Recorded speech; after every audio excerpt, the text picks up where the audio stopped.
I moved into this old rural house a few weeks ago. It sits alone at the end of a dirt road. There are no neighbors close by. The property has a barn, a small field, and a dense patch of trees behind it. I have been trying to fix up the place. The roof needed patching and the windows were dirty when I got here. I brought only a few personal things. There is no television. I have a small radio and a cell phone that barely gets a signal. Most nights, I go to bed early. I do not get many visitors. Yesterday afternoon, I decided to explore the attic. I had not been up there before. I climbed the old wooden ladder and pushed open the hatch. I aimed my flashlight around, expecting some crates or maybe old clothes. Instead, I found a dusty wooden chair, 2 chipped ceramic vases, and a heavy cardboard box in the corner. Inside the box was an old rotary phone. It looked like something from the middle of the last century. The cord was long and tangled. The body was black and the dial had chipped numbers. I picked it up. It felt solid, not broken. There was a phone line upstairs in the hallway, just an old jack on the wall, probably disconnected.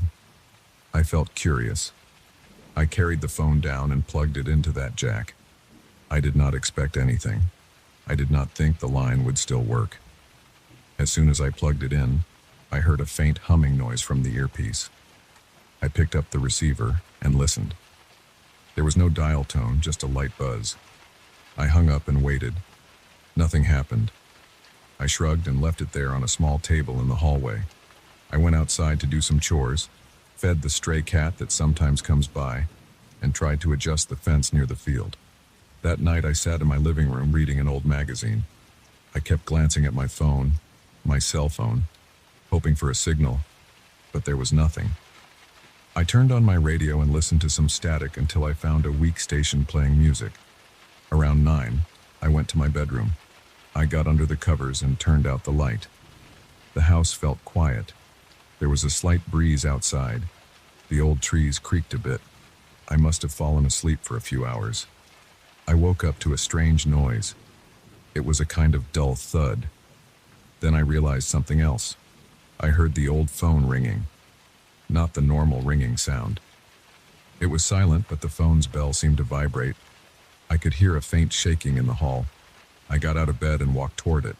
The phone's rotary dial was turning slowly on its own, making a clicking noise. But there was no actual ring, just that weird clicking and a soft rattling hum. I picked up the receiver. At first I heard only a faint static. I said hello. There was a pause.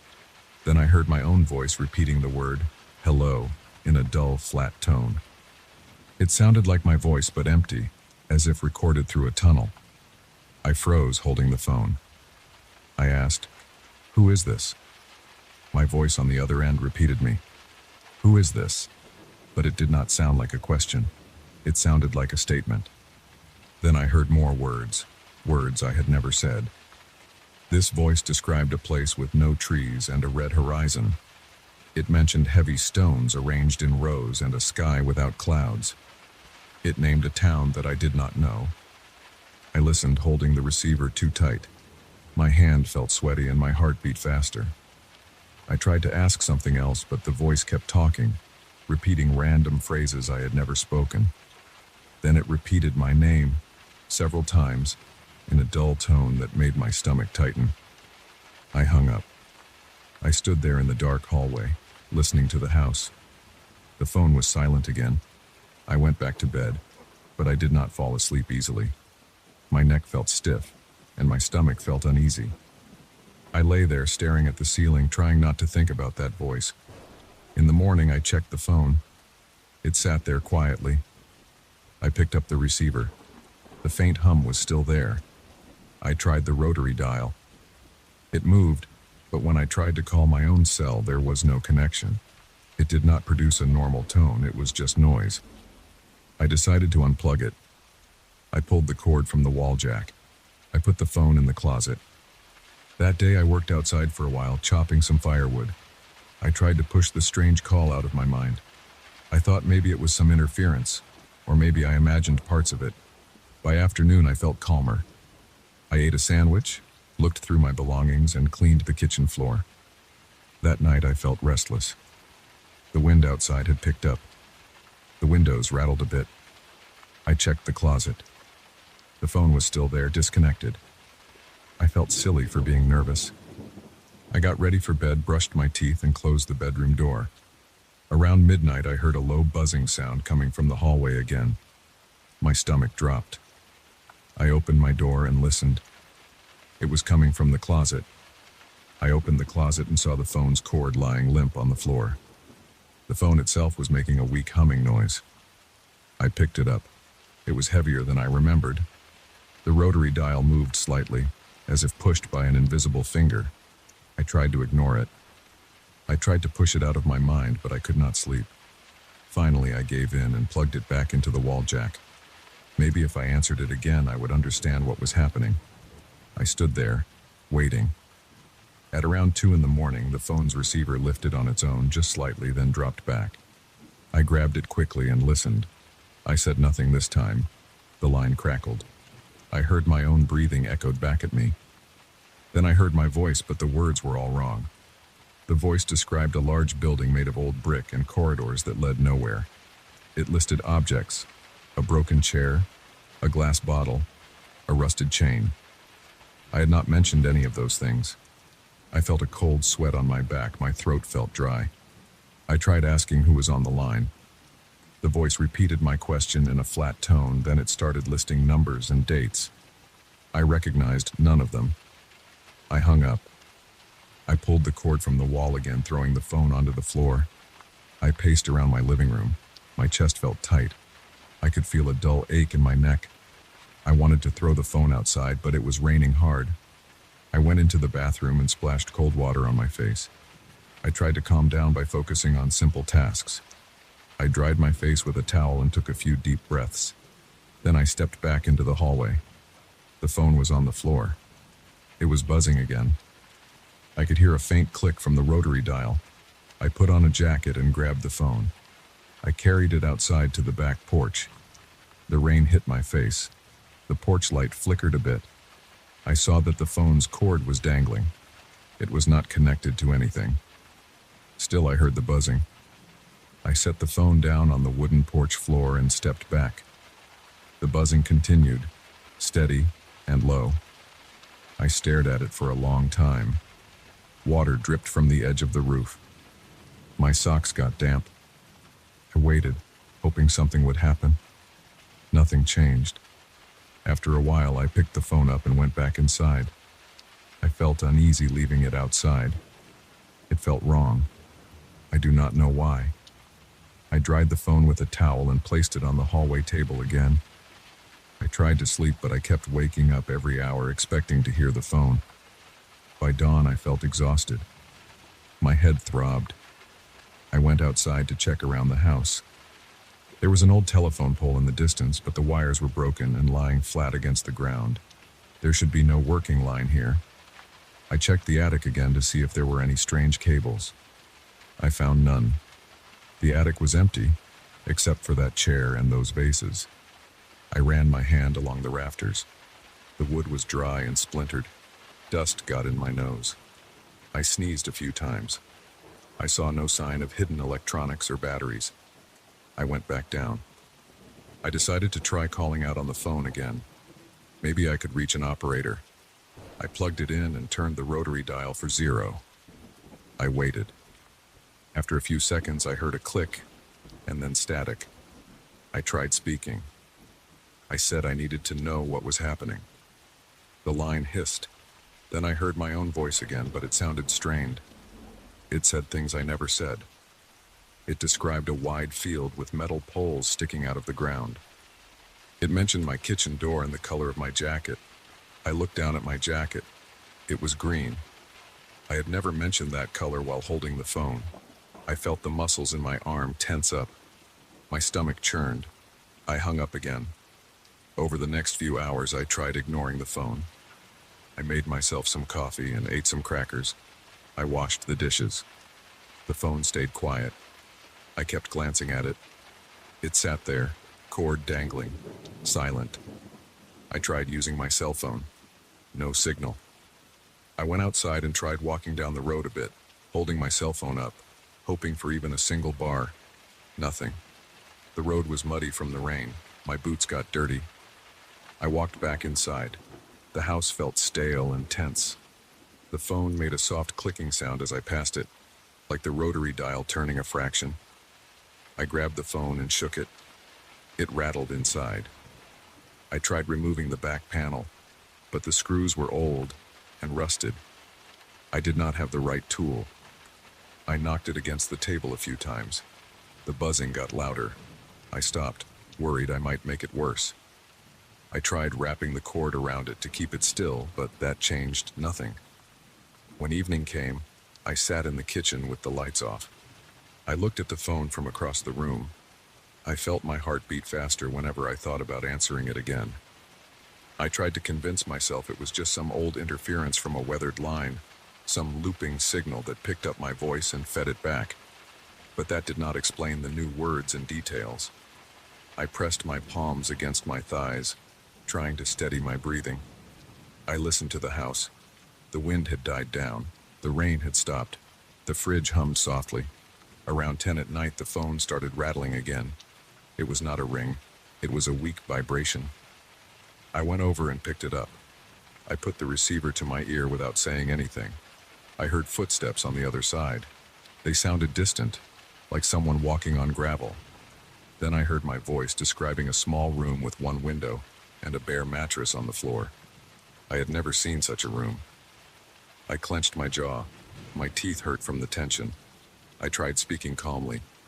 I asked what the phone wanted. The line crackled. The voice repeated my question, then started listing objects again. A rope, a wooden ladder, an empty cardboard box. I looked around my house. I had a ladder outside, and I had a few boxes in the attic. I felt sweat on my forehead. I wiped it with my sleeve. I asked again who was calling. The voice said my name slowly, dragging out each letter, then hung up. I heard a click, and the line went dead. I paced around the hallway, rubbing my arms. I tried to think of something to do. I decided to check outside again. Maybe I would find some sign of a line running into the house. I took a flashlight and walked around the exterior. I followed the side of the house and found a cracked metal box where a phone line might have been connected decades ago. Inside the box were frayed wires and spider webs. Nothing that should give a dial tone. I checked the back of the house. Nothing. I shone the flashlight at the telephone pole in the distance. The wires were still on the ground, tangled with weeds. I saw no sign of anyone around. The air felt heavy. My boots sank into soft mud. My breath sounded loud in the stillness. I went back inside. The phone lay quiet. I realized I was too worked up to sleep. I sat in the living room, facing the hallway. I kept the phone in view. I wanted to be ready if it moved. After about an hour, I heard a slight rasping sound. I got up and listened. The phone's dial spun one number and stopped. Then it repeated this action. I picked it up and placed the receiver to my ear. I heard heavy breathing, then my voice whispering nonsense phrases. The phrases had no meaning. They were just words, but spoken in my tone. I felt a pressure in my chest. I tried speaking normally. I said I did not understand. I said I wanted it to stop. The voice did not respond. It just breathed. I hung up. This time the phone's hum continued even with the receiver down. I tried unplugging the phone again. The hum went on. I threw the cord aside.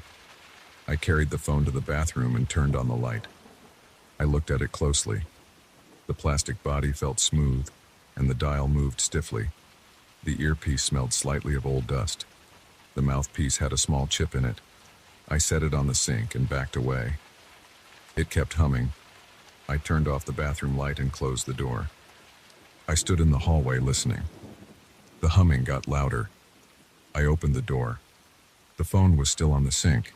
I picked it up and brought it back to the hallway, plugged it in again, and picked up the receiver. The voice started talking immediately. It said my name, then described the color of the floorboards under my feet. It said the word "stop" 3 times. I hung up and disconnected it again. Eventually, I brought the phone back to the attic and left it there. I did not know what else to do. I pushed the box it came from over it and came back down. Now I am sitting here, waiting. The house is quiet. I can still feel that tension in my muscles, and my mouth is dry. I can hear my own breathing. I do not know if the phone will ring again. I am afraid to find out. I sit here in the dark, listening to the silence, waiting for any sound. I cannot relax. The phone might hum again, or click, or whisper. If it does, I will have to decide what to do. For now, I just wait.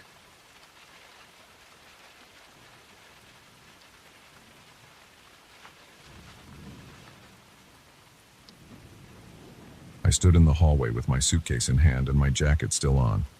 I had just gotten back from a 3-day trip. It was late, and I was tired. I could still feel the lingering smell of the taxi I took from the airport, and my shoulders were stiff from the flight. I stepped into my living room and reached for the light switch. The lamp turned on, and I saw something on the carpet. There were wet footprints, as if someone had walked across the floor with damp feet.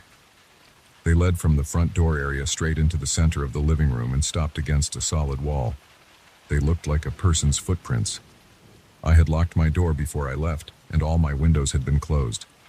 No one had the key. I stood still for a moment. I did not smell anything unusual. The room felt quiet. I touched the carpet near the tracks. It was wet. I touched the wall where they ended. The wall felt cool and smooth. No holes, no cracks.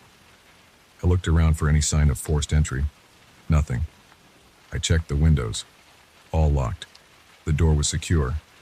I looked under the couch. Empty. I checked the hallway closet. Nothing there. I felt a slight pressure in my chest. It was late. I was exhausted, and this made no sense. I took off my jacket, hung it by the door, and tried to relax. Maybe I had tracked in some water myself, but I had taken off my shoes outside because of the rain. My socks were dry. I grabbed a towel and dabbed at the footprints. They dried easily. I told myself to forget about it. I had been away and was stressed. I had an early meeting in the morning. I locked my bedroom door behind me before I went to bed. The next morning, the living room carpet was clean. I checked carefully before I left for work. No footprints. I left feeling a bit silly for worrying about it. Work was normal, and I came home at dusk. I ate a frozen dinner, watched some TV, and made sure all doors and windows were locked before showering. I tried to avoid looking at the spot on the carpet where I had found those footprints. Around midnight, I decided to head to bed. I turned off the TV and the living room lights. As I did, I noticed something on the carpet again. New footprints. This time, they came from the direction of the kitchen window and ended near the hallway that led to my bedroom. They looked moist, like someone had stepped in a puddle outside and walked in. I moved closer. These footprints looked different. The shape of the toes seemed longer, as if the person had large, narrow feet. They were bare feet, but not shaped like mine. I checked the kitchen window, locked with no signs of entry. The sink was dry. The floor near the window was dry. Only the footprints on the carpet were wet. I followed them to where they ended. They stopped right at the edge of the hallway. The wall was normal. I turned on every light. I searched every room and closet. I looked behind the couch, under the bed, inside every cabinet. I listened carefully. Nothing. I could hear my own heartbeat. I tried the door handle to my bedroom. It was locked as I had left it. I opened it and stepped inside. The bedroom looked fine. No footprints on the wooden floor there. Everything was exactly as I had left it in the morning. I wiped the footprints with a dry cloth. They came off easily. The carpet was a bit damp, but I didn't see any stain. I stood in the hallway, holding my breath, trying to hear something. I thought I heard a whisper, very soft, like air passing through a small gap. I pressed my ear against the wall where the footprints ended. I heard a faint rustle, like someone's breath. I said, "Who's there?" Nothing. I waited. Then I stepped back. I felt a chill, so so I went to bed and locked the door again. The next morning, I woke up feeling uneasy. I checked the hallway. Dry. I went to work and tried to ignore what had happened. When I got home, it was still light outside. I searched every room first. Nothing unusual. I ate dinner and tried to watch TV again. Around 11 p.m., I shut off the lights and stood quietly in the dark living room. My eyes adjusted, and I waited. After a few minutes, I smelled something like damp earth. I turned on the lamp. New footprints on the carpet again, this time starting near the front door and moving across the living room toward the window behind the TV. They were not the same size as last night's. Tonight, they looked smaller, and the toes were spread out like claws. I checked the door again. Locked. The window behind the TV was closed and latched. I followed the footprints. They ended at the wall beneath the window. I squatted down and touched them. Cold and wet. I leaned my head closer to the wall. I listened. I heard a faint voice. It whispered something about a time I had lied to someone years ago. It mentioned details that no one else knew. I pulled back and fell on my backside. My heart was pounding. The voice was very quiet, as if someone was inside the wall talking softly. I stood up and ran my hand over the paint. It was solid. I pressed my ear to it again. I heard nothing. I wiped the footprints again and decided to stay awake all night. I turned on every light and sat in the kitchen, staring at the living room doorway. I made coffee. The house was silent. Around 3 a.m., I walked into the living room again. No new footprints had appeared. I went to bed at dawn. The next evening, I tried another approach. I placed sheets of paper on the floor, hoping they would catch the footprints or show some pattern. After midnight, when I returned to the living room, the papers were scattered and there were footprints again. They were wet and shaped like a large foot with a high arch, leading from the window to the hallway bathroom door. They stopped right at the bathroom door frame. I checked the bathroom, empty and dry. No water on the floor, no dripping faucets. I pressed my ear to the bathroom door. I heard breathing. It was slow and soft, right on the other side. I jerked the door open. The bathroom was empty. The whisper came from behind me this time. I spun around. The voice was near the wall behind the couch. It spoke in a low tone, mentioning an event from my childhood. It described something I had done that I never spoke about. My stomach tightened. My throat felt dry. I demanded that it show itself. Silence. I was shaking. I tried to clean the footprints again. They disappeared easily, leaving behind no smell or lasting marks. Over the next few days, the pattern continued. Every night after midnight, I found wet footprints on my carpet. Sometimes they were large, sometimes they were small. Sometimes they had the shape of a normal human foot. Other times they seemed twisted, with long toes or uneven arches. They came from different parts of the house, often near a door or window, and always ended abruptly at a wall or a closed door. Every time I followed them, I heard whispering. The voice never shouted. It never spoke more than a few sentences. It always revealed personal things about me. It mentioned past regrets, old arguments, private fears. It never threatened me. It never asked for anything. It just exposed parts of my life that no one else knew. I tried to catch it. I stayed awake, waiting in the dark. I set up a camera on a tripod in the hallway. I let it record overnight. In the morning, the camera showed nothing. The footprints appeared in the footage after I turned off the lights, but there was no visible figure. One frame, the carpet was clean, and the next frame had footprints. They just showed up out of nowhere. I tried calling a friend to come over. I did not explain everything, just said I had a strange leak and needed a second opinion. My friend came in the afternoon. We checked the walls and the pipes. Everything looked normal. No moisture in the walls, no mold, no leaks. My friend left before evening. That night, the footprints came back again, even clearer than before. Now they led to my bedroom door. I stood behind the door, my hand on the knob, listening. I heard the whisper again. It mentioned a lie I had told a former boss, something I had never shared with anyone. I shouted at the voice. I demanded it leave me alone. Silence. I tried calling a plumber the next day, pretending I heard water dripping inside the walls. The plumber found nothing. He knocked on the walls, checked behind the sink, inspected the attic. No water damage, no explanation. He left. That night, footprints again, leading this time from the back window to the living room sofa. They ended right at the sofa's armrest. I pulled the sofa away from the wall, looking for secret passages. Nothing. I heard the whisper from inside the wall again.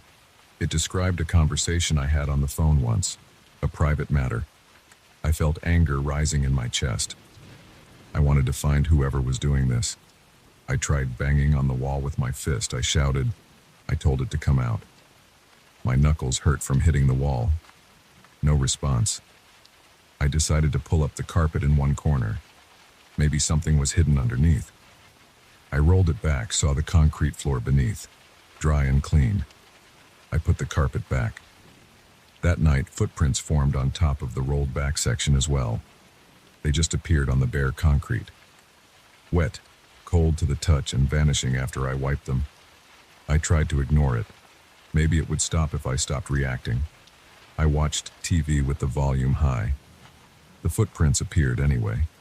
I tried sleeping in my car with the driveway gates locked. In the morning, I entered the house and found fresh footprints on the living room carpet. They always came back. I tried talking to the voice calmly. I asked what it wanted. I asked who it was. No direct answer. It only whispered private details from my past. It never repeated the same secret twice. It always found something else to reveal. I felt violated. I considered moving out, but the house was mine. I considered calling the police, but what would I say? That my carpet had wet footprints at night and a whispering voice inside the walls. I left a voice recorder running one night. The next day I played it back. It captured my voice, some creaks, and a faint whisper. The whisper was too soft and muffled to make out words. It sounded like distant breathing. I tried sleeping in the living room with the lights on. Around 2 a.m., I saw the footprints appear before my eyes. I was staring at the floor. One moment it was empty, and then, as if someone had stepped down from thin air, a wet print formed. Then another, leading away from me to the wall. No figure, no movement in the air, just the prints appearing. I breathed through my mouth, trying not to panic. My hands were shaking, my heart was racing. I stood up and followed them. They ended at the wall near the corner of the room. I leaned in. The whisper was louder now. It said something about a piece of jewelry I had stolen a long time ago. I had never told anyone about that. The voice knew. I tried pushing against the wall, hoping it might open. It was solid. I dragged a chair over and slammed it against the spot. The chair legs chipped the paint, but no opening appeared.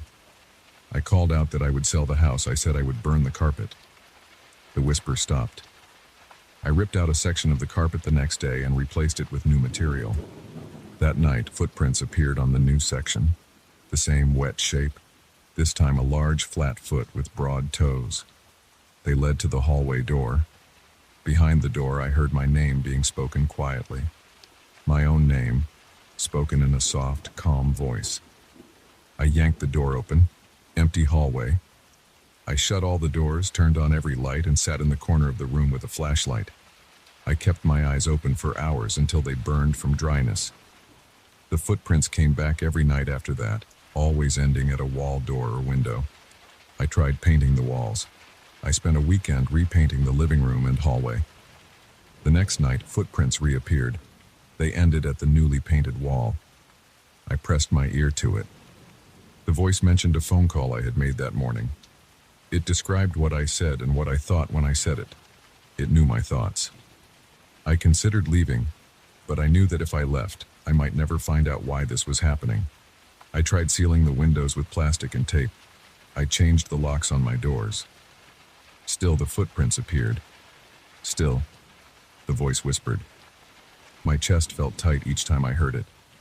Sometimes I broke into a sweat. Sometimes my throat felt scratchy and I swallowed hard. I kept checking my pulse. It was always fast at night. One night I tried to respond to the voice. I said, "I know you can hear me. Tell me what you want." The whisper paused.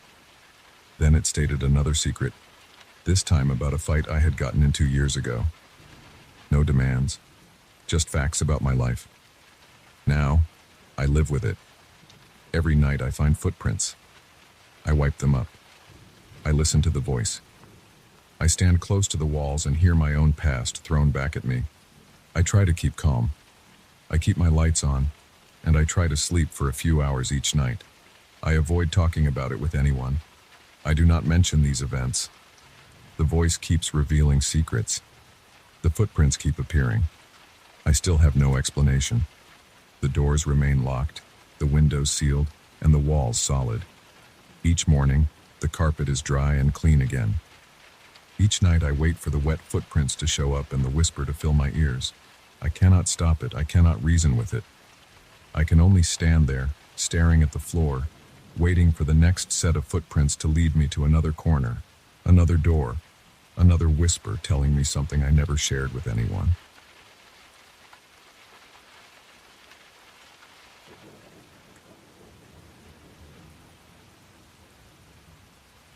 That first night I woke up to the sound of typing. It was not a gentle noise. It was crisp, fast and steady. I lay in bed and listened to the clacking of keys. There was no one else in the apartment and I knew I had left the lights off. I felt sweat on my neck. I heard a pause, a shift, then more typing. I stood up, walked toward the small desk where I had placed the old typewriter I bought that afternoon, and saw the keys moving on their own. No one touched them. I took slow steps, my pulse thumping in my ears. The paper rolled up in the carriage had words on it that I did not remember typing. I reached out, pulled the sheet closer, and stared at marks and letters I did not understand. I backed away. I felt my breath come out in quick, short bursts. I switched on the lamp and stood there until my legs hurt. The keys went still. I did not sleep that night. I will start from the beginning. I had failed as a writer. I had not sold any serious manuscript in years. My last 3 attempts at a novel had ended with me throwing piles of paper into a closet. I lived alone in a small apartment on a quiet street. I paid my bills by doing odd jobs online. I wrote product descriptions and blog posts for small companies. I had no steady income. I ate cheap meals. I slept on a worn mattress that sank in the middle. I had not felt proud of anything I wrote in a long time. On that particular day, I decided to walk around town. I had a headache. I wanted fresh air. I walked into a small antique store because I saw a window display with old radios and a grandfather clock that did not move. I went inside to look around. It smelled like dust and varnish. The shelves were full of lamps, plates, old cameras, watches, and random objects that looked heavy and useless. I noticed an old typewriter on a low table. Its black paint was chipped. The keys were round and worn. A metal plate on the back had a brand name I did not recognize. The carriage looked sturdy. It had a ribbon inside. The old man at the counter stood there watching me. He did not smile. He just nodded when I asked if it worked. He said yes, it worked fine. I did not test it. I paid a small amount of cash and left with it in a brown paper bag. I brought it back to my apartment and placed it on my small desk. I felt curious. Maybe writing with an old typewriter would change something in my mind. Maybe I would feel more honest with my words. I fed a blank page into it. I typed a few words, just nonsense, to test the keys. They worked. The letters were clear, though faded. I turned off the light and made dinner. Then I watched TV on my laptop. I felt the weight of the typewriter in the room, as if it marked a new start. I went to bed around midnight. When I heard the typing, it must have been around 3 in the morning. I know the time because I saw the digital clock on my bedside table. At first, I thought I imagined it, but the sound was too real. I got up. I checked the locks on my door and windows. Everything was closed. The lights were off. My apartment was quiet except for that typing. It sounded exactly like someone pressing the keys with firm, even strokes. I walked over and saw the keys moving. The carriage moved to the right, 1 letter at a time. The sound was clear and direct. My arms felt tight. My forehead was damp. I pulled the page out. I looked at it under the lamp. The words were strange. I saw letters and accents that I did not recognize. They were arranged in short lines like sentences. I did not know what they meant. I did not understand the language. I tried to guess if it was Latin, Greek, or something else. I could not tell. I took a photo of the page with my phone. Then I took the ribbon out of the typewriter. I wanted to see if it would type without a ribbon. I waited. The keys stayed still. I listened for a long time. I heard nothing. I went back to bed and stayed awake until dawn, just staring at the ceiling. The next morning, I woke up late. I decided to search online for the words I had seen. I typed them into a search engine, but no results came up. I tried different spellings. Nothing made sense. I stared at the typewriter, now silent on the desk. I typed a normal sentence. "This is a test." The machine worked fine. I tried to imagine a reason for what I had seen. Maybe I was half asleep. Maybe I wrote something while sleepwalking. That idea bothered me. It felt stupid, but what else could I think? That night I could not relax. I left the lights on in the living room. I kept the typewriter on the desk. I made a pot of coffee and sat in a chair watching it. Hours passed. I got tired. My eyes burned. I heard nothing. I was about to give up when the keys started moving again. I saw them press down one by one. The clicking noise was steady. I saw the carriage shift. I stood up and walked closer but did not touch it. I watched letters appear on the page. They formed words, short groups of letters with strange marks. I felt my heartbeat in my ears. I held my breath. The typing stopped after about a minute. I pulled out the page. I got another set of words I did not know. The next day, I tried to find someone who could identify the language. I posted a photo in a forum. No one knew what it was. Some said it might not be a real language. I felt frustrated. I spent hours staring at the machine. By the third night, I was exhausted. I fell asleep around midnight. I woke up to typing sounds again. This time, it lasted longer. When I got up, I found more words, but now something else. I saw a sentence in English mixed in with the strange words. It described a narrow hallway with no windows. It mentioned long corridors and black shapes moving on the walls. I tried to understand what it meant. I had never written anything like that. I had never seen such a place. I felt my stomach tighten. Over the next few days, the typewriter produced more text every night. It always waited until I slept. I tried to stay awake, but I always gave in. Each morning I found lines of text, some in unknown languages, others in English. The English parts described places I had never visited. They mentioned old rooms with broken floors, piles of stones, flickering lights, and dark corners. They mentioned footsteps that echoed, heavy doors that would not open, and shapes that looked like people but never spoke. I felt a deep tension in my chest. I felt as if someone stood behind me every time I read the pages. I started to sweat more often. My hands shook. My mouth tasted bitter. One morning, I found a line about a memory I had tried to forget. It was not something dramatic, but it made me feel ashamed. Years ago, I had tried to impress someone by lying about my work. I had claimed I was a published author when I was not. I embarrassed myself. I hated remembering this. Yet the typewriter described it. It mentioned the date, the place, the room we were in, the look on my face when I realized I had been caught. My throat went dry. I looked around my apartment. I tried to find a camera or a microphone. I tried to remember if I had told anyone about that memory. I had not. I had kept it to myself. I tried to hide the typewriter in my closet, but every night I heard it typing. I tried removing the ribbon again. In the morning, I found lines pressed hard into the paper, no ink, but the indentations were there. I tried unplugging my lamp and turning off all power sources, even though the typewriter needed no electricity. It did not help. Each morning, new text appeared. The messages got longer. They started describing places that scared me. They wrote about endless hallways, flickering lights, doors that opened onto other doors, and whispering sounds just out of reach. I could feel my hands clench as I read. My pulse throbbed in my neck. I paced around my apartment and threw the papers into a drawer. I brought the typewriter back to the antiques store. The old man behind the counter just shook his head. He said I must be mistaken. He did not remember selling me that machine. He said he did not recognize it. I opened my phone and showed him a picture. He said he had never seen it. I felt a sharp pain in my temples.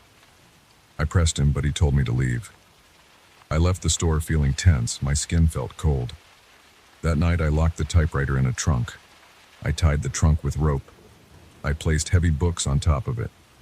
I turned the lights on and tried to stay awake. Around 3 in the morning, I heard the keys again. I felt a tightness in my stomach. I wanted to run outside, but I stayed. I opened the trunk. The rope was still there. The locks were intact, but inside the typewriter had new words on the page. This time it mentioned me by name. It described my face, my hair, my nervous habits. It said I was standing there, reading its words. It said I was sweating, that my hands were shaking, that my eyes were red. It said I was scared. I dropped the page. My hands felt weak.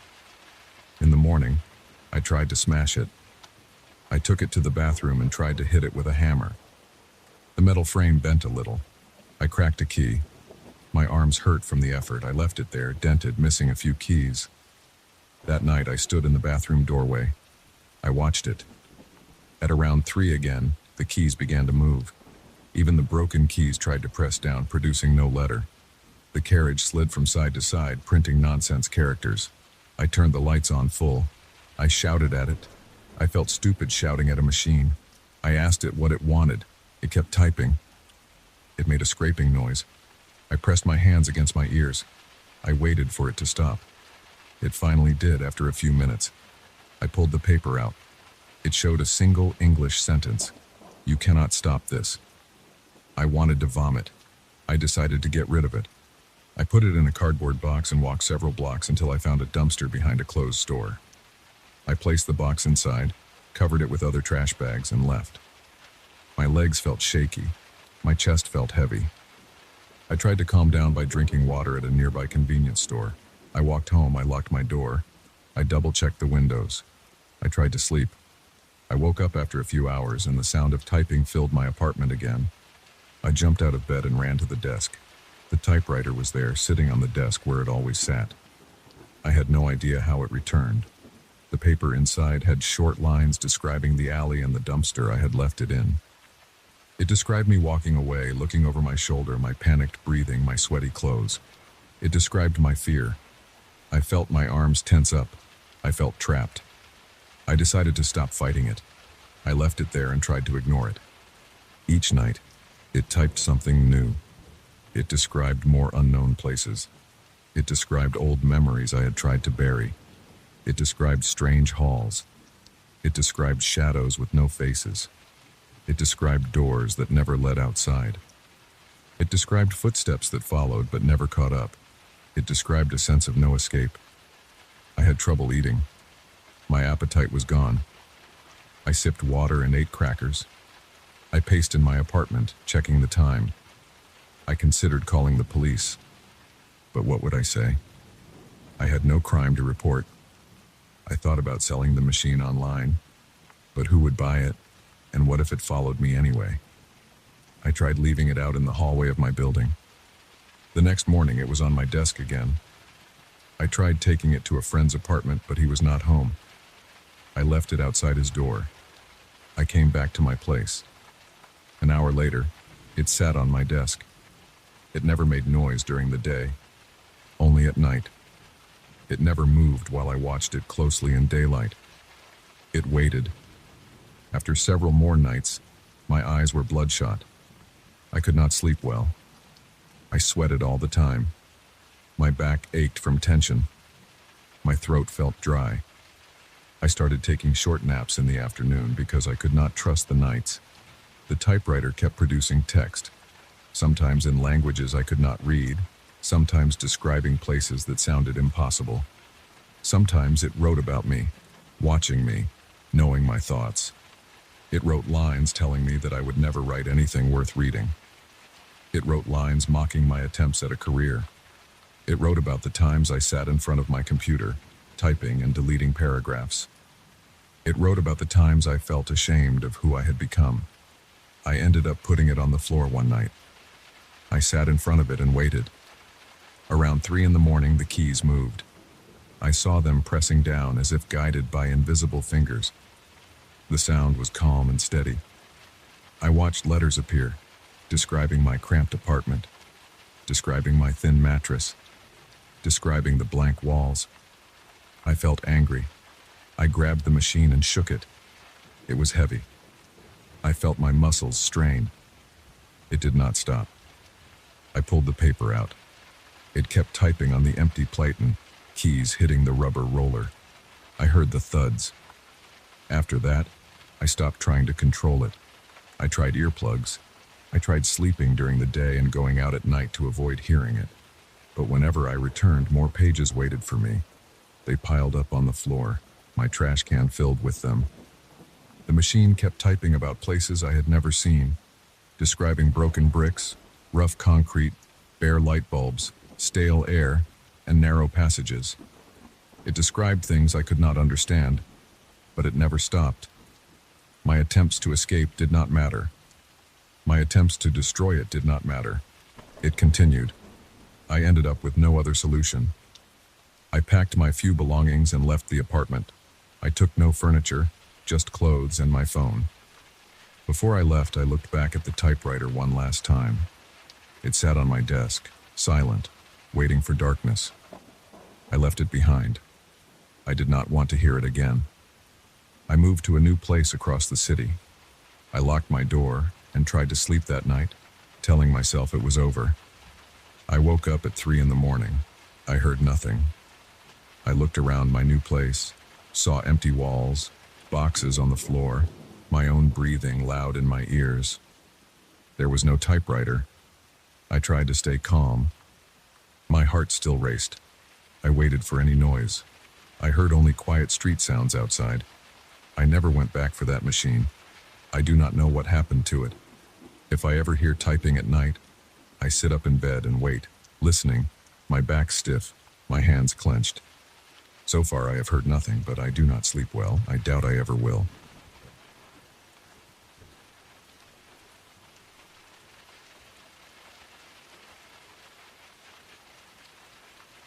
I remember the day I found the mirror in the attic. I had been sorting through old boxes, looking for some broken appliances I might fix or sell. The attic was stuffy and smelled like dust, cardboard, and stale air. There were cobwebs along the ceiling beams. I felt sweat under my shirt. My throat was dry and my eyes stung a little. I was tired and wanted to finish quickly, but I noticed something against the far wall. It was covered by a dirty sheet and leaned at an angle. I walked over and pulled the sheet down. Underneath, there was a large mirror with a wooden frame. The glass was so dusty that I couldn't see my reflection. I remember the weight of the dust on my fingertips when I ran them across the surface. I wiped the glass with the edge of my shirt. The dust came off in thick smears. I stepped back to see my face, but I didn't see myself at all. Instead, I saw what looked like a long, narrow hallway with dark wooden floors. The walls were bare and gray, and there were doors spaced evenly along both sides. At the end of the corridor, it was too dark to see anything else. I didn't know what I was looking at. I glanced behind me to check if something was reflecting in a strange way, but I saw nothing in the attic that could produce that image. I looked back at the mirror and the corridor was still there. It felt wrong. It was perfectly still, with no sign of movement or light. I leaned closer. My breath made a small fog on the surface, but the image remained. I tried touching the glass. It felt cold, much colder than the stuffy attic air. I tapped it lightly with my knuckle. It sounded normal, just glass against wood backing. I stepped back again, looked around the attic, and then forced myself to look back at the mirror. The hallway was unchanged. I felt uneasy and swallowed hard. My heart beat a little faster. I ran my hand through my hair and wiped some sweat from my forehead. I decided to bring a candle. The attic's overhead light was weak and flickered sometimes. I found a small box of old candles in a cardboard box near an old lamp. I lit one with a lighter. Holding the candle in front of the mirror, I expected to see the candle's reflection. Instead, the corridor and the mirror now looked slightly different. I saw faint shapes of furniture against the walls behind the doors. The doors were closed but looked old and worn. The candlelight also revealed something else, a figure at the far end, barely visible in the darkness. It wore a hooded coat or cloak. I couldn't see a face. It was just standing there, not moving. I felt a chill run down my arms. I gripped the candle tighter. I blew out the candle, and the figure disappeared. Now I only saw the original corridor without that person. I lit the candle again, and there it was at the end of the hall watching me. I didn't hear anything. No footsteps or breathing, just silence. My chest felt tight. I couldn't explain it. I felt like I should leave the attic. But I stayed, just staring at that strange scene. I went downstairs and brought 2 more candles. I wanted to see if something would change. I lit a second candle and placed it next to the first. In the mirror, the corridor shifted. Now I saw parts of my own house reflected, but they didn't look right. The hallway in the mirror had the shape of my upstairs corridor, but the paint was peeling on the walls, and the floorboards looked warped. I saw a door that should lead to my bedroom, but in the mirror it looked swollen and cracked. I saw a small side table that I recognized as my grandmother's old piece of furniture. She gave it to me before she moved away. In real life, it was downstairs, not upstairs. But in the mirror's image, that table was in the corridor, angled strangely with something dark spilled on it. It didn't look like any liquid I knew. It was thick and black, and it reflected the candlelight in a dull way. The hooded figure was still there, standing now a bit closer, near one of the doors. I tried to see if it held anything in its hands, but I couldn't tell. Its sleeves were long, and its face was hidden. I felt pressure in my chest again. My breathing was fast and shallow. I told myself to calm down. I told myself it was some kind of optical illusion. I stepped back and waited. The figure didn't move. I placed a third candle on the floor in front of the mirror. With 3 candles lit, the scene in the mirror changed again. Now I saw what looked like my own living room, but not as it truly was. The walls in the reflection were damp, with dark stains creeping downward. The furniture looked old and scratched. The windows had wooden boards nailed over them. There were items that belonged to me arranged in strange ways. My coffee table was tilted on its side. My couch cushions were piled in a corner. My TV screen was shattered. I recognized these objects, but they were all wrong. They were worn out and filthy in the mirror's version. I saw the hooded figure again, standing in the middle of that distorted living room. It slowly tilted its head, as if curious. I backed away, holding my breath. My heart pounded. I ran my hand over my face, feeling sweat and heat on my skin. I couldn't understand what was going on. I tried turning off the candles one by one. Without any candlelight, the mirror showed only the dark corridor. With 1 candle, I saw the hooded figure at the end of that corridor. With 2 candles, I saw a distorted version of my upstairs hallway. With 3 candles, I saw a twisted copy of my living room. I wondered what would happen with 4 candles. I went downstairs and found another candle.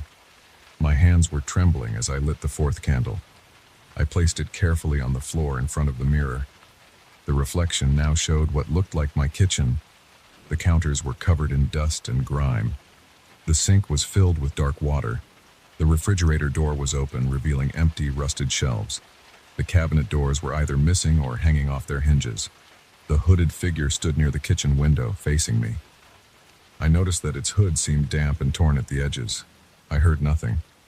I smelled only the attic's old dust, but I imagined a damp odor coming from that scene. My stomach felt tight. I tried to swallow, but my mouth was dry. I snuffed out the 4th candle. The scene went back to the living room. I snuffed out the 3rd candle, and the scene returned to the distorted upstairs hallway. I snuffed out the 2nd candle, and I saw the corridor with the hooded figure at the end. Finally, I blew out the last candle.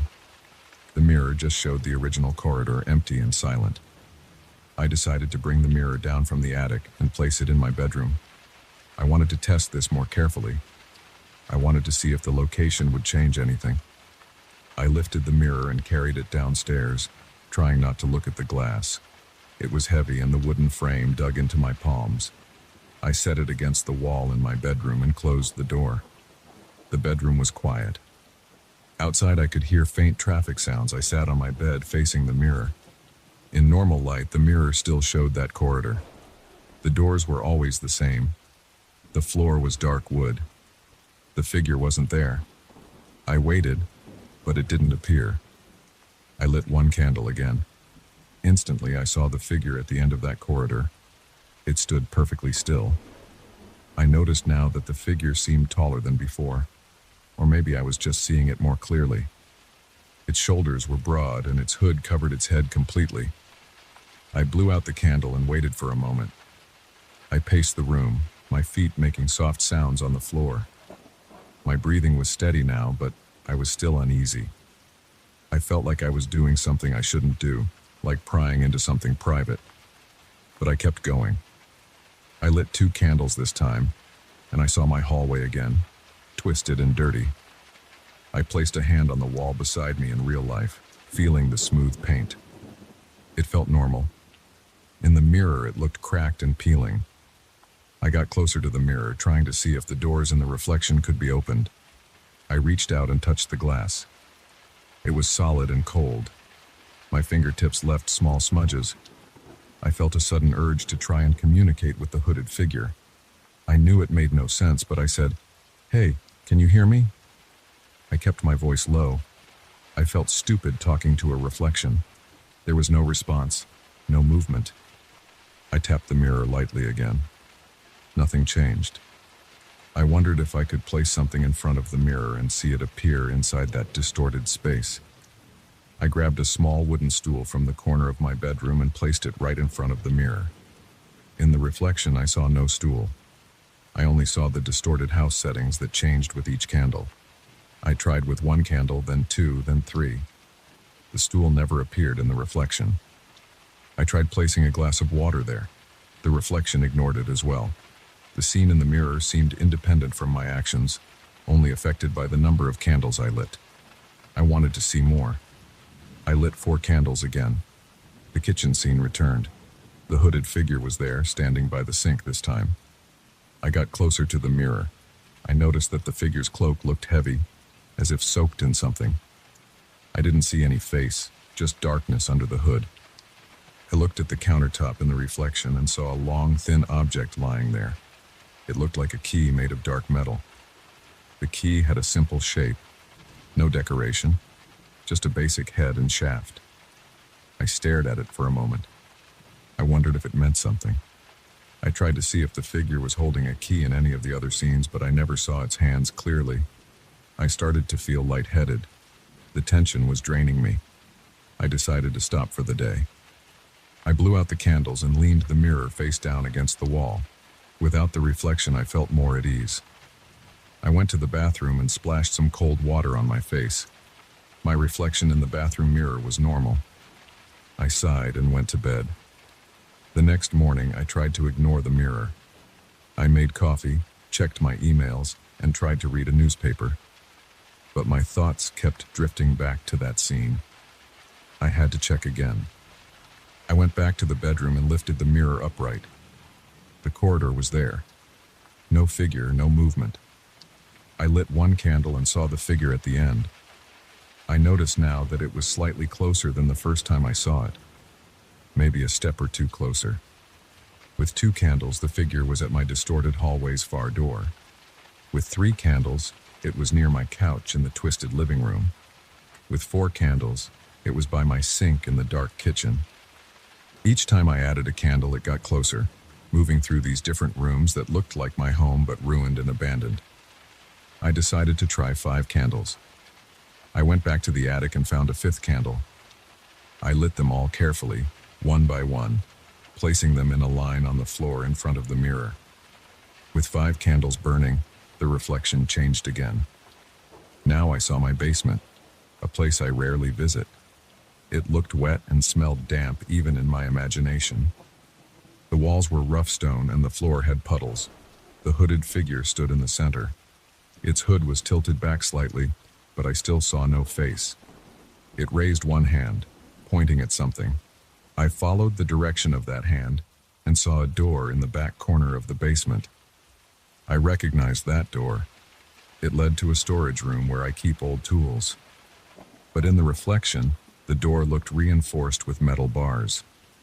The figure was pointing right at it. My stomach tightened. I felt sweat forming on my neck. My heart thumped. I didn't like this. I blew out the fifth candle. The scene went back to the kitchen. I blew out the fourth. Back to the living room. The figure remained in each scene, always closer than before, always watching. I could feel my pulse in my temples. I tried to steady my hand as I blew out each candle one at a time. With no candles, the corridor was empty again. No figure, no movement. I lifted the mirror and carried it back to the attic. My arms shook a bit. My back ached from the strain. I leaned the mirror against the same wall where I found it. I threw the sheet over it. I stood there for a moment in the dusty attic, breathing fast, feeling the sweat soak into my shirt. I listened. I heard only the muffled sounds of the house settling. I saw nothing unusual. I touched the sheet and pressed it firmly against the mirror's surface. It felt solid. I turned off the attic light and left. I went downstairs and sat on my couch in my normal living room. Everything was clean and ordinary here. I looked around at the furniture and the walls. Everything was in place. No stains, no cracks, no hooded figure. I felt calmer. I decided not to light any more candles in front of that mirror. I decided to leave it alone in the attic, covered and ignored. I didn't break it or throw it out. I just left it there. I kept thinking about it, but I never went back. I never lit another candle in front of it. I never saw that hooded figure again. And that's all I can say about it.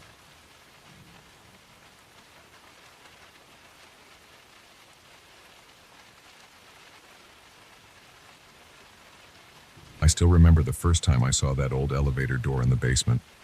I had been working as the superintendent of this building for a few months, and I was still getting used to its endless storage rooms, cramped maintenance closets, and locked areas that nobody had touched for decades.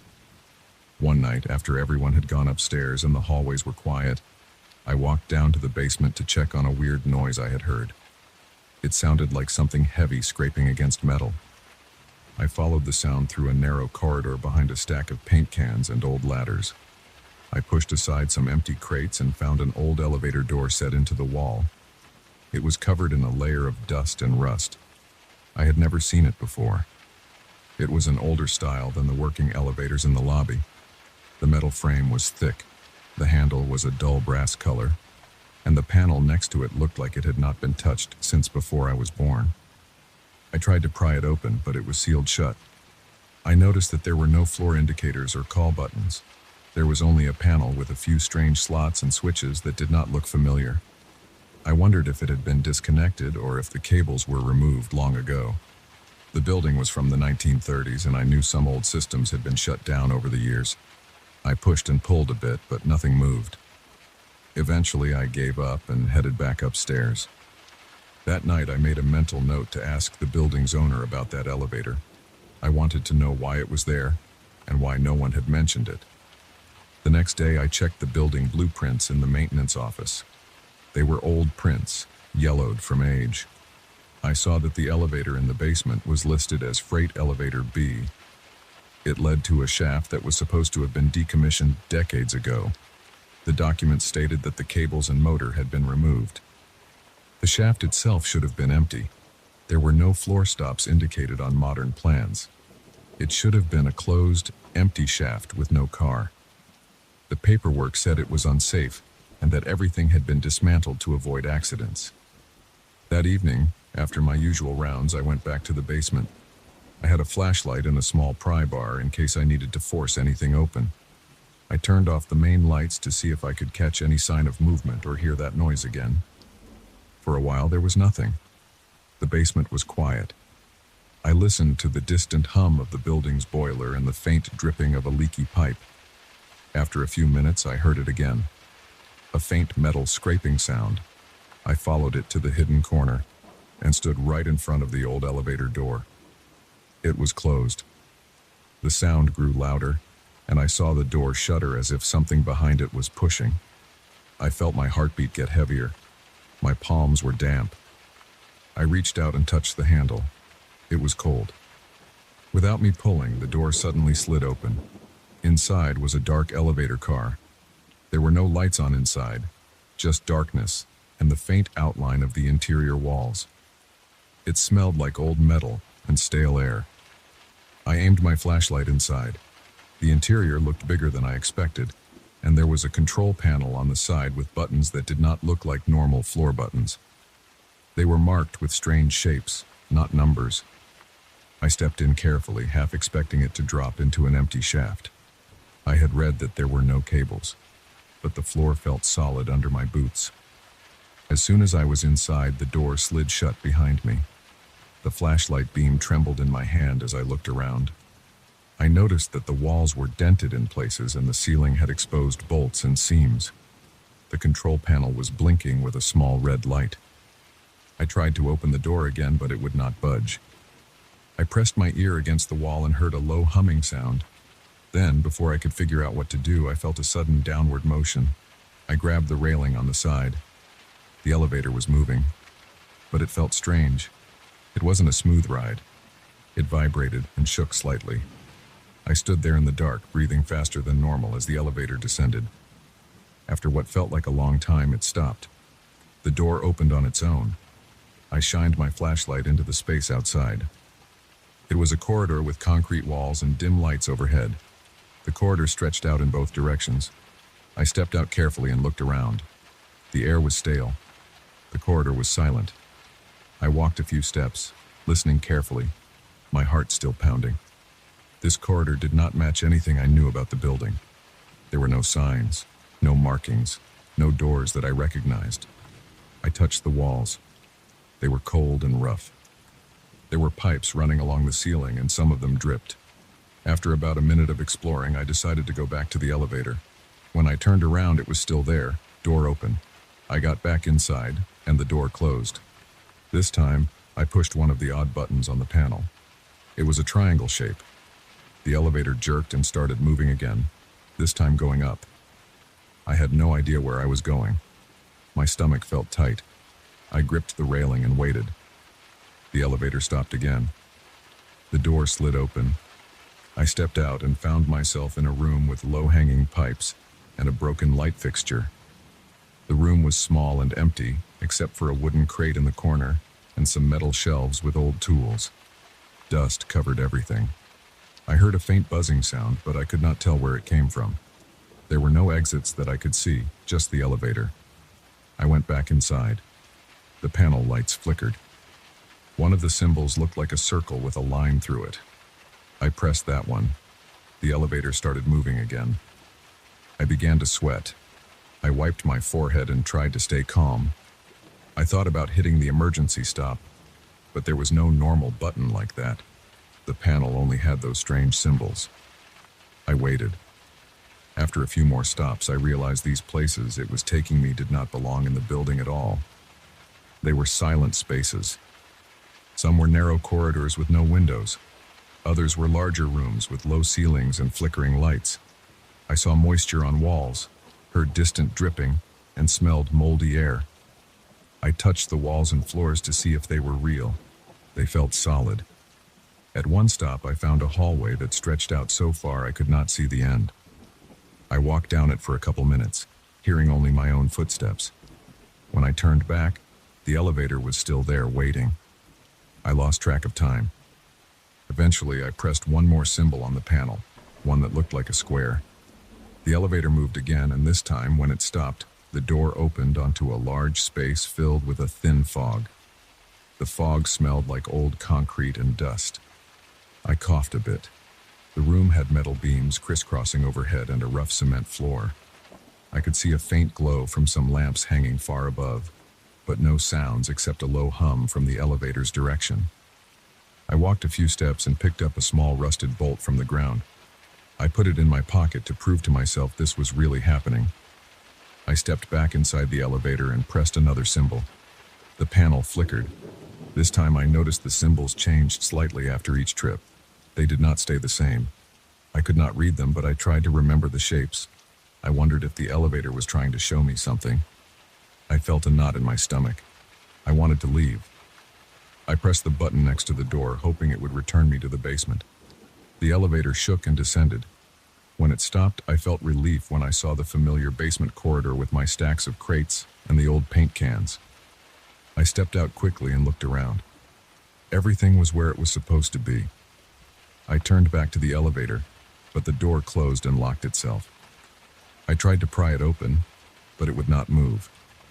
The next morning, I checked the shaft from outside. I took a flashlight and removed some panels in the maintenance room. I looked down the empty shaft. There was nothing there. No cables, no elevator car, just darkness and broken beams. I felt my heart pounding again. I had been inside that elevator, and it had taken me somewhere. I looked at the old documents again. They confirmed that the elevator should be out of service. I tried telling one of the other staff members about it, but I did not mention the full story. I just said I found an old elevator door. He said he knew about it, but it had never worked as far as he knew. That night I went down again. The door was still shut tight. I waited in the dark for hours. Nothing happened. I returned every night for a week. On the 7th night I heard the same scraping sound. The door opened again, revealing the dark interior. This time I stepped inside and stayed near the door, keeping my flashlight aimed at the panel. I pressed the symbol I had first pressed. The elevator moved. I tried pressing several symbols at once. The elevator seemed to respond by taking me to different places. Some were small rooms, some long corridors. One place had a row of old lockers with no doors. Another had piles of broken bricks and a puddle of oily water.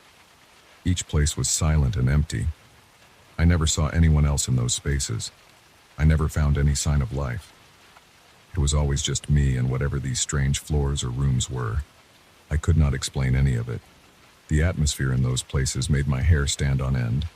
My stomach felt tight every time I stepped out. I constantly worried that the elevator might leave me behind. But every time when I turned around, it was there with the door open. The elevator never trapped me outside. Eventually, I tried to bring a camera. I carried a small digital camera in my jacket pocket and took photos of what I saw. But when I checked the camera later, the images were just black or corrupted.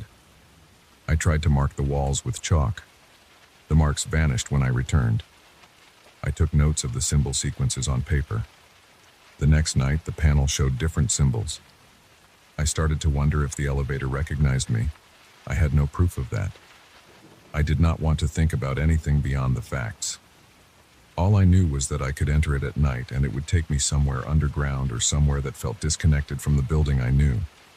The places had no labels, no signs, no people. Everything was damp, old, and silent. The air always felt heavier there. My feet felt sore after walking through those halls. I tried to bring a coworker down there one night.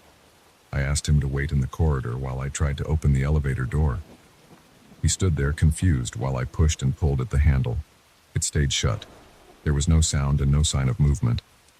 After a few minutes, he laughed nervously and told me to stop messing around. When he left, I stayed behind and waited. 2 hours later, I heard the scraping and the door opened for me alone. I realized that it only worked when I was alone. I decided to stop telling anyone about it. I just kept going in, night after night, trying to understand the pattern. I pressed different combinations of symbols. I wrote down what I saw. I tried to map the corridors, counting steps and turns. The layouts never stayed consistent. One night, a certain sequence of buttons led me to a corridor with a broken sign on the floor. The next night, the same sequence led me to a large empty hall with a concrete pillar in the middle. Each time, I checked the camera. Each time, no usable photos. I tried recording audio with my phone. The files just had static and some low humming noises. Nothing recognizable. My body reacted strongly each time I entered. My mouth went dry. My hands shook. My chest felt tight. Even so, I kept going back. I wanted to find something concrete, maybe a clue or a piece of machinery I could remove and show to someone. But every time I took something, like a rusty bolt or a small metal clamp, it would vanish when I returned to my apartment. I checked my pockets carefully, but the items were gone. It was as if nothing I brought back stayed real.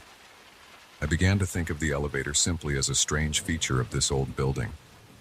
I had a job to do, and it was just one more bizarre thing I had discovered here. I could not fix it, nor could I explain it. The elevator did not harm me. It did not threaten me.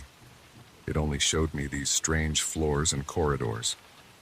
Sometimes I stayed for several minutes, walking quietly, listening for any sounds. I never found anything living. I never felt a breeze or fresh air. Everything was always still.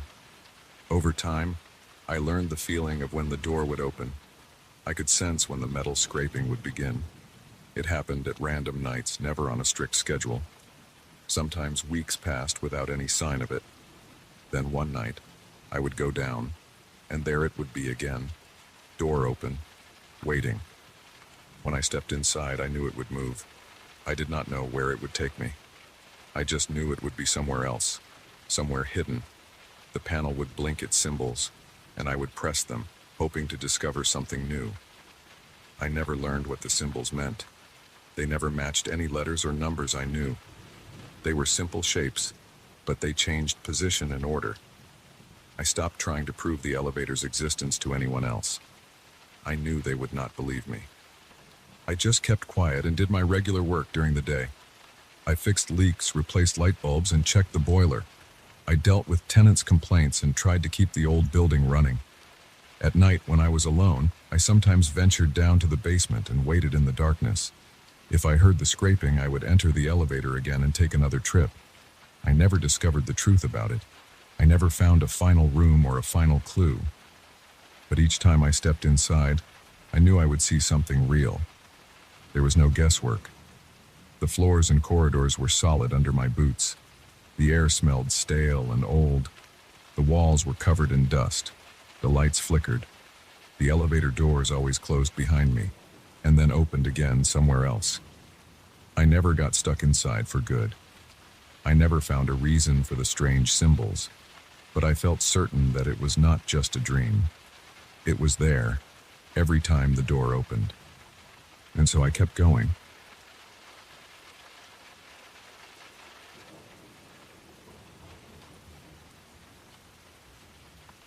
I remember the first time I noticed the door. It was about 2 weeks after I moved in. I was alone, late at night, sitting on my old mattress on the floor. I had nothing but a mattress, a single table, and a metal folding chair. No couch, no shelves, no TV. The place was silent except for the hum of the refrigerator. I got up, walked through the small hallway, and saw the door at the end of it. There should have only been a blank wall there. The floor plan was clear. The apartment had 1 bedroom, 1 bathroom, 1 kitchen, and a small living area. No storage rooms, no extra doors. But there it was, an old wooden door with chipped paint. Its handle was old brass. It looked sturdy. I tried it that first night. It was locked. I didn't think much of it at the time. I assumed I made some mistake reading the floor plan. Maybe it was a maintenance closet. The landlord hadn't said anything, but I hadn't asked. I went back to my mattress, lay down, and tried to sleep. That night I heard something. Around 3 a.m. I woke up thirsty. The apartment was dark. I got a glass of water and stood in the kitchen. I heard a voice. It was muffled, not loud. It sounded like it was behind a wall or a thick door. I walked toward the hallway. The voice was coming from behind that strange door. I could hear my name. It said my name clearly, as if someone stood on the other side. I got close and pressed my ear against the wood. The voice was male, soft, calm, but the words weren't polite. It mentioned that I left my dirty plate in the sink again. It said I always procrastinate at work. It said I never call my older sister back when she texts me. It started listing things I regretted not doing. Small things, like not cleaning the bathroom mirror or leaving a light bulb burnt out in the hallway fixture for days. I stood there with my ear against the door. My heart was pounding and my throat went dry. I said nothing. The voice didn't stop. It kept talking, mentioning details of my life that no one else should know. I backed away slowly. I felt the hair on the back of my neck stand up. I didn't open the door. I couldn't. I walked back to the mattress, lay down, and pulled the blanket over my head. I didn't sleep well that night. The next morning, I examined the door again. The handle wouldn't turn. I couldn't push it open. There was no keyhole, just a handle that didn't move. I knocked on the wood. It sounded solid. I pressed my ear against it. Silence. No voice. It was broad daylight. Nothing was strange, except the door itself. I checked the apartment plans on my phone. I had a digital copy. According to that, there should be nothing there, just a solid wall. I walked outside into the hallway, checked the outer wall. The building's layout didn't allow for an extra room. It made no sense. That night, around the same time, 3 a.m., the voice came again. I was half asleep, but I heard it say my name. I opened my eyes. The apartment was dark. I felt sweat under my arms. I got up carefully and stepped into the hallway. The door was closed like before. I put my ear against it. The voice was there, muffled. It commented on how I wasted my weekend doing nothing. It reminded me of an old friend I never called back after I moved. It said I was a coward, always avoiding my problems. I whispered, "Who are you?" The voice stopped. For a few seconds, no sound. Then it said my name again calmly and told me I was talking too quietly. It said it couldn't hear me well. I asked again, louder, "Who are you?" It did not answer directly. It laughed softly and said I would never open the door. I said the door wouldn't open. The voice said I wasn't trying hard enough. I tried forcing the handle. I yanked it, pulled it, pushed my shoulder against the door. It didn't budge. I felt panic. My heart was racing, my hands were shaking. I said, "Leave me alone." The voice laughed again. I stepped back, breathing fast. I turned on all the lights in my apartment, even though they were just a few ceiling bulbs. I sat on my folding chair in the living area and stared down the hallway. The door looked normal, just a closed door, but behind it was someone, or something. I couldn't deny that. Over the next few days, I ignored the situation. I tried acting like everything was fine. I went to work. I said hello to my coworkers, typed up my reports, ate lunch alone, and came back home. In the evenings, I ate simple meals, microwave dinners. I had no TV, so I spent time on my phone. I tried to read news articles. Everything felt tense. I kept looking at the hallway. I avoided going near that door at night. I even tried sleeping with earplugs. But every morning I woke up feeling exhausted and nervous. After 3 more nights of hearing the voice, I decided to try something else. One afternoon I called a locksmith. I told him I had a door that wouldn't open. I didn't mention anything else. He showed up around 4 p.m. He was a tall guy with rough hands. He tried the handle, frowned, and said it was strange. There was no visible lock. He asked if I had a key. I said no. He took out tools. He tried to remove the handle entirely. The handle wouldn't come off. He used a small flashlight and examined the hinges. He asked if I was sure where this door led. I told him I thought it was a storage space. He said maybe it was sealed off on the other side.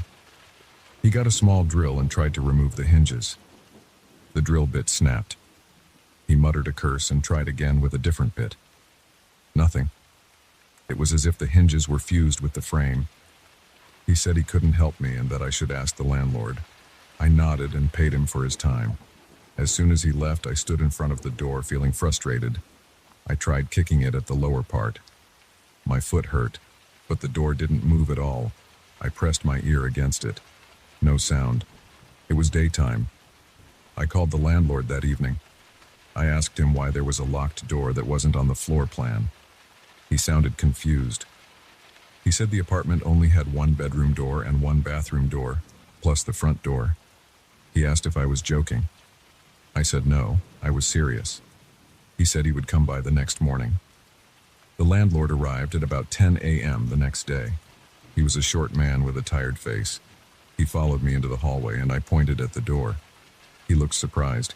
He said he had never seen this before. He swore that wasn't there when he rented me the place.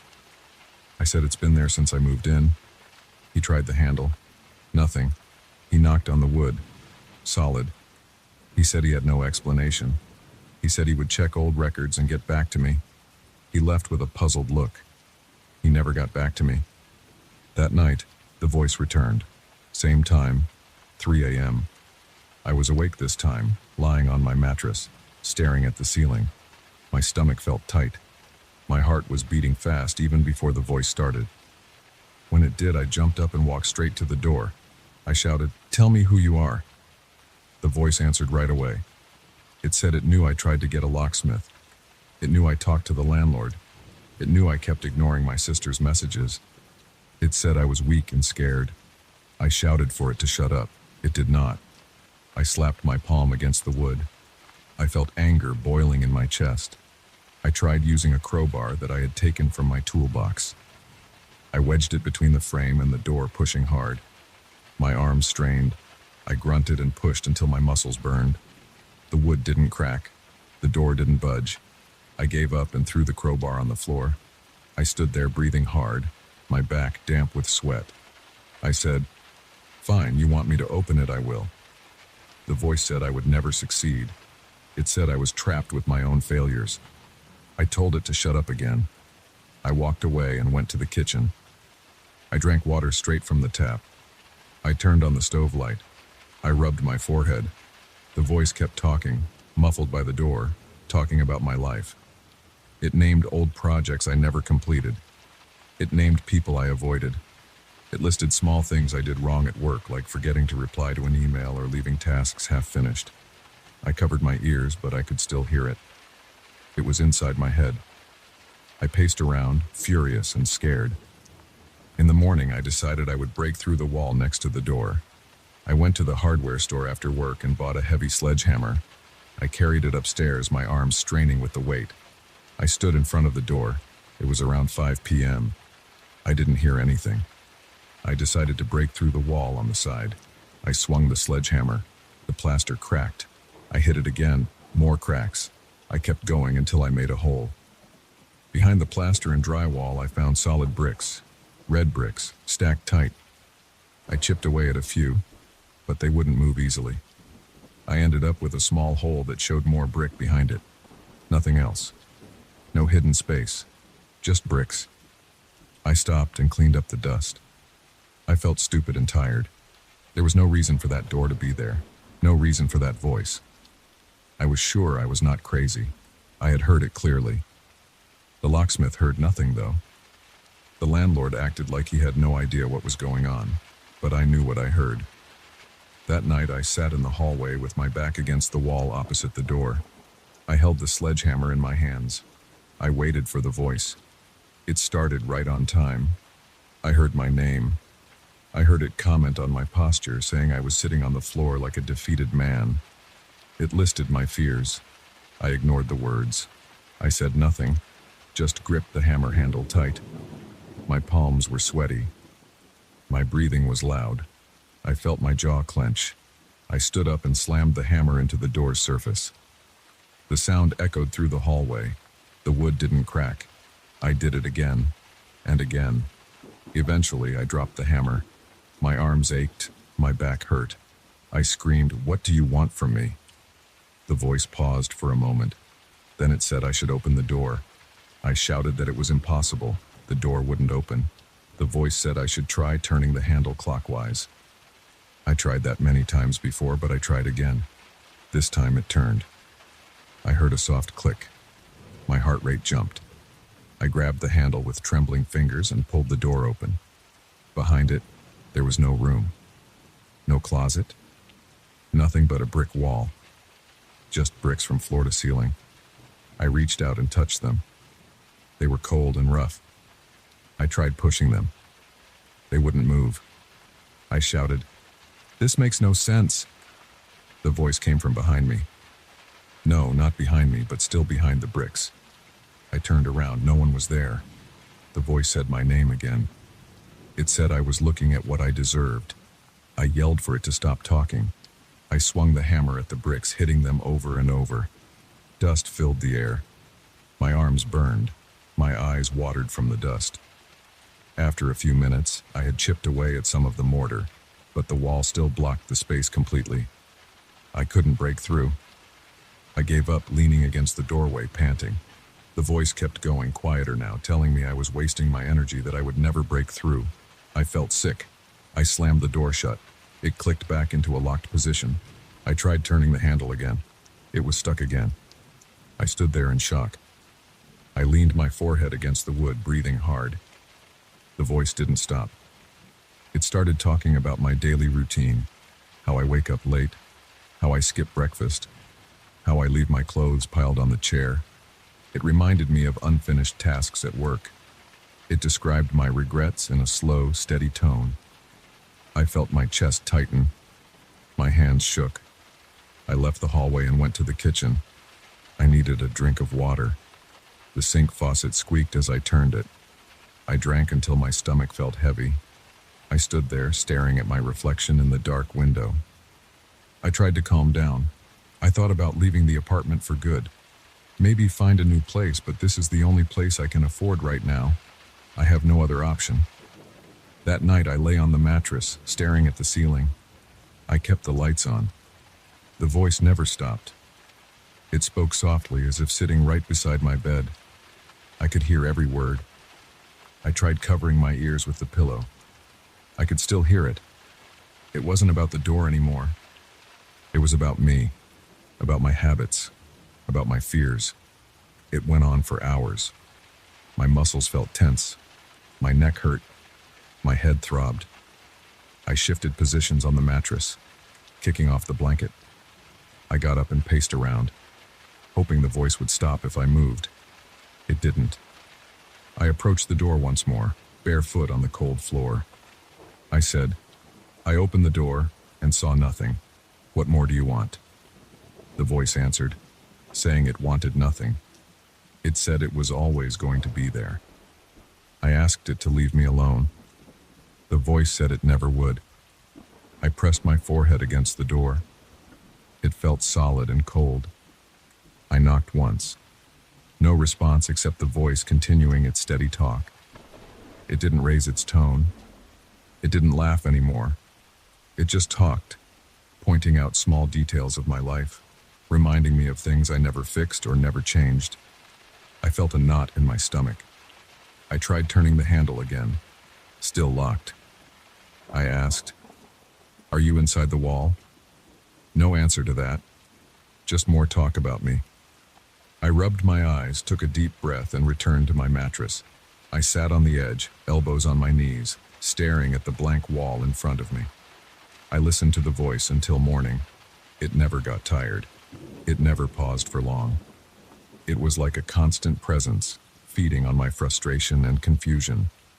By sunrise, I decided to just live with it. I had no solution. I couldn't break the door. I couldn't open the wall. I couldn't explain it to anyone without sounding crazy. I got dressed for work, ignoring the voice. I washed my face in the bathroom sink, feeling the cold water on my skin. I dried off with a towel and stepped into my shoes. The voice kept talking in the background. I locked my front door, walked down the hall, and took the elevator. Outside, the world was normal. Cars passed by, people headed to work, shops opened. My apartment was the only place with that impossible door and that muffled voice. I went to work trying to push it out of my mind, but I knew it would be there waiting for me that night, still behind that door, still talking, still calling my name. I knew I would come home, sit in that nearly empty apartment, and hear it again, and it would never stop.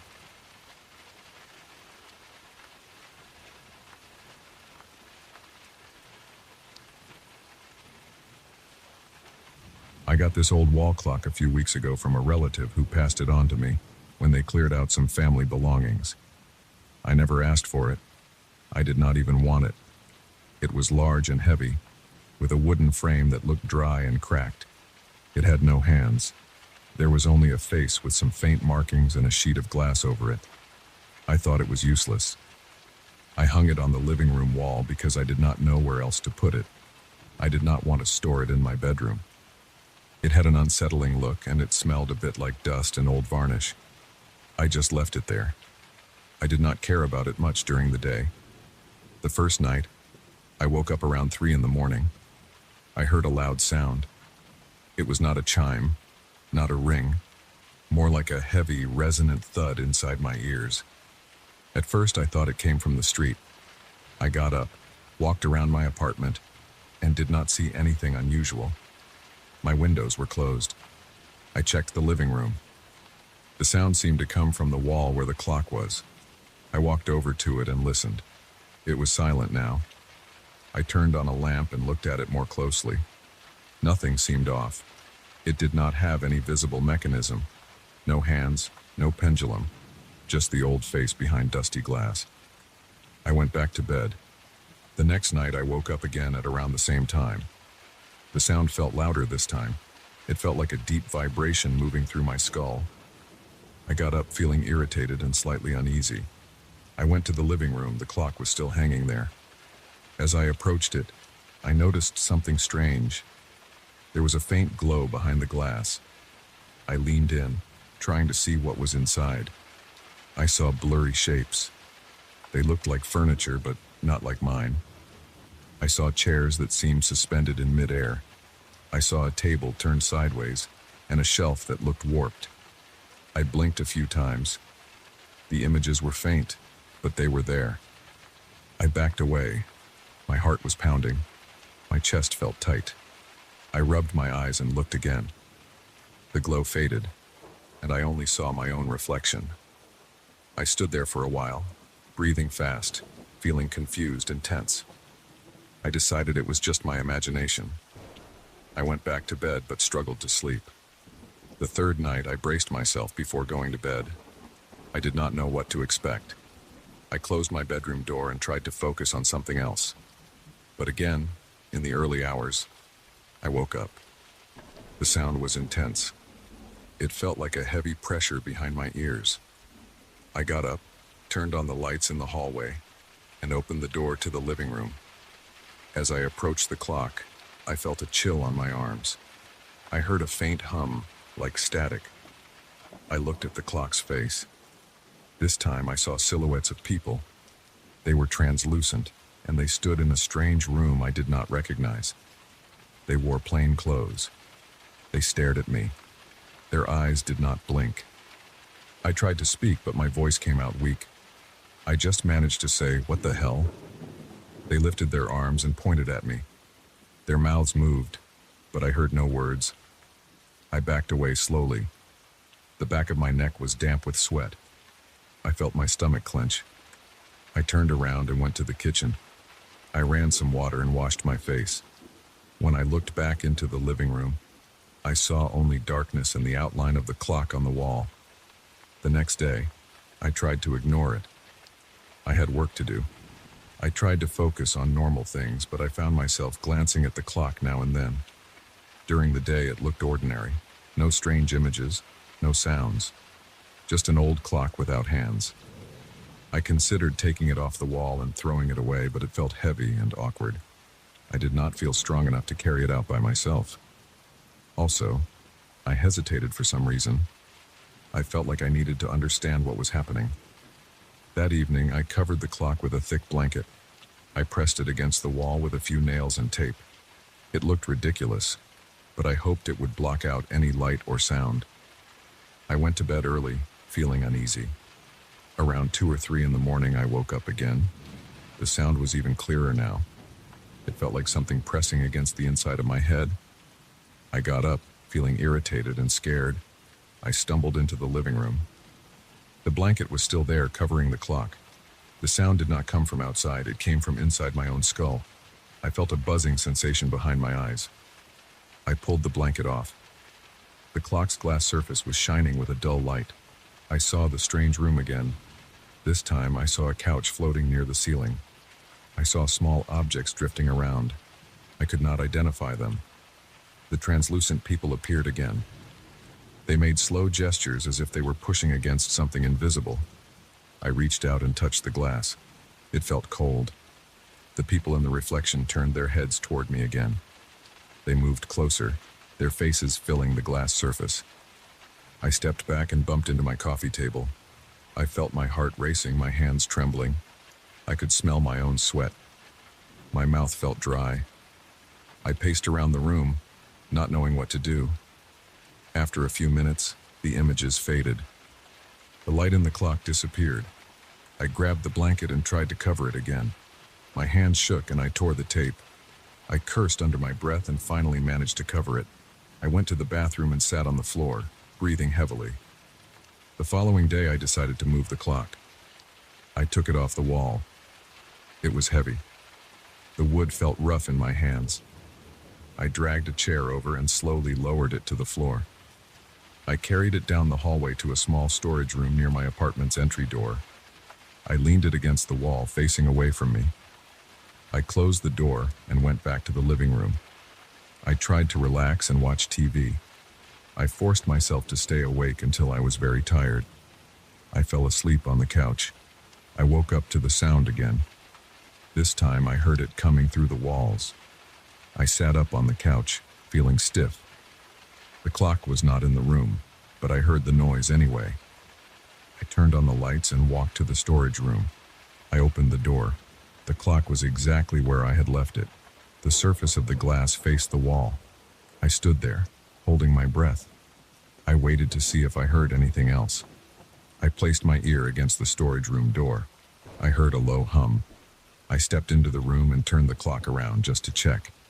Its glass was dark. Nothing appeared inside. I felt frustrated and tired. I went back to the living room and tried to sleep again.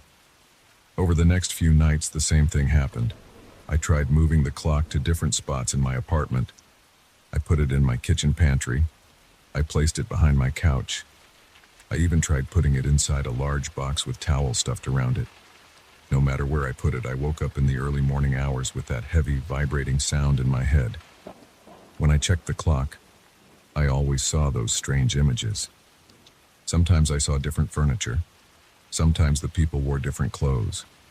They always stared at me. Sometimes they raised their hands as if trying to touch the glass. I never heard them speak. I never saw any doors or windows in that strange room behind the glass. It was always some enclosed space with objects floating, drifting, or rotating slowly. The people's faces looked pale and smooth. Their eyes were not bright. They had no expression except that fixed stare. I avoided looking at them for too long. Whenever I did, I felt dizzy and nauseous. I stopped inviting anyone over. I did not know how to explain this. I tried calling a friend once just to see if someone else could hear the sound. But when he came, it was daytime. The clock looked normal. He said it was just an old piece of junk. I told him I was hearing weird noises at night. He suggested it could be old pipes in the building or some neighbor's appliance. I could not show him the images. They never appeared during the day. After he left, I felt alone and irritated. I thought about throwing the clock out, but my apartment was on the 3rd floor. I would have to carry it down the stairs and leave it on the sidewalk. I imagined myself doing that, but I kept hesitating. I was afraid of touching it for too long. My skin crawled whenever I handled it. The wood felt oily in some places and dusty in others. One night I tried to stay awake and watch the clock carefully. I armed myself with a flashlight and a baseball bat. I sat on the couch and stared at the covered clock, which I had placed against the far wall. Around 2 in the morning, I felt a pressure in my ears. The sound began very low. I aimed the flashlight at the clock. I pulled the blanket down just a bit, exposing the glass. I saw a faint glow. The images formed slowly. I saw the floating furniture again. I saw 2 of those translucent people. They moved closer to the glass. I leaned in, holding my bat. I did not know what I was going to do with it, but I held it anyway. I tried to see if there was any detail that made sense. The people pressed their faces close to the glass. I saw their mouths open and close, but I could not hear anything. The sound in my head got louder. I felt a ringing in my ears. I backed away, pointing the flashlight at them. My hand shook. The beam of light just reflected off the glass. It did not seem to affect them. They raised their arms and pointed at me again. My throat tightened. I felt my hands get clammy. I shouted at them, "Stop!" I banged my bat against the floor. Nothing changed. The images kept moving. I ran out of the room and slammed my bedroom door. I heard the sound continue for a while. Then it faded. I tried getting rid of the clock the next morning. I wrapped it in an old sheet and carried it down the stairs. It was heavy and my back hurt. I brought it to the trash area behind the building. I leaned it against the wall next to some old furniture. I returned to my apartment, feeling relieved. I spent the day trying not to think about it. I watched TV and did some cleaning. I even took a long shower. That night, I went to bed hoping it was over. I woke up to the same sound. My heart sank. I rushed to my front door and looked through the peephole. Nothing. I opened the door and checked the hallway. Nothing. I turned on all the lights and walked through my apartment. The clock was not there, but I heard the sound in my head. I went down the stairs to the trash area behind the building. The clock was gone. I stood there for a few minutes, looking around with a flashlight. I did not see it. The sound faded. I went back upstairs, feeling confused and frustrated. When I entered my apartment again, I saw the clock leaning against the living room wall. I froze. It was back. I had no idea how that was possible. I had locked my door. I closed my eyes and opened them again. It was still there. The sheet was gone. It looked exactly as before. I decided not to touch it. I just stayed in my bedroom for the rest of the night, trying to block the sound with pillows over my ears. In the early morning, I peeked into the living room. The clock looked normal, silent, just an old piece of wood and glass.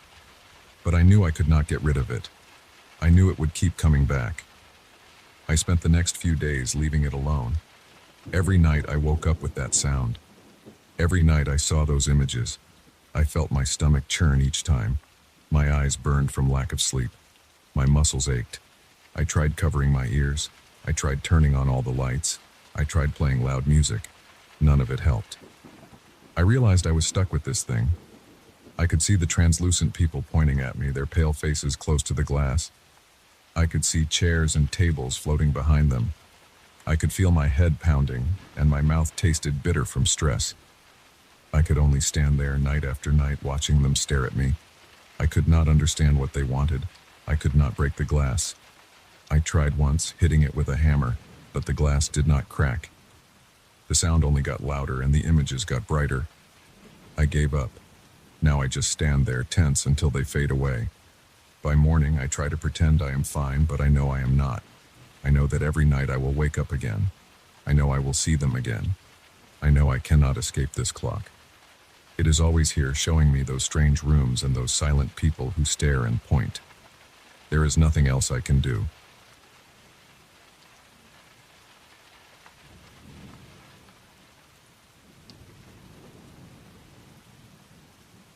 I remember the night I first saw the painting. It was 2 weeks ago. After closing hours at the small museum where I work as a curator, I had just finished locking up the main gallery and was sitting alone in my office on the second floor. That was when a delivery guy left a large wrapped frame at the front desk. He didn't say who sent it. He just said it was for me. I signed for it, brought it upstairs, and pulled off the brown paper.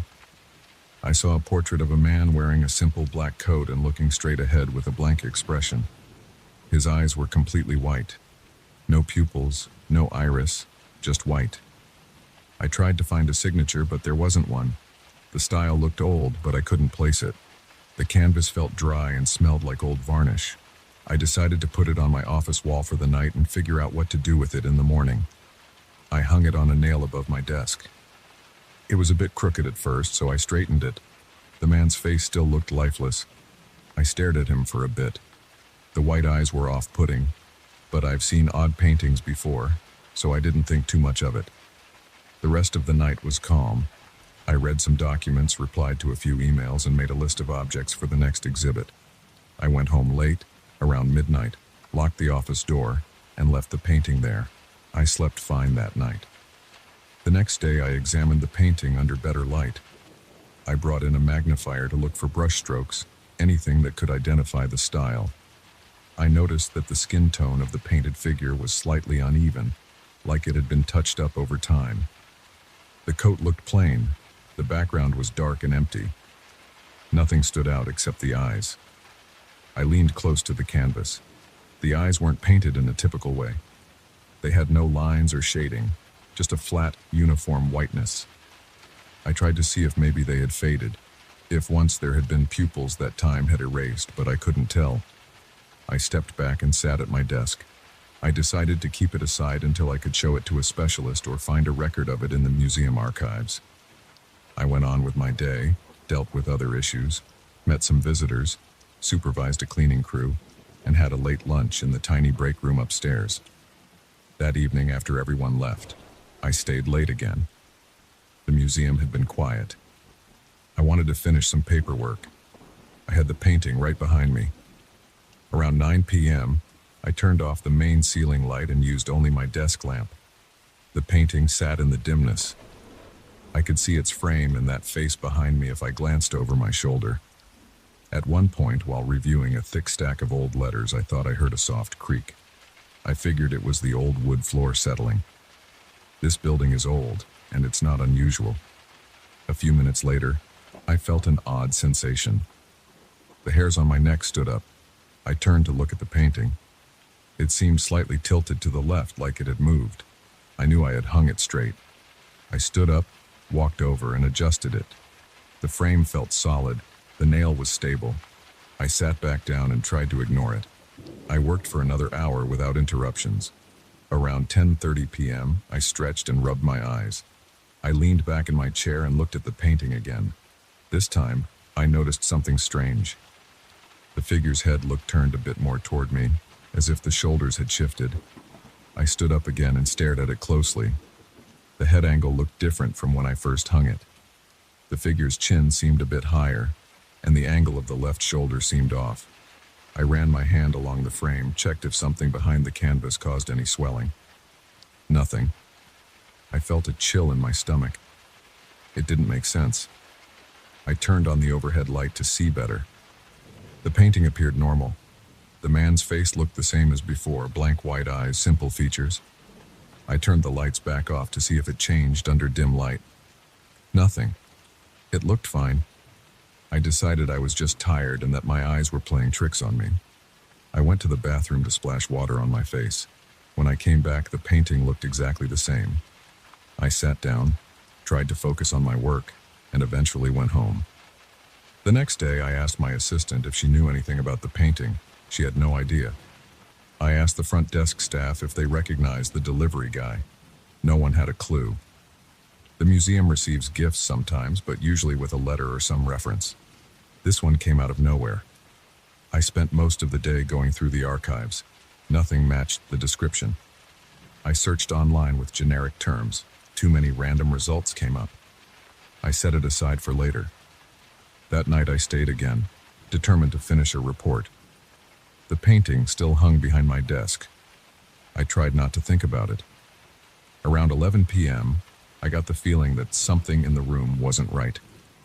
I turned around and saw that the painting looked slightly closer to the right edge of the wall than before. I knew I hadn't moved it. I approached it slowly. My heartbeat felt heavier. I touched the frame. It didn't budge easily. The nail was firmly in place. I pulled slightly. It resisted. I stepped back and frowned. The painting shouldn't move on its own. There was no draft. The windows were closed. The museum's climate control is stable. I turned on the light again. I noticed something else. The eyes seemed to follow me.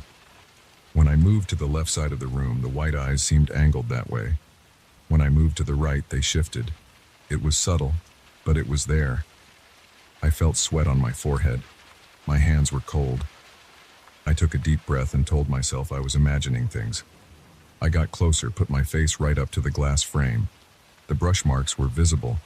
The eyes were just paint. They had no depth. I stepped back, turned around, and walked toward the door. Something made me look at the reflection in the glass. I could see my reflection. Behind me, I saw the vague outline of another figure. It stood close to my shoulder. I spun around, but nothing was there. My chest felt tight. I looked back at the glass. My reflection was normal now. No one else appeared behind me. I decided I had worked enough and left. I locked the office and went home. I tried to sleep, but I kept seeing those white eyes in my mind. The next morning, I opened the office. The painting was still there in the correct spot, facing forward. Sunlight came through the window. Nothing unusual. I told myself that maybe I had imagined the figure in the reflection. Maybe I was overworked. I spent the day handling normal museum tasks, focusing on other things. That evening, though, I found myself alone again in the office. I didn't have to stay late, but I wanted to figure out what was going on. I brought a small measuring tape and a pencil. I measured the painting's exact distance from the corner of the room and marked the position lightly on the wall with the pencil. I turned off all the lights except the lamp on my desk. I sat down and watched the painting. After about an hour, I looked up and saw it appeared to be about half an inch off from my pencil mark. I stood up and checked the measurement. It was definitely different. I felt my heart pounding. This was not in my head. Something was moving it. I grabbed the frame and tried to shift it, but it wouldn't move easily. To get it off alignment, I had to apply some force. The nail was solid. It made no sense. I stepped back and looked at the painting. The man's white eyes stared forward. I turned on my phone camera and recorded a short video. Just a few seconds of the painting. Nothing moved on video. The painting looked normal. I turned off the camera and stood still, watching. After a minute, I noticed the figure's left eyebrow seemed slightly lifted, like it had changed expression. My stomach twisted. I leaned in and stared at it. The painted face looked a bit more like mine now, as if the nose shape had changed. I knew that the night before the nose had been straighter. Now it had a slight curve like my own nose. I reached for the desk lamp and aimed it directly at the painting. I tried to see if the texture was shifting. It looked completely still. I touched the glass, felt it cool under my fingers. I knocked on the frame. Solid wood. Behind me, the silence felt heavier. The air felt thick. I turned around fast and checked the reflection in the glass again. This time I saw that strange figure next to me again, closer now. It was a person-shaped blur, standing at my shoulder height, head slightly tilted. I whipped around to face the room. Nothing. I looked back at the reflection and saw only my own face, pale and sweating. I decided I had to remove the painting. I took it off the nail and placed it facing the wall. I set it on the floor, frame against the plaster, so it couldn't watch me. I sat down at my desk and tried to calm down. After a few minutes, I heard a scraping sound. I looked up. The painting had shifted on the floor. It tilted slightly away from the wall, as if pulled from behind. I jumped up, grabbed the painting, and set it flat on the floor, facing upward. I put a stack of heavy books on top of it. I thought that would keep it from moving. I stood over it, breathing fast, my arms tense. I watched for several minutes. The stack of books remained still. I began to feel a bit calmer. Then I saw it. The top book slid a fraction of an inch to the side. I froze. I kneeled down and tried to hold the frame with my hands. I pressed down firmly. I felt nothing unusual, no vibrations, no movement. When I let go, everything stayed still. I sat back in my chair, not knowing what to do. I decided to leave the office. I turned on all the lights, locked the door, and went downstairs. I sat in the break room, drank some water, and tried to think. I had to deal with it somehow. I couldn't tell my coworkers I was scared of a painting. They would laugh or think I was losing my mind. But I couldn't deny what I saw. The painting moved. The image changed. Its eyes followed me. It resembled me more now. The eyebrows, the nose, even the shape of the chin looked more like mine. After an hour, I returned to the office. I opened the door slowly. The painting was no longer under the books. It was back on the wall, hanging neatly as before. My pencil mark was visible on the wall. The painting was now aligned with that mark again. I stepped inside and closed the door behind me. I approached the painting. The face looked even more familiar now.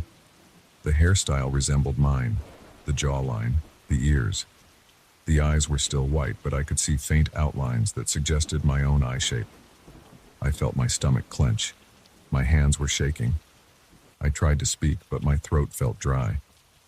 I said something soft, just a whisper asking who or what it was. No answer. I moved to the side and looked at the reflection in the glass. The figure behind me was there again, now in sharper focus. It stood just a few inches from me. I could see its shape more clearly. It had a body like a person, tall, wearing something dark, but I couldn't see its face well. My neck felt stiff. I turned around quickly, expecting to see someone right there. Nothing. I decided to take the painting down and store it in the basement. I grabbed it off the wall and headed toward the hallway. As soon as I stepped out of the office, I felt the weight in my arms shift strangely. The painting pressed down harder as if it grew heavier. I almost dropped it. I strained my arms and carried it downstairs. The basement was quiet, lit by a single overhead bulb. I placed the painting against a metal shelf and backed away. I stood there for a minute watching it. No movement. I felt relieved. I locked the basement door and went home. The next morning, I went straight to the basement to check on it. I turned on the light and saw the painting on the floor, facing upward. It must have fallen or moved. The frame wasn't damaged. I picked it up. The figure in the painting looked exactly like me now, except the eyes were still white. My own hairline, my own facial structure. My heart thumped. I could barely breathe. I set it back against the shelf and stepped away. The painted figure's mouth looked slightly open, like it was about to speak. I couldn't handle it. I took a cloth and threw it over the painting. The cloth draped over the frame, blocking its gaze. I felt safer that way. I spent the day trying to work as normal, but I couldn't concentrate. I kept thinking about that face. I visited the basement a few hours later. The cloth was on the floor, several feet away from the painting. The painting stood upright against the shelf, facing me, uncovered. I backed up slowly. I felt my hands shaking. My heart was racing. I whispered to myself that this was impossible. I decided to turn off the light and leave it there. I locked the door. I figured maybe if I ignored it, it would stop. But after closing hours, I had to walk by the basement door to leave. I heard a faint scraping noise behind it. I pressed my ear to the door. A soft sound like a frame shifting against the floor. I backed away and hurried out of the building. I didn't sleep well. The next day I checked again. The painting was now leaning near the door, as if waiting for me. The face was unmistakably mine. The eyes were still white, but I could see a faint reflection of the light in them now, like real eyes. I grabbed the painting and took it back upstairs. I didn't want it chasing me around the building. I placed it in my office again on the wall. I locked myself inside with it and waited. I watched it for hours, barely blinking. It didn't move while I stared directly at it. But if I looked away, even for a second, when I looked back, it seemed slightly different. A shift in the frame, a movement of the chin. At midnight, I turned on all the lights. I stood in front of the painting and checked my reflection again. The figure behind me was closer than ever, practically touching my shoulder. I turned around, and for a brief second I felt a cold pressure near my back. Then it was gone. I looked back at the painting. It was me in that frame. My face, my hair, but those white eyes. I clenched my jaw. My spine tingled. I pressed my hand against my chest to steady my breathing. I reached up and tried to pry the painting off the frame to remove the canvas. It wouldn't budge. The nails were old and solid. I gave up and just stared at it, unsure what to do. I'm writing this now in my office with the painting behind me. I don't know who delivered it. I don't know why it moves or changes. I only know that every time I let my guard down, it shifts. I see that figure in the reflection just behind me. I feel it in the room, even though I can't see it when I turn around. I see my own face in that painting, as if it's becoming a mirror. My hands are shaking as I type this. I don't know how long I can stand this, but I can't bring myself to destroy the painting. I just sit here, waiting for the next time it shifts, and wondering if someday I'll turn around and find someone standing right there, looking exactly like me with white eyes and no explanation.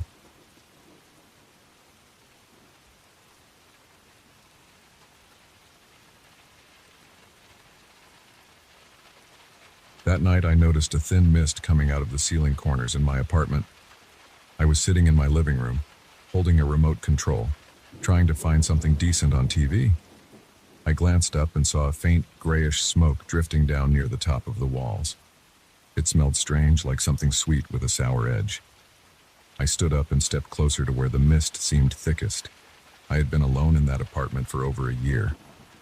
It was a one-bedroom place in a quiet building with thin walls. I could usually hear my neighbors or traffic outside. But right then, I didn't focus on those sounds. The mist took my attention. I tried waving my hand through it. It didn't feel wet. It was just a slight haze that seemed to move on its own. I turned on the lights to full brightness, hoping I could see it better. It didn't really help. The mist drifted around as if it had its own quiet currents. The first night I just ignored it. I opened a window and tried to let it out. The air outside was cold. I noticed the mist thinning near the window, but it was still there in the corners. It didn't set off the smoke detector, and I didn't smell any sign of an electrical problem. I closed the window when I got too cold. I tried to sleep. I remember lying in bed, thinking about whether I had some kind of leak from the apartment upstairs. But there were no water stains, just this light haze. The next day I noticed small changes in my apartment. When I got home from work, my coffee mug, which I had left on the kitchen counter that morning, was now on the table by the couch. I was sure I hadn't left it there. I checked my door. It was still locked. My spare key was still in my desk drawer. I figured maybe I was tired or distracted. I went into the bathroom and saw that the mirror looked like it had faint smudges on it. I wiped them with a rag. They didn't come off easily. I leaned in close and saw that these weren't just random smudges. They looked like handprints. They were small, but shaped like normal hands. I touched the glass. It felt normal. I thought about calling the landlord, but I decided to wait. I didn't want to sound like some paranoid tenant. I just shook my head, grabbed a paper towel, and tried scrubbing again. Eventually, I got most of the smudges off. That evening, the mist was back. I sat on my couch and watched it drift along the top edges of the room. My TV was on mute. I stared at the mist. It was hard to see if it had any shape, but at one point it seemed to form a sort of outline, like a head and shoulders, but it wasn't stable. It shifted and broke apart after a few seconds. The smell was stronger that night. I could taste it in my mouth, making me swallow more often. I tried talking out loud. I said, "Who's there?" I felt stupid saying it, but I did it anyway. I listened and waited. I only heard a soft wheezing sound, maybe just my own breathing. I stood up and walked around, checking each corner, seeing if there was some gap in the walls. I didn't find anything. I remember sitting back down and feeling uneasy. My pulse was faster than normal. My palms were damp. I ran my hands over the fabric of the couch to dry them. I tried not to think about it too much. I turned the TV sound back on and watched some random show until I got tired and went to bed. In the morning, I noticed that the shoes I had left by the door were now facing the wrong way. Instead of facing out, they faced in. I hadn't done that. I checked my bathroom mirror again. More faint prints were there, scattered around, like someone had pressed their hands against the glass while it was steamed up. I had taken a shower the night before, and I remembered the mirror being foggy, but I never touched it with my hands. I always used a towel. I tried to think logically. Maybe the moisture had settled in strange patterns. I tried to clean the mirror again. The smudges faded, but never fully disappeared. I decided to ignore it and get ready for work. Later that night, around 10 or 11, the doorbell rang. I was sitting in my living room again, trying to read emails on my phone. The sound made me jump. I went to the door and looked through the peephole. No one was there. I opened the door and checked the hallway. It was empty and silent. I closed the door and locked it again. 10 minutes later, It rang again. I rushed to the door this time, hoping to catch whoever was messing with me.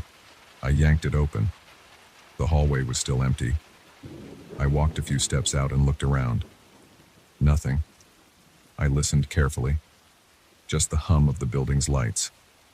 I went back inside and closed the door, making sure to secure the chain lock. I stood there for a while, looking at the door, waiting to see if I'd hear the chime again. I could feel my heart beating too fast. My legs felt weak. I took a deep breath and shook my head. After a few minutes, I walked back to the couch and sat down. I tried talking to the mist again. I said, "What do you want?" I waited, straining my ears. For a few seconds, I heard nothing except my own breathing and the faint hum of the refrigerator in the kitchen. Then I heard something that sounded like a muffled laugh. It was quiet and short, like someone holding back a chuckle. I stood up. My head felt light. I said, "Hey, who are you?" I got no response. The mist was there, shifting along the ceiling line. My eyes watered a bit because the smell got stronger. I coughed and waved my hand in front of my face. I tried to open the window again, let in some fresh air. The outside traffic was making distant noise. I hoped the fresh air would clear my head.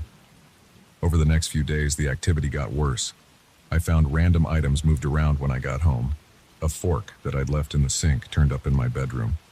My TV remote ended up in the bathroom sink. I started leaving everything in very specific spots so I would know if something had changed. Each day I found more evidence that something was messing with me. I stopped sleeping well.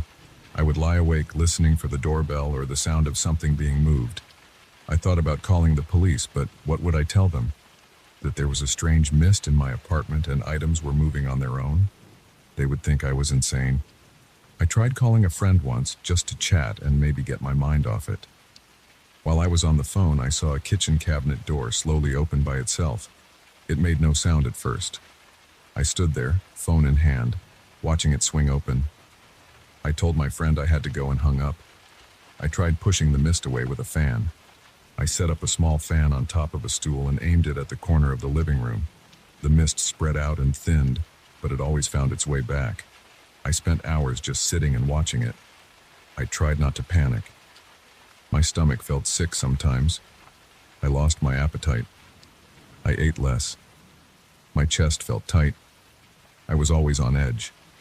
I started checking the locks on my door and windows every hour. Nothing seemed forced or broken. One evening, I decided to talk directly to whatever was causing this. I stood in the middle of my living room and spoke clearly. I said, "I know you're here. I want you to leave." I listened. I heard a quiet giggle, like the kind I heard before. I kept speaking. "I'm not leaving, so you can stop this." I waited. The mist swirled in the corner.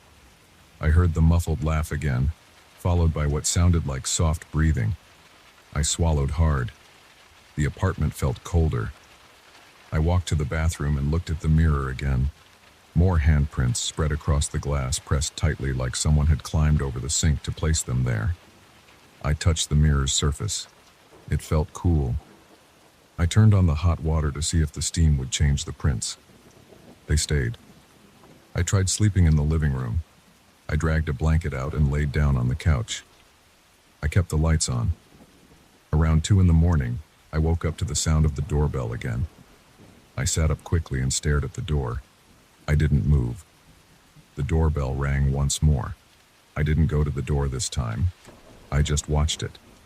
It stayed closed, and the chain lock hung loose.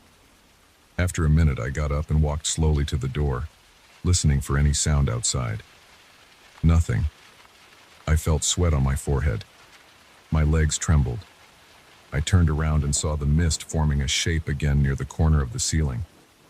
It looked like a tall figure, but with no distinct features.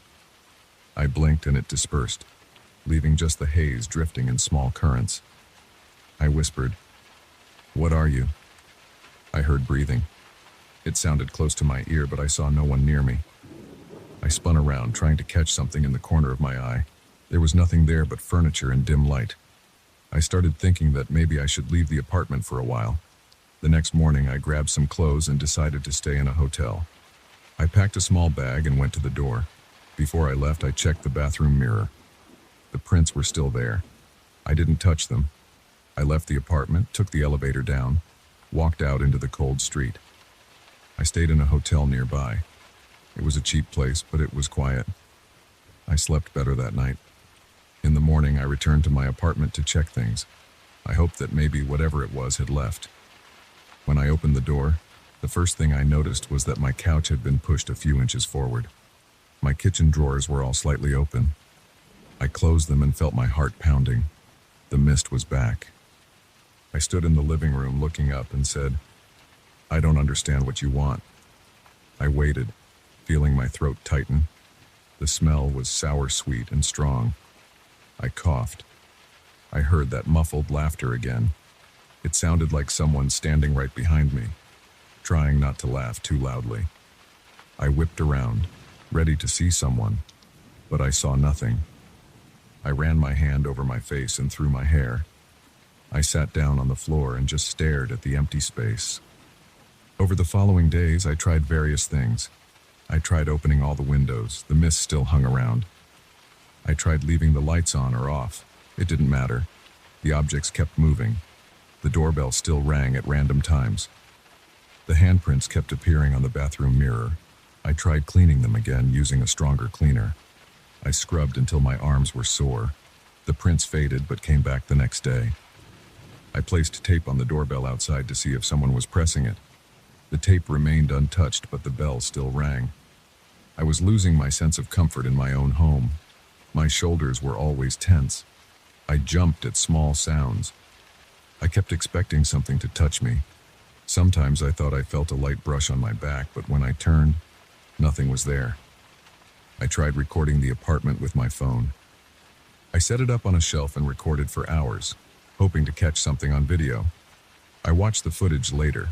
I saw objects move slightly, shift an inch or two, but I never saw anything grabbing them.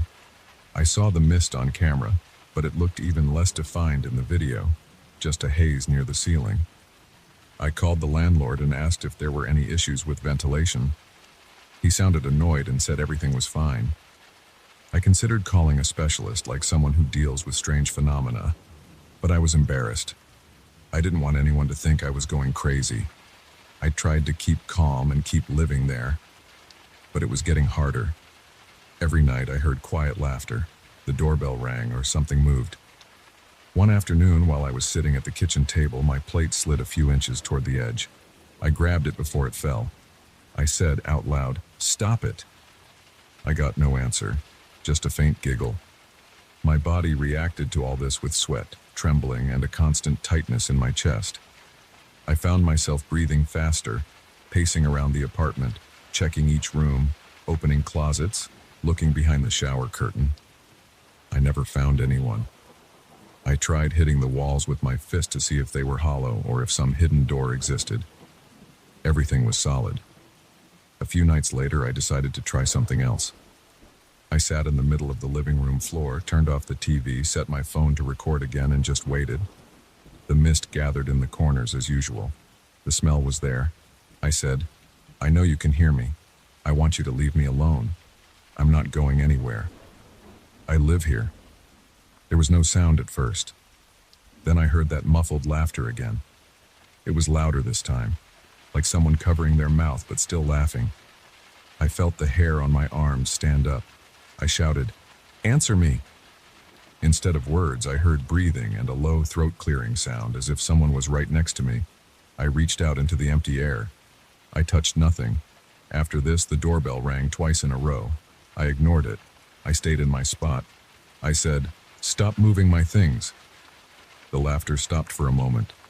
The mist shifted, making slow circular patterns near the ceiling.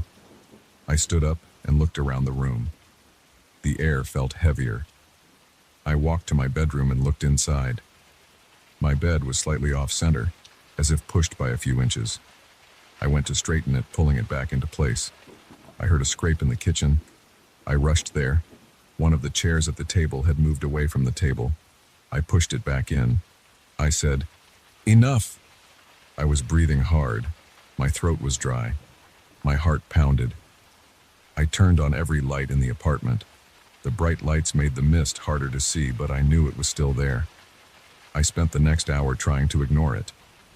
I ate a simple meal, tried to watch TV, and avoided talking to it. Occasionally, I would hear a faint giggle or the doorbell would ring once. The handprints on the bathroom mirror were back by the time I went to brush my teeth before bed. I cleaned them off again. They returned the next morning. I never got a clear explanation. I never heard a voice speak words, only laughter and breathing. I never saw a solid figure, only shapes in the mist. The handprints and the moving objects never stopped entirely. After a few weeks, I learned to live with it. I stopped reacting every time something moved. I stopped yelling at the mist. I tried to carry on with normal life. I kept the apartment cleaner, double-checked where I left my belongings, and kept a close eye on the bathroom mirror.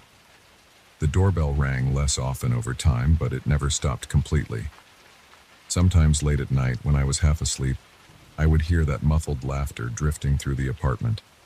I would feel my skin crawl, and I would pull my blanket tighter around me. I never told anyone else. I guess I just adapted. The mist never harmed me.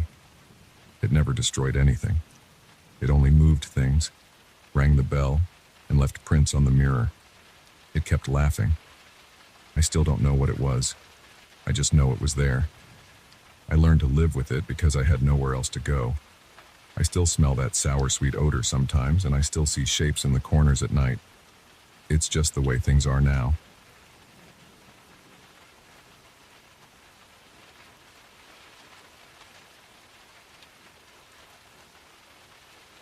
I remember the first night I heard that door latch move. I was sitting alone in my living room trying to relax, but my attention kept going back to the small wooden cabinet I had brought home earlier that day. It was an old piece I picked up at a second-hand store a few miles from my apartment. It looked sturdy from the outside, with faded paint and a few scratches near the hinges, but its old-fashioned design had caught my eye. I had thought it might fit nicely in a corner of my living room, maybe hold a few books or some boxes. It was nothing special, but something about it interested me when I saw it at the store. Now, sitting in silence, I could hear its latch inside the door shifting on its own, even though I had locked it. I got up and approached it. It was about chest height. The outside felt rough to the touch. The surface smelled like old varnish, maybe a bit of musty wood. I pulled at the handle. I had locked it earlier using the small key that came with it, but I decided to open it and check inside. The key turned without any resistance. When I pulled the door open, it gave off a slight creak. The inside was dark. I reached for my flashlight, switched it on, and aimed it inside. I expected to see a couple of shelves and maybe some leftover dust. Instead, I saw nothing but darkness. There was this odd impression that the inside was deeper than it should be. I tried to see the back panel, but the light seemed to fade before hitting anything. I stepped back and tried to shake off the feeling. I thought maybe the interior was painted a dark color, or maybe there was some weird angle that made the flashlight beam look odd. Still, the latch moving on its own bothered me. I checked the hinges. They were tight. The lock mechanism seemed simple. I shut the door again, locked it, and tapped the outside. It felt solid. I tried not to think about it too much. I turned on the TV, hoping some background noise would help me relax. That night, I woke up around 3 in the morning. I do not usually wake up in the middle of the night, but something made me sit up. My bedroom door was open and I could see the corner of the living room. The cabinet was there. My heart felt heavier than usual. I listened. I could hear a faint clicking sound, like metal against metal. I switched on my bedside lamp and walked slowly to the living room. The cabinet's latch was turning. The door was still closed. I stood in front of it, watching the metal piece rotate on its own. It moved slowly, making that slight scraping sound. I touched it and it stopped. I tried to reason with myself. Maybe it was a loose part. Maybe the temperature changes at night made the metal expand or contract. I tried pulling the door open again, but this time it resisted. I used the key and it turned easily. The door swung open. Again, I saw that black void. I reached in with my hand, expecting to touch the back panel. My arm went in almost up to my elbow. There was no back panel. I felt only cool, still air. I pulled my hand out quickly. There was no smell, no breeze, nothing. I shut the door. I locked it. I went back to bed, but my sleep was restless. The next morning, I checked the cabinet carefully. I moved it away from the wall, expecting to see a trick or a compartment. The back was intact. It looked normal from outside. I tapped the back with my knuckles. It was solid wood, no hollow sections. I moved the cabinet again and opened the door. Inside, nothing had changed, just that dark space. I tried shining a stronger flashlight and leaned in carefully. At the far end, I thought I saw a tiny reflection. It looked like a small, bright point. It resembled an eye catching the light. I felt nervous. I closed the door again. Throughout the day, I tried to ignore it. I had work to do on my laptop, and I managed to keep busy until late afternoon. But every time I took a break, I caught myself staring at the cabinet. Sometimes I thought I heard a faint sound from inside, like distant scratching or a soft tapping. By evening, I decided to look inside once more. I waited until the sun went down. I turned on all the lights in the living room, grabbed my flashlight, and unlocked the cabinet. The darkness inside felt different this time. It seemed deeper. I leaned in and aimed the flashlight downward, upward, and to the sides. The beam disappeared into the blackness. Then I saw that bright point again. I focused my flashlight on it. It was small and reflective. It seemed to be watching me. The hair on my arms rose. My stomach tightened. I called out, even though it felt stupid. "Hello? Is someone there?" My voice sounded normal, just a bit shaky. There was no response, just silence. I tried reaching in again with my hand, but I stopped halfway. I pulled my hand back and closed the door. For the next few days, things got worse. At night, the latch kept turning. Sometimes I woke up to the sound of the door creaking. I always found it locked, but I had this feeling that something inside wanted to come out.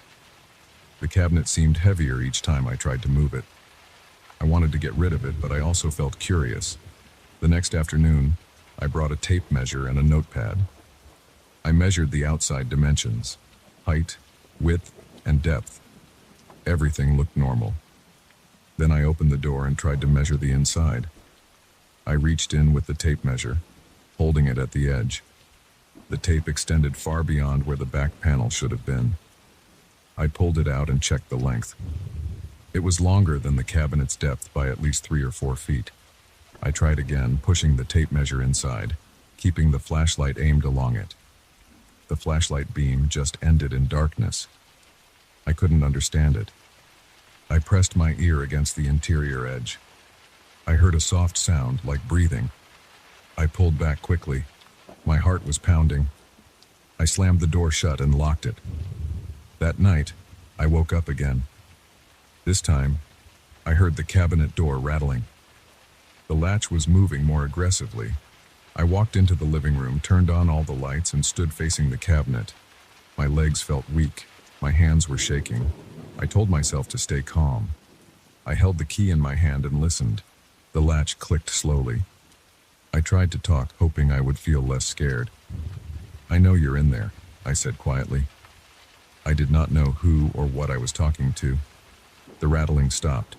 I touched the door. It was cold. I knelt down and pressed my ear against it. I heard a low scraping sound from inside. I decided to leave it locked that night. I went back to bed, but I could not sleep.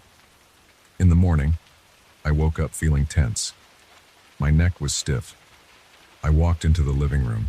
The cabinet door was slightly ajar, even though I knew I had locked it. I checked the lock. The key was on my nightstand. I never left it anywhere else. Somehow, the cabinet door had opened a crack. I pulled it open. Inside, the darkness felt heavier. I reached in with a broom handle, expecting to hit the back. The handle just disappeared inside until I almost lost my grip on it. I pulled it out quickly. As I backed away, I heard a faint whisper-like sound coming from the cabinet. It did not form words, just a faint rustle of air. I placed a chair against the door and put some heavy books on top of the cabinet. I hoped that would keep it closed. I decided to go out for a while to clear my head. I spent a few hours at a nearby coffee shop trying to distract myself, but my mind kept going back to the cabinet. When I returned, it was late afternoon. My apartment felt stuffy and quiet. The cabinet stood in the same corner. The chair and books were still there. I checked the door. It was closed. I removed the books and the chair, took a deep breath, and opened it again. This time I shined my flashlight inside for a solid minute. I tried to hold the beam steady. I saw that reflective point again. It was larger now, or maybe closer. It reminded me of an animal's eye reflecting light at night, but I could see no shape, no outline, just that small, bright point. I whispered, "What do you want?" There was no answer, just a soft clicking sound. I closed the door and locked it. Over the next few days, the cabinet changed in subtle ways. The hinges looked newer. The wood on the inside edge felt smoother, as if it had been sanded overnight. The darkness inside seemed to push outward. Each time I opened the door, I sensed more space inside. At one point, I even tried to stick my head inside while holding the flashlight. When I did that, I felt a sudden rush of cold air. My eyes watered. I pulled back, hit my head on the cabinet's frame, and cursed out loud. I wiped my eyes and closed the door again. At night, I stopped sleeping well. Every sound made me jump. The cabinet door latch would click at random times. Sometimes I would stand in front of it for an hour, waiting to see if it would open by itself. It never did while I watched. But if I turned my back for a minute, I would hear a scraping sound. When I turned around, nothing had changed. Still, I noticed that the cabinet seemed slightly angled one morning, as if the floor under it had shifted. I tried to level it, but it stayed crooked. I decided to get rid of it. I tried to drag it out of my apartment. I pulled and strained, but it would not budge. It felt like it was anchored to the floor. The wood of the cabinet's feet looked normal, but it would not slide or lift. I tried using a crowbar at the edge, but the tool slipped off. My palms were sweating. I kicked the cabinet in frustration. I shouted, "Just let me get rid of you." My voice echoed in the quiet apartment. That night, I heard a new sound. It was a low groan, coming from inside the cabinet. I approached it and felt a vibration through the floor. I backed away and leaned against the wall, breathing hard. I could smell something faint now, like damp earth. I checked all my windows. They were closed. The smell was coming from the cabinet. I thought about calling someone, maybe a friend or the landlord, but what would I say? There's a cabinet in my living room that leads somewhere else. It sounded crazy. I decided to handle it myself. I got my toolbox. I had a drill and some screws. I decided to seal the door shut from the outside. I pressed the cabinet door closed and drilled 3 screws along the edge. I felt the vibration increase as I did this. The drill slipped a couple of times because my hands were shaking. After I finished, I stepped back and stared at the sealed door. I could still hear faint noises inside. I sat on my couch and kept my eyes on it. After a few minutes, the latch started turning again. The door rattled, but it stayed closed. I watched the screws bend slightly. One of them popped out and fell to the floor. I cursed and grabbed a hammer. I nailed a piece of wood across the door. The rattling continued, making the wood vibrate. I spent the next hour reinforcing the door. I nailed 2 more pieces of wood across it. I pushed a bookshelf against it. I stacked some heavy boxes. By the time I finished, I was sweating. My heart was beating fast. I could still hear sounds coming from inside, like soft scratching. I sat on the couch and waited. Minutes passed, then hours. The sounds eventually stopped. I didn't sleep that night. In the morning, I checked the makeshift barricade. Everything was still in place. The apartment was quiet. I listened carefully. I heard nothing from inside the cabinet. I got down on my knees and pressed my ear against the barricade. No sound. I removed a couple of boxes and the bookshelf. I tapped the wood planks. They felt solid. I considered leaving them there forever. Over the next few days, I watched the cabinet from a distance. It stayed quiet. I no longer heard the latch turning. I slept a bit better. The smell of damp earth faded. Still, I was nervous. I knew something was in there. I couldn't see it, but I knew it existed. I felt it in the silence. I wondered if it was waiting for me to let my guard down. A week later, I decided to try something else. I brought a small mirror and flashlight. I wanted to see if the inside had changed. I removed the bookshelf and a few planks carefully. I left the door sealed except for one corner where I could shine the light in. When I did, I saw only darkness. I tried angling the mirror. For a second, I caught a glimpse of that bright point again. It was closer now. It flickered once and then disappeared. I felt a surge of panic and hammered the wood planks back into place. After that, I decided not to look again. I ended up moving the entire setup, cabinet and barricade, into a corner and covering it with a large sheet. I tried to forget about it. It did not rattle anymore, but I often felt uneasy in my apartment. Sometimes I caught myself looking at the covered shape in the corner, expecting it to move or shift. Nothing happened. I stopped checking inside. I left it sealed. I never tried to open it again. I figured that whatever was inside could stay there. I considered calling someone to haul it away, but I doubted they would be able to move it. Besides, I did not want to explain what was happening. My best solution was to leave it as it was. It stayed silent. Over time, I learned to ignore it. Sometimes late at night, I thought I heard a faint click, but I never saw the latch move again. I kept my distance. I ate, slept, and went about my life pretending that the cabinet was just an old piece of furniture I never used.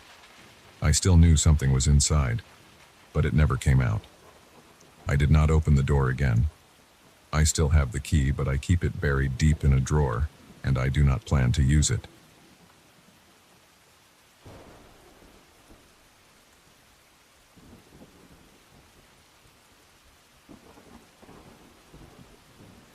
I remember the first time I noticed something wrong with my shadow.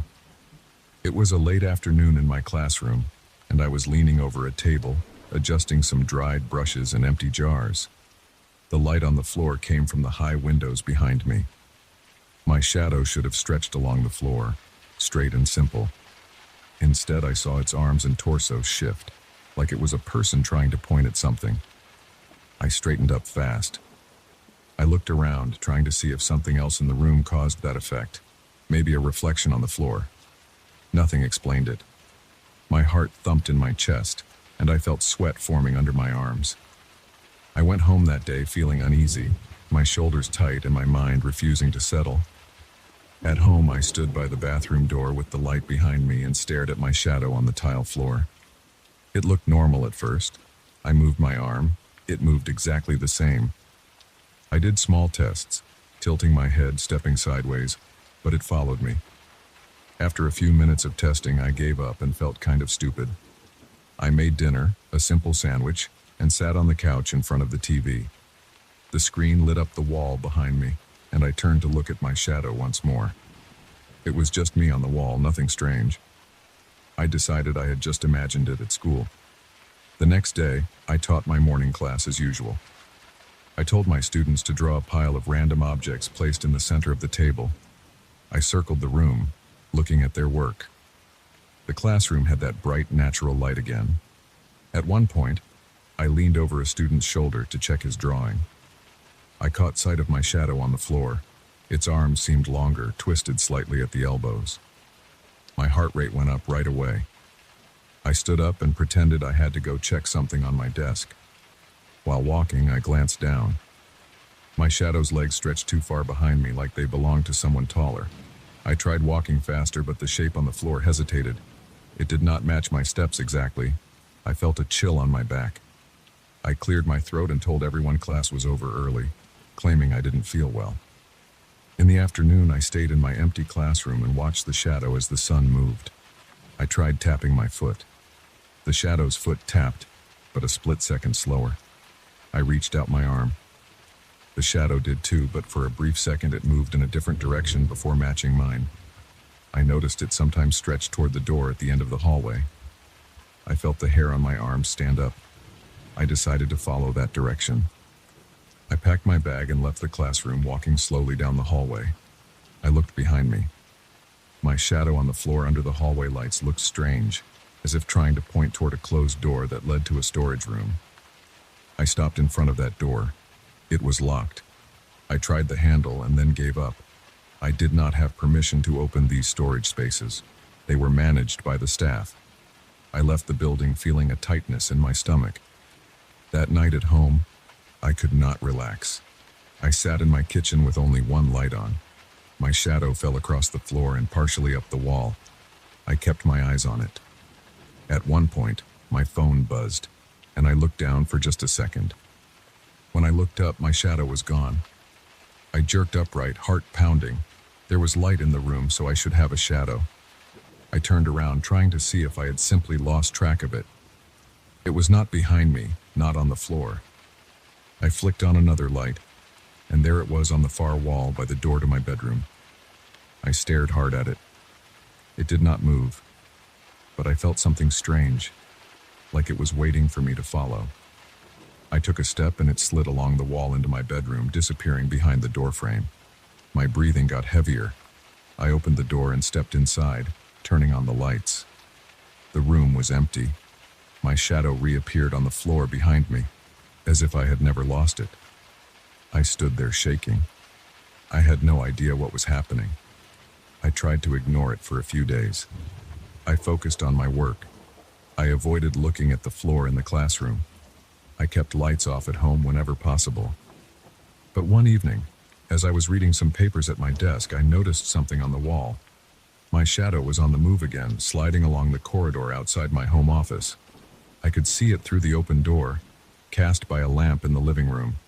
It stretched along the hallway, reaching the door to my small storage room. The handle there rattled like someone was trying to open it. I could not see anyone in the hall. I walked slowly, holding my breath. The handle stopped rattling and my shadow appeared flat on the floor by my feet. My knees felt weak. I pushed the door open. Inside that storage room, nothing seemed out of place. Cardboard boxes, an old suitcase, some rolled up canvases. I switched on the light. My shadow stayed still. I searched through the boxes. I found old painting tools, some leftover fabrics, a few frames. Nothing unusual. I backed out and closed the door. My shadow followed me back to the office without any sign of disturbance. But I could not sleep that night. I lay awake, my heart thumping whenever I remembered the handle moving on its own. The following night, it got worse. I had trouble focusing on anything. I tried to sit quietly on my couch with a dim table lamp on. I saw my shadow on the floor, normal at first. Then, without any warning, it stretched up the wall and into the kitchen. I jumped up. The kitchen was dark. I could see its faint shape on the white tiles, as if it tried to push open a cabinet door. I rushed over and switched on the kitchen lights. The shadow shot back behind me and became normal again. I opened that cabinet. It held glasses, plates, and old mugs. I closed it, breathing fast. My forehead felt hot and my palms were damp. I left all the lights on and walked from room to room, watching carefully. Several times I caught the shadow drifting ahead of me, disappearing around corners as if checking other rooms. Each time I turned on the lights, I found nothing strange. I eventually sat on my bed, too tired to stand. My shadow was beside me, quiet. I stayed awake until morning. I started following it more deliberately. Whenever I saw the shadow stretch or point, I tried to go where it indicated. At school, I followed it down hallways to locked doors and empty storage spaces. In my apartment building, it guided me to the basement one afternoon. I stood there in the dim light, looking around at old junk and cleaning supplies. My shadow stretched across the concrete floor and stopped near a large locked cabinet. I tried to open it, but it was secured. I only managed to confirm it was full of random materials. I returned upstairs. Later that night, the shadow tried to show me a corner behind my TV stand. I pulled the TV away from the wall. I found nothing but dust and a loose cable. I felt frustration building up. My stomach cramped. I breathed through my nose and tried to calm myself. I thought about seeing a doctor or telling someone, but who would believe me? One evening, I was in the school after hours grading some sketches. I had the overhead lights off and only a desk lamp on. The shadow appeared on the far wall, not attached to me in the normal way. It stretched upward and seemed to point toward the corridor outside. I walked quietly, my shoes squeaking on the floor. In the hallway, the emergency lights were on, creating dim patches of light. I saw my shadow move ahead of me, slipping under a doorway into a classroom used for storage.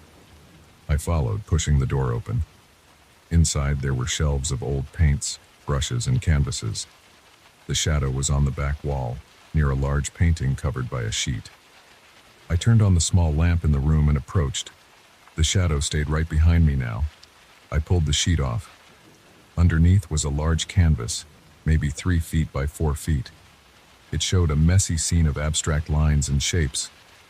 There were dark areas and strange forms that looked like nothing in particular. It did not remind me of any student's work. I tried to lift it. It was heavier than I expected. Behind the canvas, I found a sealed box. I set the painting aside and examined the box. It was made of wood and locked with a small latch. I searched the room and found a thin metal tool that I used to pry it open. Inside were old photographs and a few letters. I glanced through them quickly. They seemed to belong to a previous art teacher who worked here long before my time. There were no names I recognized. I felt a slight disappointment. I put the box down and looked at my shadow. It was normal now, on the floor behind me. At home, I continued to see the shadow act strangely. Some nights it walked alone into my bathroom. I would find the shower curtain swaying slightly, though the window was closed. Other nights it dragged itself along the hallway floor, pausing near the apartment door as if waiting for me to open it.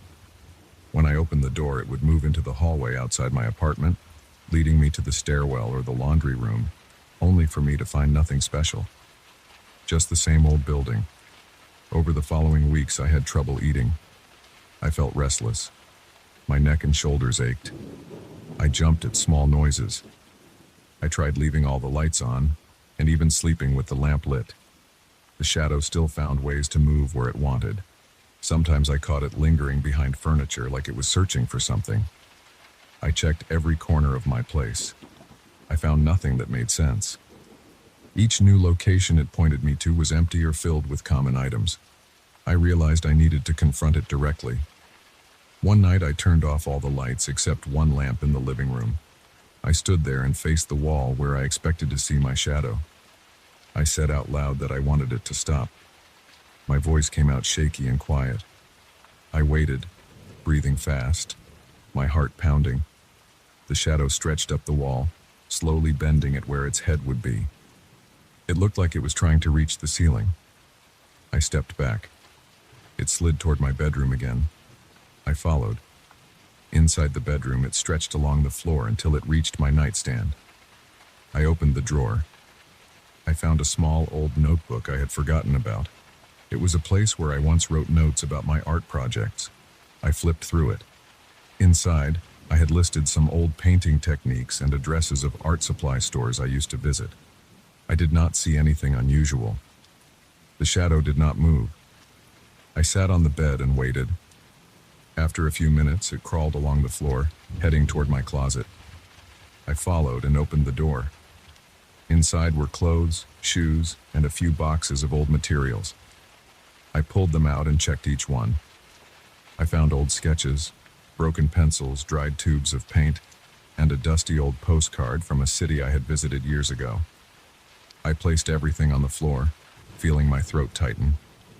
The shadow hovered by the wall as if waiting. I showed it each item. I spoke softly, describing what I found. When I finished, it settled down behind me, matching my outline. The next evening, it guided me again to the same storage room at school. This time, I did not find anything new. I turned the light off and on, hoping to catch it doing something different. It only waited. I noticed that when I pulled open drawers and cabinets, my shadow slowed down, as if calmer. After a while, I realized something. The shadow was not looking for a particular object. It just wanted me to keep searching, opening, and checking. I felt anger rising in my chest. I did not know what to do. I stomped out of the room, locked it, and walked down the hall. The shadow followed me on the floor. I could see it under the dim lights. It did not point anywhere now. It stayed close behind me, stretching only slightly now and then. Over the next week, I tried ignoring its signals. If it tried to point somewhere, I refused to follow. At night, I kept my eyes on my phone or on my dinner plate, forcing myself not to watch the walls. I still saw it from the corner of my eye, sliding under doors or up the wall, but I did not move. I clenched my jaw and forced myself to remain still. Eventually, it stopped trying to wander far. It stayed by my feet, quiet and still. At school, it moved with me normally. At home, it stayed in place. I noticed I slept better and my shoulders felt less tense. One night, as I was brushing my teeth, I caught a glimpse of it moving slightly. I froze, toothbrush in my mouth. The shadow stretched along the tile floor behind me, reaching toward the sink's cabinet. I opened it.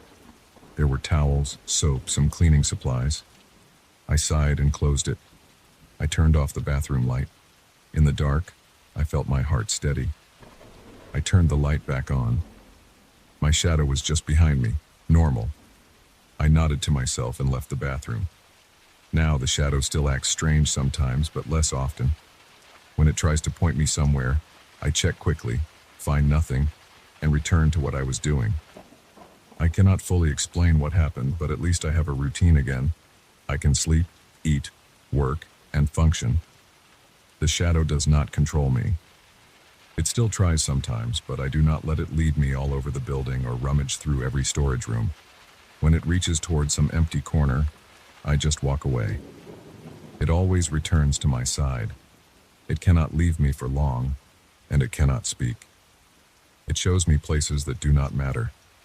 I stand my ground, breathe normally, and get on with my day.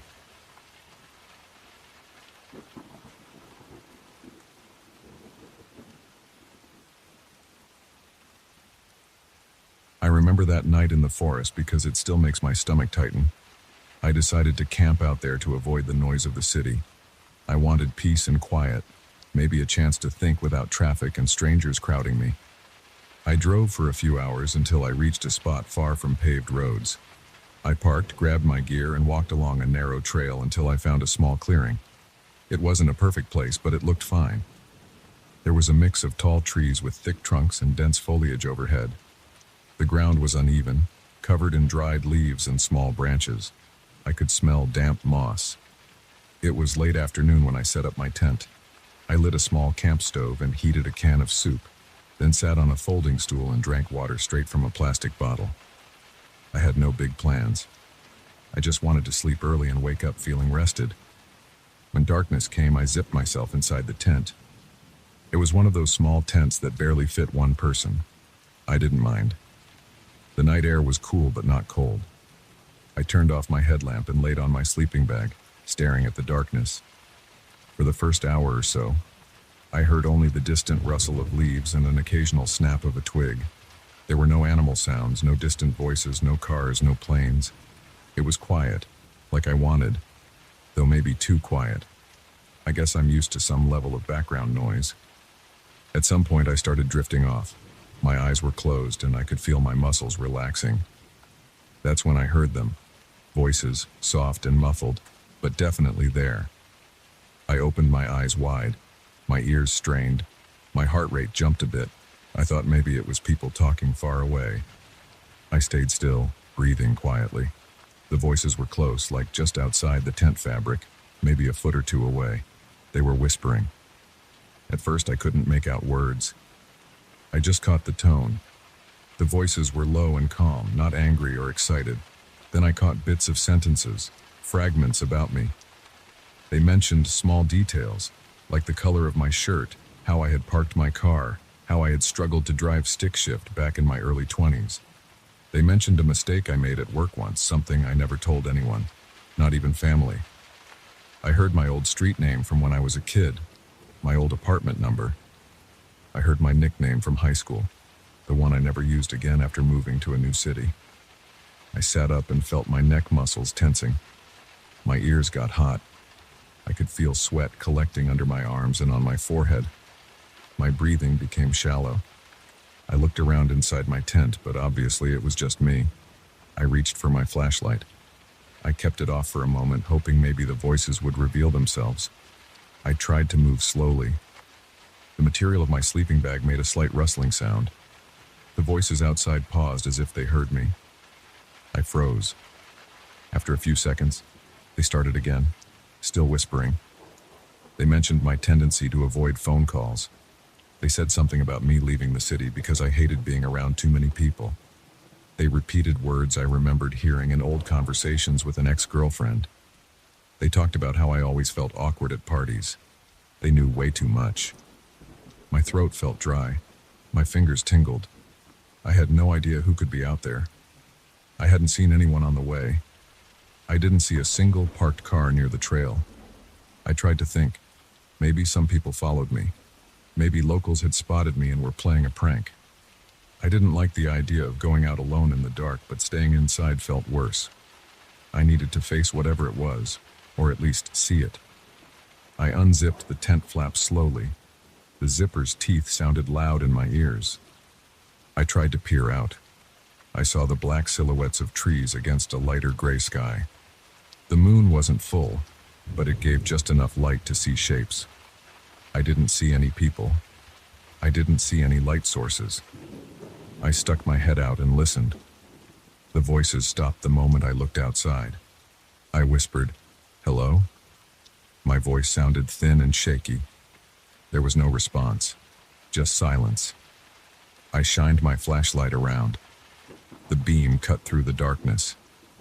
I saw the trunks of trees, rough bark, leaves on the ground, scattered branches, nothing else. I stepped out, my legs a bit unsteady.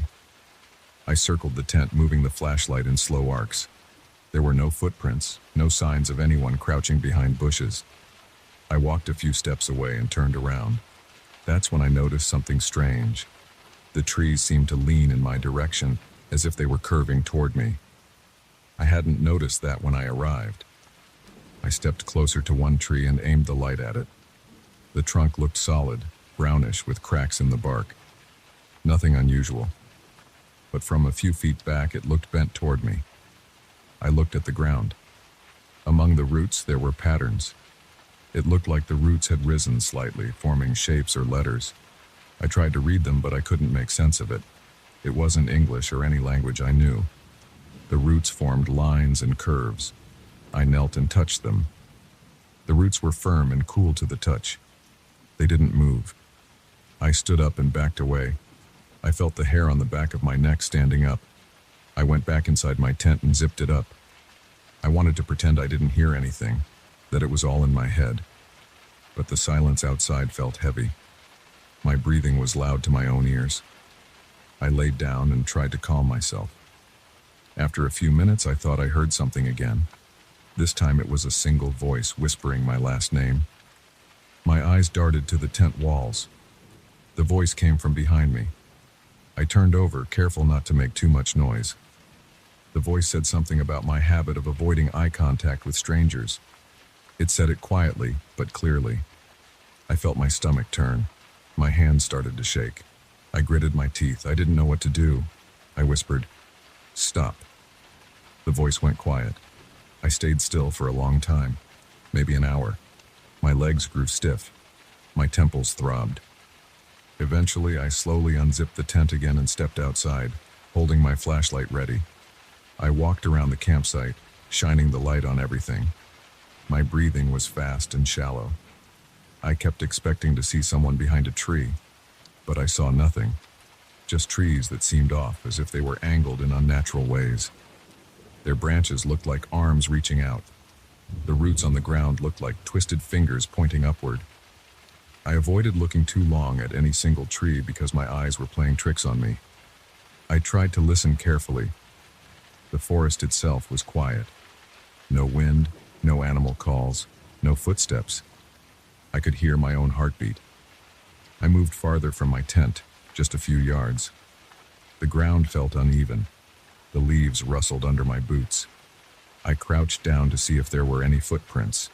Nothing. The soil was soft, but I didn't see any shoe prints except mine. I breathed out slowly. I decided to speak out loud. I said, "I know you're here. I can hear you. Show yourselves." My voice sounded hoarse. I waited. Nothing. I said again, louder, "Come on." Still nothing. I felt my chest tightening and the muscles in my back burning. I was nervous. I decided to walk around the immediate area. Maybe I would find a clue. I found nothing but the same odd arrangement of roots near some trees. The roots seemed to form patterns. Each pattern was different. Some looked like curved lines crossing each other. Some were shaped like bent hooks or loops. I tried to shine the flashlight at different angles, but I couldn't make out any clear message. After a while, I realized I was wasting energy. I returned to the tent. I got inside, zipped it up, and sat there, hugging my knees. I tried to listen. The voices didn't return immediately. I started to think that maybe I should leave. But it was the middle of the night, and I didn't want to hike back in the dark. The trail was not well marked. I could get lost. My car was at least an hour's walk away. Leaving right then was risky. I also felt weak and shaky. I hadn't slept much. I thought about staying awake until sunrise. I turned off the flashlight and sat in the dark. I listened to my breathing, in and out. After maybe 15 minutes, the whispering returned. This time it seemed to come from multiple directions at once. It was like a circle of voices around my tent. They spoke quietly, but I could catch fragments. They said I was always too quiet. They said I was afraid of people. They said I never liked crowds. They said I came here to escape, but I couldn't escape myself. They mentioned details about my old jobs, my old apartments, times I stumbled in front of strangers, times I avoided saying hello to neighbors. They spoke as if they knew every detail of my life, every small embarrassment. My head started to pound. I felt my face getting hot. My chest was tight. My hands were clenched so hard that my knuckles hurt. I yelled, "Shut up!" My voice sounded strained. The voices stopped for a second, then whispered again, but quieter. I grabbed the tent zipper and yanked it down. I stuck my head outside and said, "What do you want?" My voice cracked. Nothing answered. I shined my flashlight wildly around. The trees looked still, but I knew they were not normal.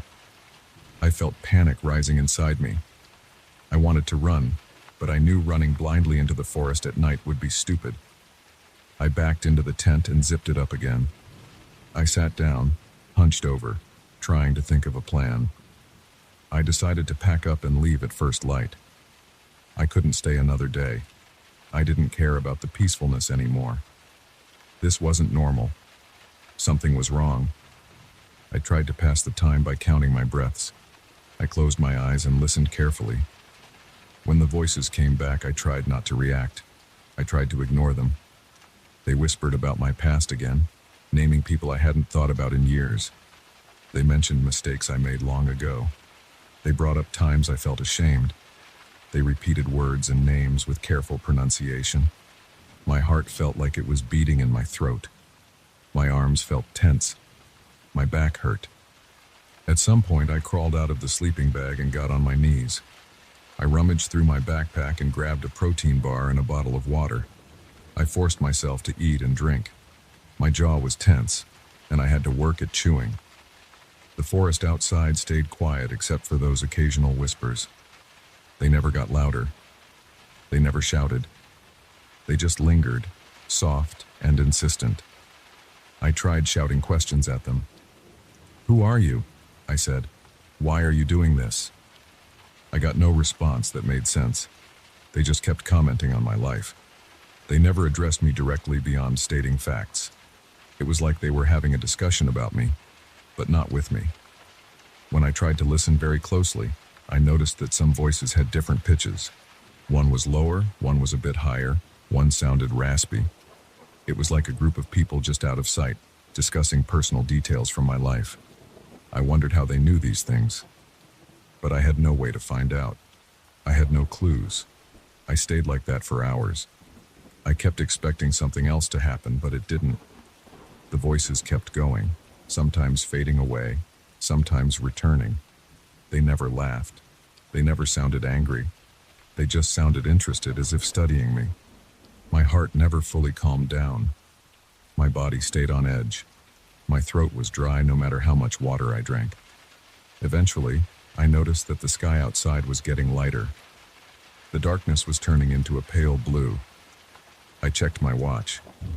It was almost dawn. The voices became quieter. I unzipped the tent again and looked outside. The trees looked normal now, as if they were straight and tall. I still saw odd shapes in the roots, but they looked less like writing and more like random patterns of wood and dirt. I didn't trust my eyes. I stepped out and walked around slowly. I looked for footprints again. Nothing. The forest looked empty. The only sound was a slight breeze moving through the leaves. I packed my tent quickly. My hands shook a bit, but I managed to roll up the fabric and stuff it into my pack. I didn't eat breakfast. I just wanted to leave. I slung my backpack over my shoulders and held my flashlight in one hand, even though it was getting brighter by the minute. I found the trail and started walking back the way I came. Every few steps, I checked behind me. I saw only trees and bushes. I didn't hear any voices. My legs felt shaky, but I forced myself to keep going. After a while, I reached my car. It was still there, undisturbed. I got in, locked the doors, and started the engine. I drove away, looking in the rearview mirror now and then, expecting to see something behind me. But I saw only empty road and trees in the distance. When I finally got back to a main road, I pulled over at a small gas station and stepped out. I felt sore. My shoulders ached. I looked at myself in the car window. My face looked tired, my eyes were red, and my cheeks felt stiff. I didn't understand what happened in that forest. I had no explanation. I only knew that I never wanted to go back. I just wanted to get home, lock my door, and try to forget about it. I haven't returned to any forest since that night, and I don't plan to. It's not worth the quiet.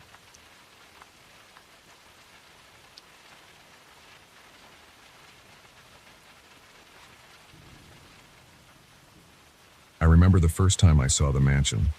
I stood on the gravel driveway in the afternoon light, holding a small clipboard under my arm, feeling the uneven stones under my shoes. The place was quiet. The front door was shut. The windows looked dusty, and many were boarded up. I had been asked by a local developer to check the structural integrity before any sale or renovation. I did not know who owned it. I did not ask. I was there to do a quick inspection, write a short report, and leave. That was all. I had expected loose floorboards, cracks in the foundation, maybe some mold. I had not expected what I found inside. I pushed the heavy front door, which had a stiff latch. It moved with a loud scraping sound. The air inside smelled of old wood and damp plaster. I stepped into a large foyer. The ceiling was high, and I could see dusty light filtering in from a narrow stained glass window, high above the door. I tapped the walls with my knuckles. They felt solid. I walked forward, shining a small flashlight into the corners. I saw nothing unusual at first, just peeling wallpaper and worn wooden floors. I made a few notes on my clipboard. My footsteps echoed. I spoke my own name under my breath to keep myself focused. The silence felt odd. There was not a hint of traffic noise, no rustling of leaves. The place felt cut off. I stopped near what looked like a staircase in the center of the foyer. It rose in a gentle curve. The steps were covered in a faded carpet. I leaned on the banister. It felt sturdy. I pressed my foot on the first step, hearing a slight creak. Everything seemed normal enough. I walked through a doorway into what seemed like a sitting room. There were no chairs, only some broken frames stacked against a wall. I saw a door on the other side and tried it. It opened onto a long hallway, much darker. I aimed my flashlight. The beam showed old sconces and flaking paint. I stepped in slowly, feeling the boards under my feet. The sound of my footsteps changed pitch as I walked. The hall seemed empty. After a few steps, I stopped. Something about the length of the hallway seemed off. I tried to picture the exterior of the building. The hallway seemed to extend too far. I shone the flashlight ahead, saw nothing but more doorways. I looked behind me. The door I had come through was still open, showing the sitting room. I felt a slight itch at the back of my neck. I took a deep breath and decided to head back and try the main staircase first. I wanted to get a sense of the upper floors. I returned to the foyer. The air felt heavier, or maybe I was just uneasy. I climbed the main stairs to the second floor. At the top, I found a corridor. Several doors branched off. I tried the first door on my left. Inside was a small bedroom with a single window boarded from the outside. The floor was plain. There was a wardrobe, empty and leaning on its side. I pulled it upright, not sure why, maybe just to feel in control. The room smelled stale. I stepped out and tried the next door. Another bedroom, similar condition, dusty floor, no furniture except a broken mirror. I tapped on the walls again. Solid. Nothing strange. I continued down the corridor. At the end, I found a narrow door. When I opened it, I saw a spiral staircase going up. It was iron, with steps worn smooth. I had not seen any mention of a tower or extra level in the original plans I had been given. The house's exterior did not suggest such a structure. I aimed my flashlight upward, but I could not see where it ended. I listened. I heard nothing. It was completely silent. I stepped onto the first iron step. It felt stable. I went up. The steps made a slight metallic sound under my weight. After 20 or so steps, I expected to reach something. Another floor, a small attic, something. Instead, the staircase just kept going.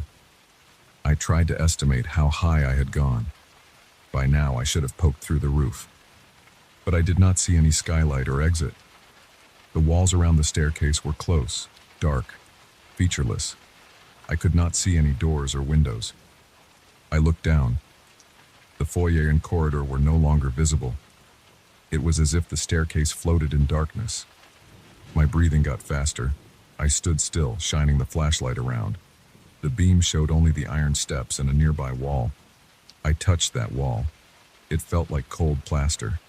I kept going up. After another few dozen steps, I reached a small landing. It was a tiny platform with a door made of dark wood. I had not passed any windows or vents. There was no sign of the outside world. I tested the door's knob. It turned easily. I opened it and stepped inside a new hallway. I paused, shining the light around. The hallway looked like the one below, but there were small differences. The floor here had a strange pattern of tiles instead of wood. The walls had vertical panels that were not present downstairs. I moved forward. I tried to keep track of the direction. I knew I had gone up. I tried the first door on my left. Inside, I found a large room with no furniture, just a wooden floor and a single beam of light coming from a high, narrow window. The window did not look boarded. I crossed the room and tried to see out, but it was foggy outside, and I could not see any landscape. The glass was dirty. I tried to open the window. It did not budge. I turned around to leave, but when I reached for the doorknob, something felt different. The door I had used was gone. The wall was solid. I pressed my palm on it. The wallpaper was damp and cold. I stood there, tense, trying to slow my breathing. I checked every inch of the wall where I thought the door had been. Nothing. I tapped, listening for hollow sounds. Everything felt solid. My heart rate went up. I felt sweat on my forehead. I paced the room, checking each corner. I found another door on the opposite wall. I tried it. The knob turned and I stepped through into a corridor. I looked back, expecting to see the room. Instead, there was only a blank wall behind me. My flashlight flickered. I tapped it, and the beam steadied. I moved through this corridor, feeling the tiles under my feet. I noticed a smell, like damp earth. I walked slowly, sliding my hand along the wall to keep my bearings. The corridor turned sharply to the left. I followed it. I saw a set of steps going down. These steps were wooden, not iron. I descended, counting them. 1, 2, 3, and so on. After 20 steps, I reached another door. It was painted a dull white, peeling at the edges. I tried it. It opened into what looked like the foyer again, but something was off. The front door was not in the same place I remembered. The windows were different shapes. The stairs I had used earlier were nowhere to be seen. I called out, "Hello?"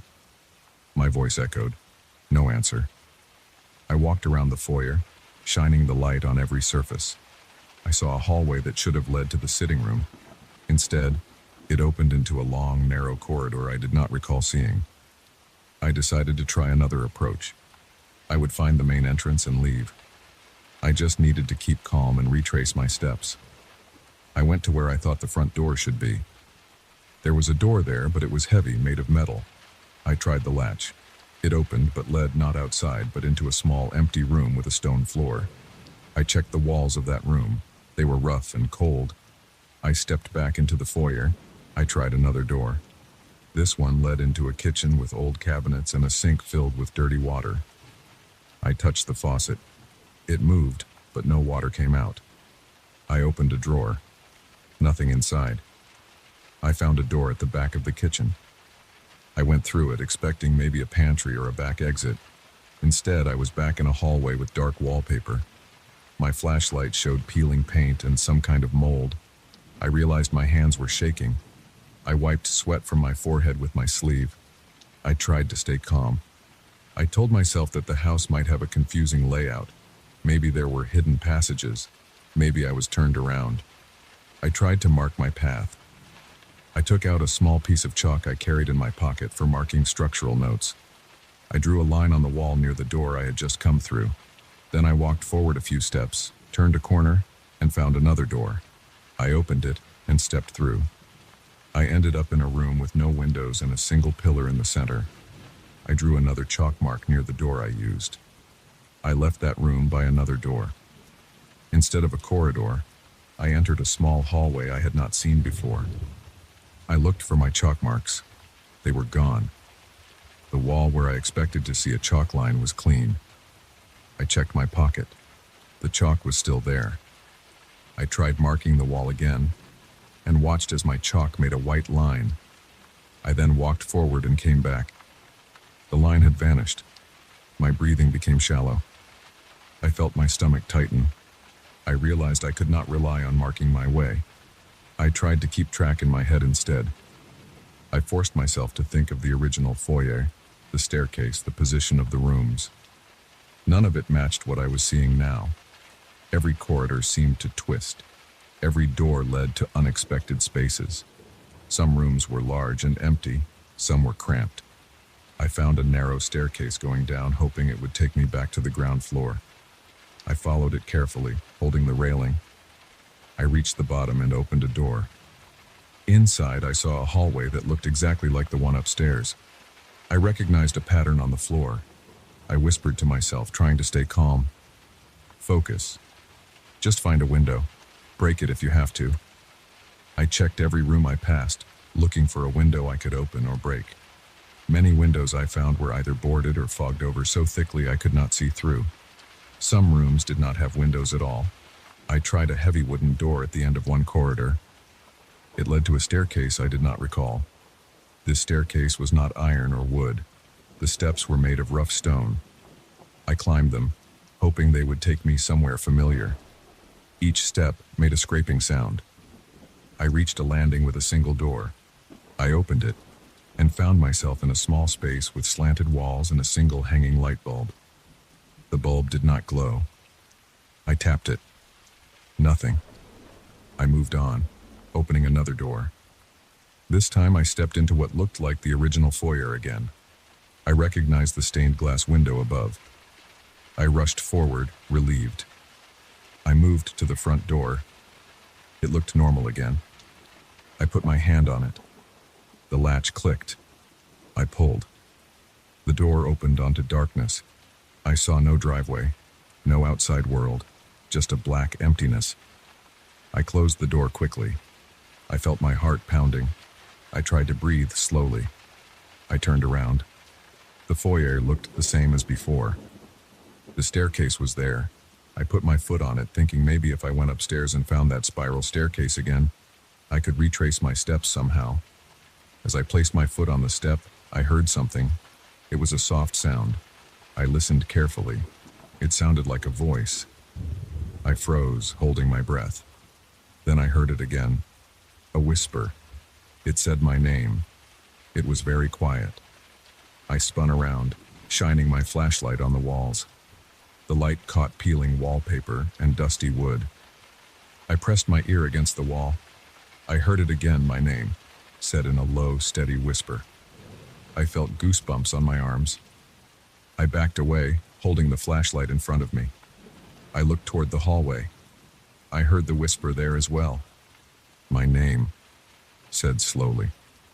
The voice was not loud, but it echoed slightly. I spoke out loud. Who's there? My voice sounded shaky. No answer. Just the whisper. It seemed to come from the walls themselves. I walked toward the front door again, desperate to find a normal exit. I tried the door once more. I pulled it open. This time I saw a dim light outside, like a cloudy afternoon. I stepped forward carefully. My foot touched a wooden step. I realized I was not walking out of the house, but back onto that iron spiral staircase. I pulled back. I closed the door. I tried another door, the one that led to the sitting room. I opened it and saw another corridor that did not belong there. I slammed it shut.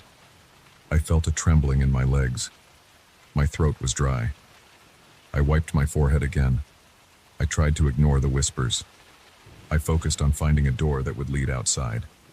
I knew the front door must face the driveway. I opened it a third time, trying to keep calm. I saw a dusty driveway this time, no spiral staircase. I saw the faint outline of the trees I remembered from outside. I saw the gravel. I stepped through quickly, holding the latch to keep my balance. My shoes touched gravel. I looked back at the door. It was just a normal wooden door again, with no strange darkness behind it. I closed it gently. I walked down the driveway, feeling each stone under my feet. I did not look back at the mansion until I reached my car. When I turned, I saw the same old structure. The windows looked empty. The boards were still there. Nothing was unusual from the outside. I felt the breeze on my face. I took several deep breaths. I put my flashlight and clipboard on the passenger seat and sat behind the wheel. I stared at the mansion for a while, checking if any lights came on inside. Nothing moved. After a long moment, I started the car and drove away. I did not write a full report that day. I did not return any calls. I kept the memory to myself for a while. Even now, I can still remember the sound of the whispers and the feel of the walls under my fingertips. I can remember how the house kept changing inside, room after room, corridor after corridor, and that staircase that led nowhere. And I remember leaving with a sense of relief, tasting the fresh air outside, and never wanting to step inside that place again.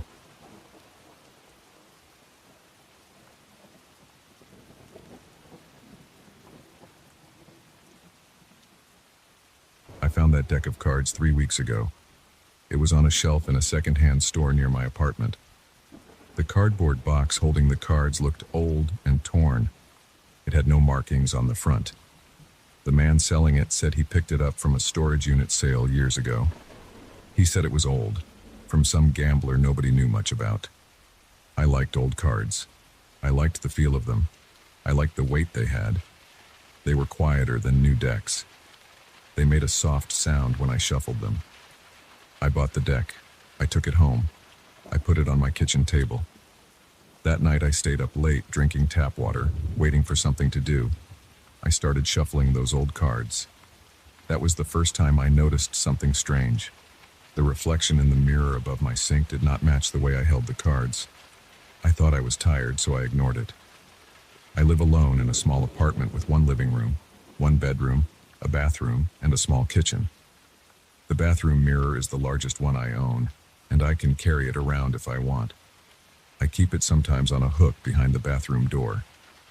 I also have a smaller rectangular mirror in the kitchen, about the size of a magazine cover, nailed to the wall above the sink.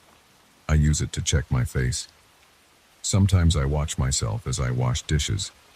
That first night, I was in the kitchen with the deck of cards, and the light overhead was dull, a single bulb. I stood there facing the mirror, shuffling the deck. I saw my own hands in the reflection, but I also saw a slight difference. In my real hands, I had a random set of cards. In the reflection, I noticed something off. The top card looked different. My actual top card might have been a queen of clubs, but the reflection showed a jack of hearts. At least, that's what I thought I saw.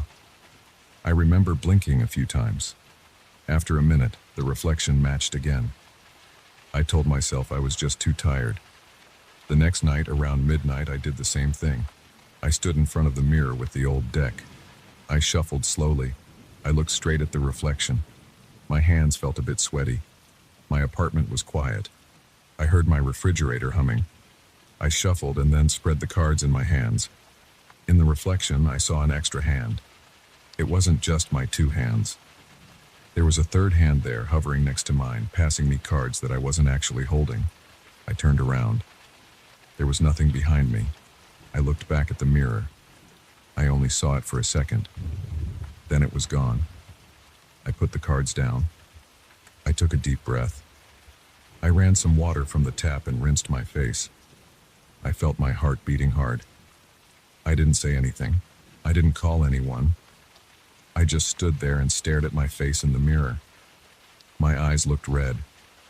I stayed up until dawn, but I didn't touch the cards again that night. The following night, I tried again, feeling nervous and angry at myself.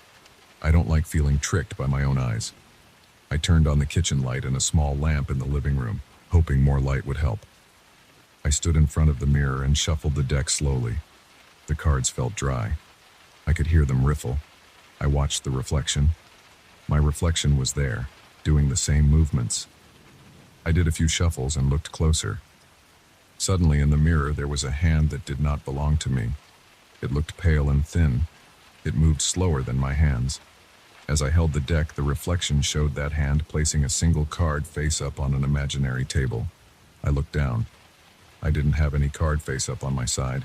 I only saw it in the mirror. The card in the reflection was the ace of spades. On my side, the top card in my hand was actually a 10 of diamonds. I looked at my own cards. They were normal. I looked back at the mirror. The pale hand was gone. The reflection just showed my face, sweaty, and my hands holding the deck. My mouth felt dry. I pulled open a drawer and took out a dish towel. I wiped my forehead. I listened to the quiet apartment. I did not hear anything else. This started happening every night. I tried at midnight. I tried at 1 in the morning. It only happened past midnight. The old deck seemed normal at any other time. During the day, if I shuffled in front of any mirror, nothing strange happened. But after midnight, if I stood there and shuffled, I would see that hand again. It always appeared in the reflection, placing down cards or holding them up, never matching what was in my actual hands. I tried looking directly at my hands while the reflection showed something else. I could see the difference easily. If the reflection's hand placed down a king of clubs, my real top card might be a 3 of diamonds. I had no idea how this was happening. I tried a few experiments. One night around 12:30, I brought the bathroom mirror into the living room. I propped it up on a chair. I turned off all other lights except a floor lamp. I stood in front of that mirror and shuffled the deck. I watched closely. The strange hand appeared again. It was a left hand with long fingers, and the skin looked almost gray. It came from the edge of the reflection as if someone was standing just outside my field of view, passing cards into the frame. The cards that appeared were never the same ones I held. One night, the reflection's hand showed me a 5 of hearts, then a king of diamonds, then a queen of spades. On my side, I had completely different cards. I tried flipping my own cards face up on my kitchen table. The reflection didn't care. It still showed something else. When I tried to look away and back, the hand sometimes vanished. Other times, it lingered for a few seconds. I also tried to reach out and touch the mirror. I placed my palm against the glass. It felt cold and smooth.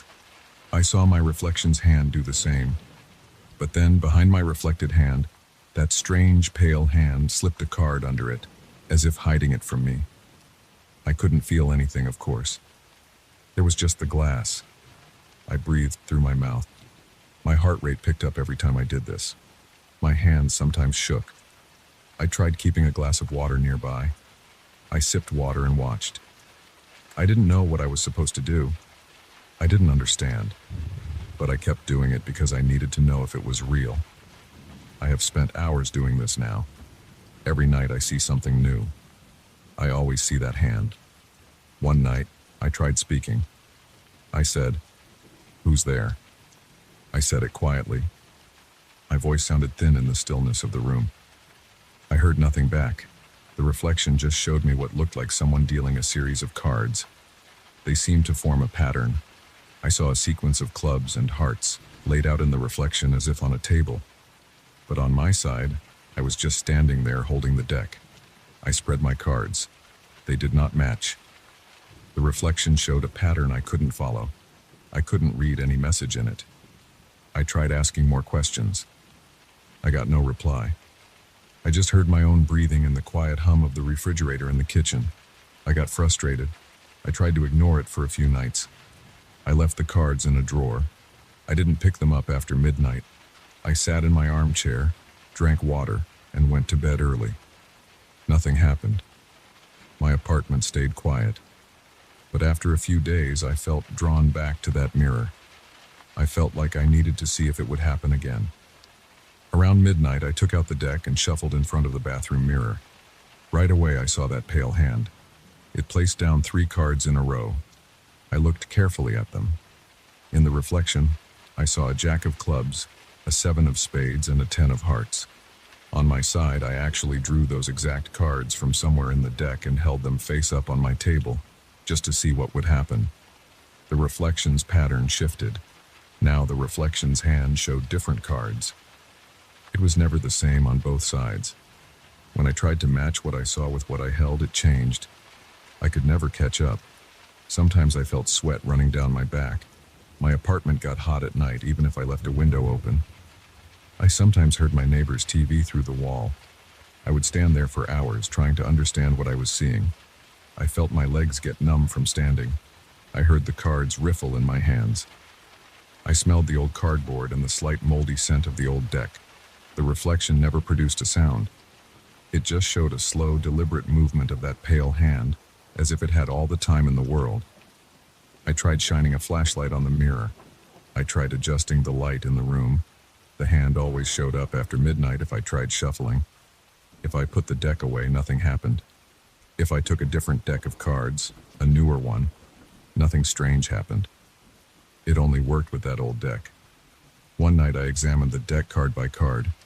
There were 52 cards, all worn and old-fashioned. The backs were a faded red pattern.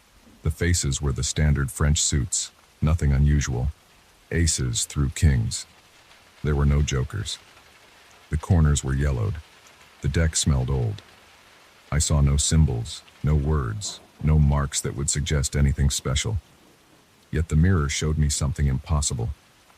I started feeling restless. During the day, I would think about it.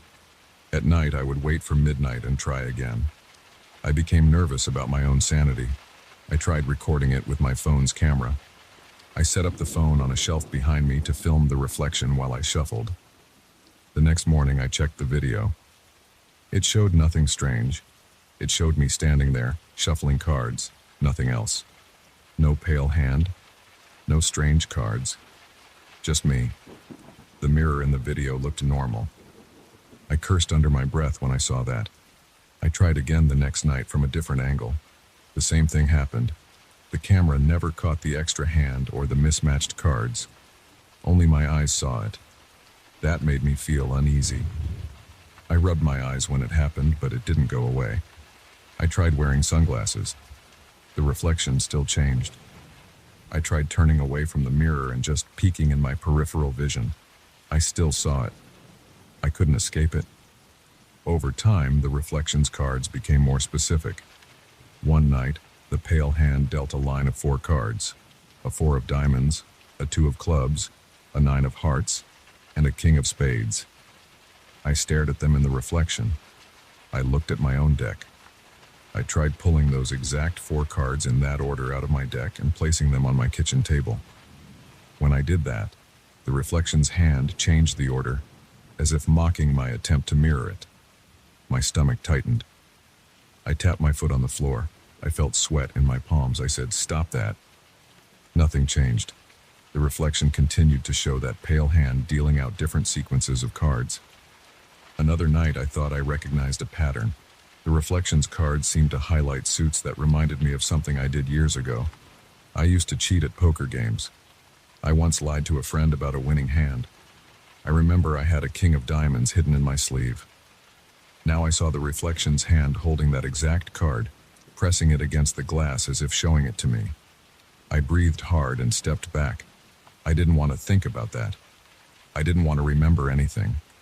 But the reflection kept showing me old cards I once used in private games. I couldn't prove it, but I felt it. I felt my heart race. I tried leaving the apartment at midnight before shuffling, just to avoid this. I went down the stairs to the street and walked around for an hour. When I came back and looked in the mirror at the cards, nothing happened. But the next night, as soon as I tried again, the pale hand returned. It was always there, as long as I performed my little midnight ritual. I stopped sleeping well. I woke up sweating. I dreamed about that pale hand passing cards behind my back. During the day, I stared at the deck and thought about throwing it away. One evening, I took the deck and shoved it into a box in the closet. At midnight, I took out a new deck and shuffled it in front of the mirror. Nothing strange happened. I felt relieved. The next night, I tried again with the new deck. Nothing happened. I smiled and thought it was over. But then I found the old deck on my kitchen counter the following morning. I know I left it in the closet. Yet it was there, on the counter, as if I had forgotten it. I frowned, picked it up, and checked the closet. The box was still there, but empty. I felt a chill in my arms. I shoved the old deck in a kitchen drawer and locked it. That night, I looked in the mirror and stood there doing nothing. Just stood there. Nothing happened. I got curious. At around 1 in the morning, I opened the drawer, took out the old deck, and shuffled it in front of the mirror. The pale hand appeared again. It placed a card against the glass. It was a king of diamonds again. I placed my own king of diamonds on the table. The reflection changed to a jack of clubs.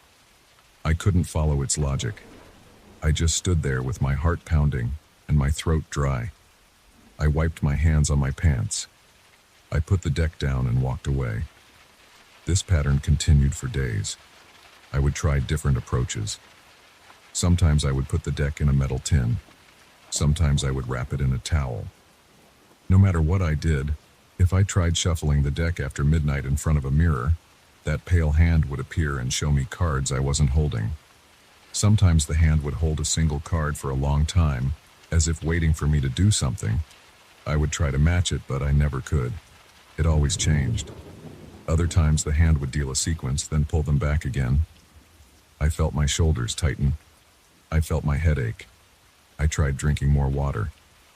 I tried washing my face before starting. Nothing helped. I never saw a face in the reflection, just that pale hand. I never heard a voice or saw words, just cards. But the cards made me remember things. They made me feel uneasy. I knew I was losing track of time at night. I would stand there for hours. My legs hurt from standing. My neck felt stiff. My eyes burned from staring at the reflection. I wanted it to stop, but I couldn't stop checking.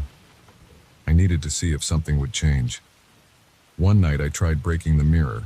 I took a small hammer and tapped the edge of the glass. I didn't want to smash it loudly because my neighbors would hear. I just tapped it lightly. It didn't break. I tried harder. The mirror cracked. I heard a snapping sound. There was a small crack in the corner. I smiled. I thought this would stop it. But when I held the deck up and shuffled again, the reflection still showed that pale hand through the crack. As if the crack wasn't there, the hand still placed strange cards. The reflection of the crack didn't hide anything. I saw everything just as before. I felt my stomach churn. I put the hammer down. I backed away and sat on the floor. I looked at the mirror from a few feet away. I saw my reflection holding the deck. I saw that hand. I felt trapped. I closed my eyes for a moment, opened them again, and the hand was still there. After that, I stopped trying to fight it. I locked the deck in a trunk, but at midnight, I would find myself standing in front of a mirror again with it.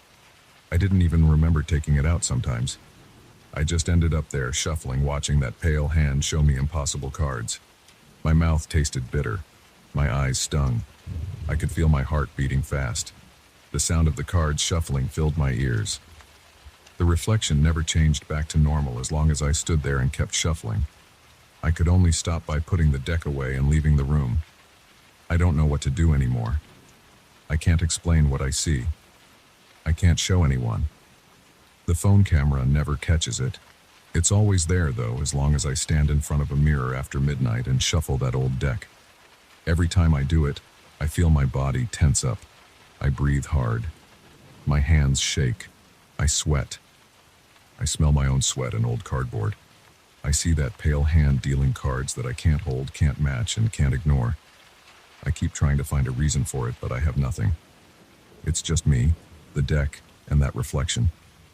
Tonight, I'm not going to fight it. I'm just going to stand here and watch the reflection closely. I'm going to shuffle slowly and see what it does. I'm going to watch that hand move the cards around. I'm going to feel the sweat on my palms and taste the dryness in my mouth. I'm going to look at my own eyes in the mirror, red and tired. I'm going to wait until dawn. When dawn comes, maybe I'll put the deck away again. But for now, I'm here. And that pale hand is there, showing me cards I cannot hold.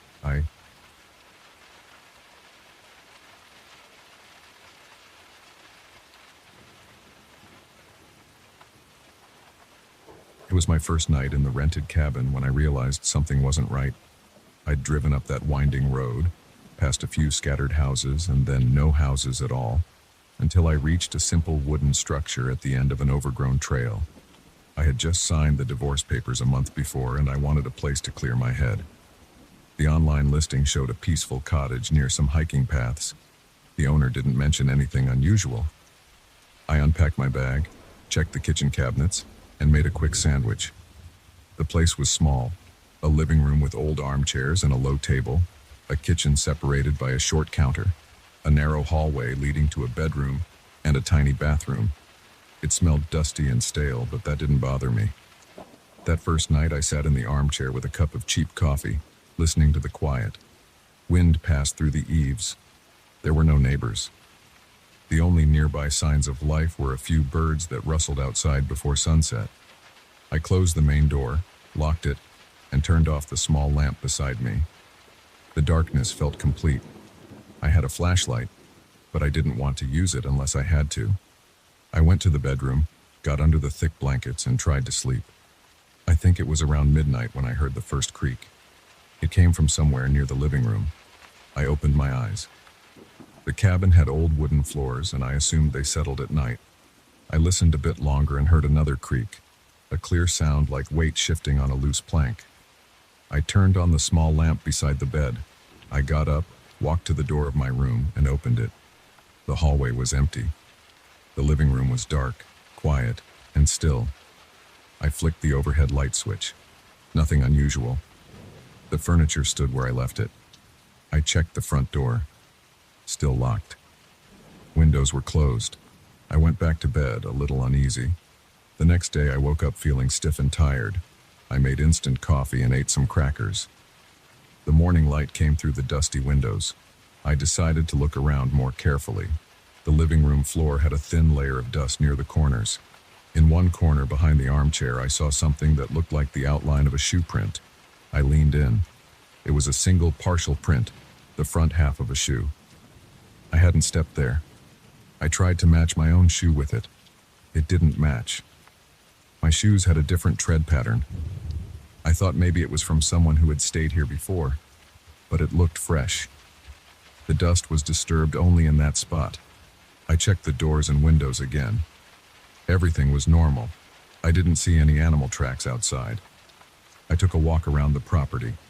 There was an empty storage shed behind the cabin with old lawn chairs and rotted boards. No footprints there. I climbed a small slope behind the property. The trees were tall and thick. No other cabins were visible. I returned inside. The day passed slowly. I read an old newspaper I found in the small bookshelf. I took a shower in the cramped bathroom, ate a can of tuna for lunch. I tried to relax, but I kept thinking about the sound I heard. That night, I turned off the lights again around 10. I lay in bed, fully dressed except for my shoes, with a flashlight in my hand. I forced myself to keep my eyes closed and just listen. The cabin groaned with the wind outside, but that was different. Around midnight, I heard the same sound. A floorboard creaked somewhere in the living room. I sat up. I heard a soft thump, like a footstep. The sound moved slowly toward the hallway. I held my breath. It felt like someone was out there, walking so quietly that only an occasional creak gave it away. I turned on my flashlight, got out of bed, and stepped into the hallway. The air felt heavy, as if someone stood right in front of me, but there was nobody. I looked left and right. Nothing. The living room furniture looked normal. I walked slowly across each plank, testing the floor with my weight. Some boards creaked, others didn't. I saw no new footprints, but I noticed a faint disturbance in the dust on the low table in the living room. It looked like someone had pressed down on it. There was a slight smudge, like a shape of a hand or an elbow, but I couldn't tell. It just looked like something had rested there. The dust wasn't uniform. I went back to bed, heart pounding. The rest of the night was quiet. In the morning, I drank more coffee and decided to clean the floor to track any new prints. I swept and wiped the dust as best I could. The cabin didn't have a vacuum or modern cleaning tools, so I used an old broom and a damp rag. I made sure the hallway and living room floor were clear of dust. If footprints showed up again, I would notice. I spent the afternoon sitting at the table, going over my phone's signal strength. There was none, and checking my car. Everything seemed normal outside. I thought maybe I was losing it, or maybe the noise was just old wood. But I couldn't shake the feeling that someone had been inside. That evening, I cooked a packet of dry pasta and heated some canned tomato sauce. I ate in silence, listening for anything. As the sun set, I locked both doors again. I walked around, pressing on the windows to make sure they were secure. Then I waited. I sat in the armchair with my flashlight and a kitchen knife on the table beside me. The only light was a dim bulb in the kitchen area. Around midnight, I turned off that bulb and waited in the dark. I wasn't sleepy, I felt tense. At some point, I heard a faint scrape near the front door. I shined my flashlight on the door. Nothing moved. Then I heard a soft creak on the floor near the table. I stood up, stepped forward, holding my flashlight out. The beam of light showed empty air, empty chairs, a dusty rug. But I felt something, like a presence right at the edge of the light, as if it knew I couldn't see it. I moved the flashlight slowly. Nothing. I looked down at the floor. The dust I had cleaned was gone, but I could see one fresh footprint, a full footprint this time, near the armchair. It was clear that someone had stepped there. The size looked close to my shoe size, maybe a little smaller. The shape was different from mine. It had a flatter sole. I tried to follow the direction of the footprint, but it was just that one print. I checked the table where I had put the knife. The knife was still there, but I noticed a slight shift in the position of my phone on the table. It looked like it had been nudged. I felt a chill on the back of my neck. I grabbed the knife and walked around the cabin in the dark, shining my flashlight on every corner. I opened the bathroom door. Empty. I pulled open the bedroom closet. Empty. I checked under the bed. Just old boxes. No one. But I kept feeling watched. I could feel my heart beating hard. I sat down on the bed, knife in my hand, and waited. Nothing else happened that night. In the morning, I felt exhausted. My back ached. I had barely slept. I stepped outside, breathing the cold air. I listened for voices or distant sounds. There was only wind in the trees. I decided to inspect every inch of the cabin. I looked for hidden doors or panels, checked the attic hatch and the hallway ceiling. The attic was empty, just a small space with insulation and a bare light bulb. No footprints there, no animals, no droppings, just dusty boards. I put the ladder back and closed the hatch. By the afternoon, I realized I had no good explanation. Something invisible walked in my cabin at night. It touched my furniture and left footprints. I considered leaving, but I had paid for a week and I felt stubborn. I didn't want to be driven out by something I couldn't see. I had no idea what it was. My plan was to confront it somehow. I set a few small traps. I placed a few empty cans in the hallway so they would rattle if stepped on. I sprinkled flour on the floor near the bedroom door to catch prints. I placed a chair against the front door to see if it would move. I kept my flashlight and the kitchen knife ready. When darkness fell, I felt tense again. I turned off all the lights and got into bed. I left my bedroom door half open. The hallway was barely visible. I lay there, staring at the slice of darkness. Around midnight, I heard the cans in the hallway rattle. Something had touched them.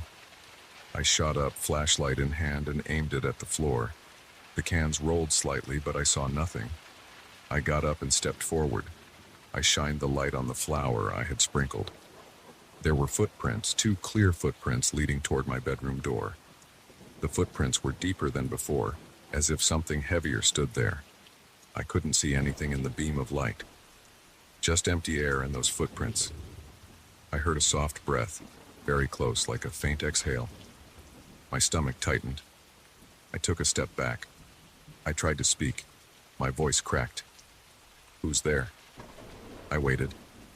No response. I reached forward slowly with my free hand. The air felt strange, like pushing into a spot that was thicker, but I touched nothing solid, just air. The footprints did not move. I pulled my hand back and backed into the bedroom, closing the door. I locked it. I stood behind the door, listening. I heard 2 slow steps outside, the floor creaking softly. Then silence. I didn't sleep that night. I just stood there, sometimes sitting on the bed, waiting to see if the door handle would turn. It never did. But I could sense something on the other side. I thought about leaving right then. But it was night, and I didn't want to run to my car in the dark without knowing what was out there. I waited until dawn. When the first light came through the window, I threw my clothes into my bag and grabbed my keys. I opened the bedroom door. The hallway was empty, but the footprints in the flour remained. I went to the front door. The chair I had placed was slightly moved, a few inches to the left. The door was still locked from the inside. I decided to stay another night. Part of me wanted to see if it would get even closer, maybe reveal itself. I felt sick thinking about it, but I had come here to clear my mind, and I refused to leave terrified. I cleaned up the flour and cans, then replaced them with a different setup. I piled some loose boards from the storage shed in the living room near the hallway entrance. If something walked through there, it would have to step on them. I also left a small radio turned on at low volume in the living room. I wanted to hear if the volume changed. I locked the windows again. That evening, I ate dry cereal and sipped water. I had no appetite. I waited in bed, lights off, door half open again. The radio played static and faint music. Around midnight, I noticed the volume dropping. I listened carefully. The music got quieter, as if someone was turning the knob. Then it went silent. I got up, flashlight off, and stood at the bedroom door. I couldn't see anything, but I heard wood creak as if a foot pressed down on the boards I had placed. I clicked on my flashlight. The radio was now off. The boards in the living room had shifted. The footprints were back, this time leading straight down the hallway. They stopped a few feet from my bedroom door. I aimed the light at the empty space. Nothing there. Just footprints hovering on the floor in a line ending abruptly. I noticed my breathing was heavy. My palms were sweaty. I felt a slight pressure in my ears, like a change in air pressure. I stepped forward. The footprints did not change. I felt a sudden chill on my face, as if someone stood too close. I backed away again and closed the door. I sat on the bed, holding the flashlight. For the next hour, I listened. The floor creaked once more, right outside my door. Then silence. The door never moved. I did not sleep that night either. In the morning, I saw that the footprints had vanished again, and the dust looked disturbed all over the hallway. as if someone had walked around aimlessly. I couldn't handle staying any longer. I packed my bag, made sure I left nothing behind, and walked to the front door. My hand shook as I turned the lock. I opened it wide, expecting something to block my way, but nothing did. I stepped outside. The air felt normal. I went to my car and started it up. The engine sounded steady. I didn't look back at the cabin. I drove down the trail, following the same route I had come. The trees looked the same. The sky was clear. I never found out what was inside that place. I never told anyone about the footprints and the sounds. I left the key in the mailbox at the foot of the trail and never returned.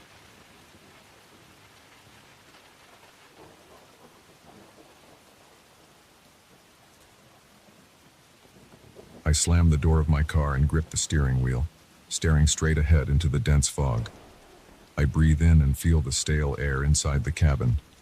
There is no traffic, no lights on the horizon, no landmarks except the vague shapes that fade in and out as I crawl forward. I have been driving for what feels like hours. My arms feel stiff and my eyes burn. The engine hums at a low, steady pitch. I can't remember where I started. I can't remember why I am here. I only know that I am alone on this road and something is very wrong. I press the gas pedal and move ahead at a slow pace. The headlights only illuminate a short distance in front of me. Everything else is hidden by a thick, white fog. The fog never thins out, never shows signs of lifting. I see shapes drifting through it, shapes that vanish as soon as I look directly at them. They move in a slow, twisting way, as if they are alive, or at least aware of my presence. I try not to think about it. I keep my focus on the yellow line at the center of the asphalt, but I notice something repeating. On my left, there is a twisted tree with no leaves. It leans to one side, and its bark is dark and uneven. Then, after I drive another short distance, I see a rusted sign on the right. I can't read what it says because the paint is almost gone. The metal is bent and corroded. I pass it. A moment later, a small empty gas station appears. There are no lights on. There is a single pump, old and scratched, and a glass door that reflects my headlights. There is no one inside. I roll by it at low speed, checking my mirrors. After a few hundred yards, I reach another twisted tree, another rusted sign, another empty gas station. It's the same exact sequence. Tree, sign, station. Then again, tree, sign, station. I feel sweat forming on the back of my neck. My hands are damp. I let go of the wheel with one hand and wipe my palm on my pants. I look at my phone. No signal. The battery icon is fine, but there is no service. The time on the display seems stuck. The minutes are not passing. I turn on the car radio and get static. I try changing stations, but nothing comes through. The engine rumble, the light static, and my breathing are the only sounds. I slow down and stop the car. The engine idles. I feel the vibration through my seat. I look over my shoulder, expecting another car or some headlights from behind. There is nothing, just the road, the fog, and that twisted tree. I open the window slightly. The air outside feels thick and cold. It smells damp and stale like wet cloth. I listen. I hear a voice. It is gentle, like a person speaking in a calm tone, but I can't understand the words. I listen harder. There are several voices. They overlap in quiet whispers. They sound patient but firm, like they are waiting for me to do something. I can't see anyone. There are no shapes approaching the car. The fog moves in slow patterns, forming outlines that look like people 1 second and then vanish the next. The voices say something like, "Come, step out, over here." I'm not sure. I only catch fragments, but they all sound inviting.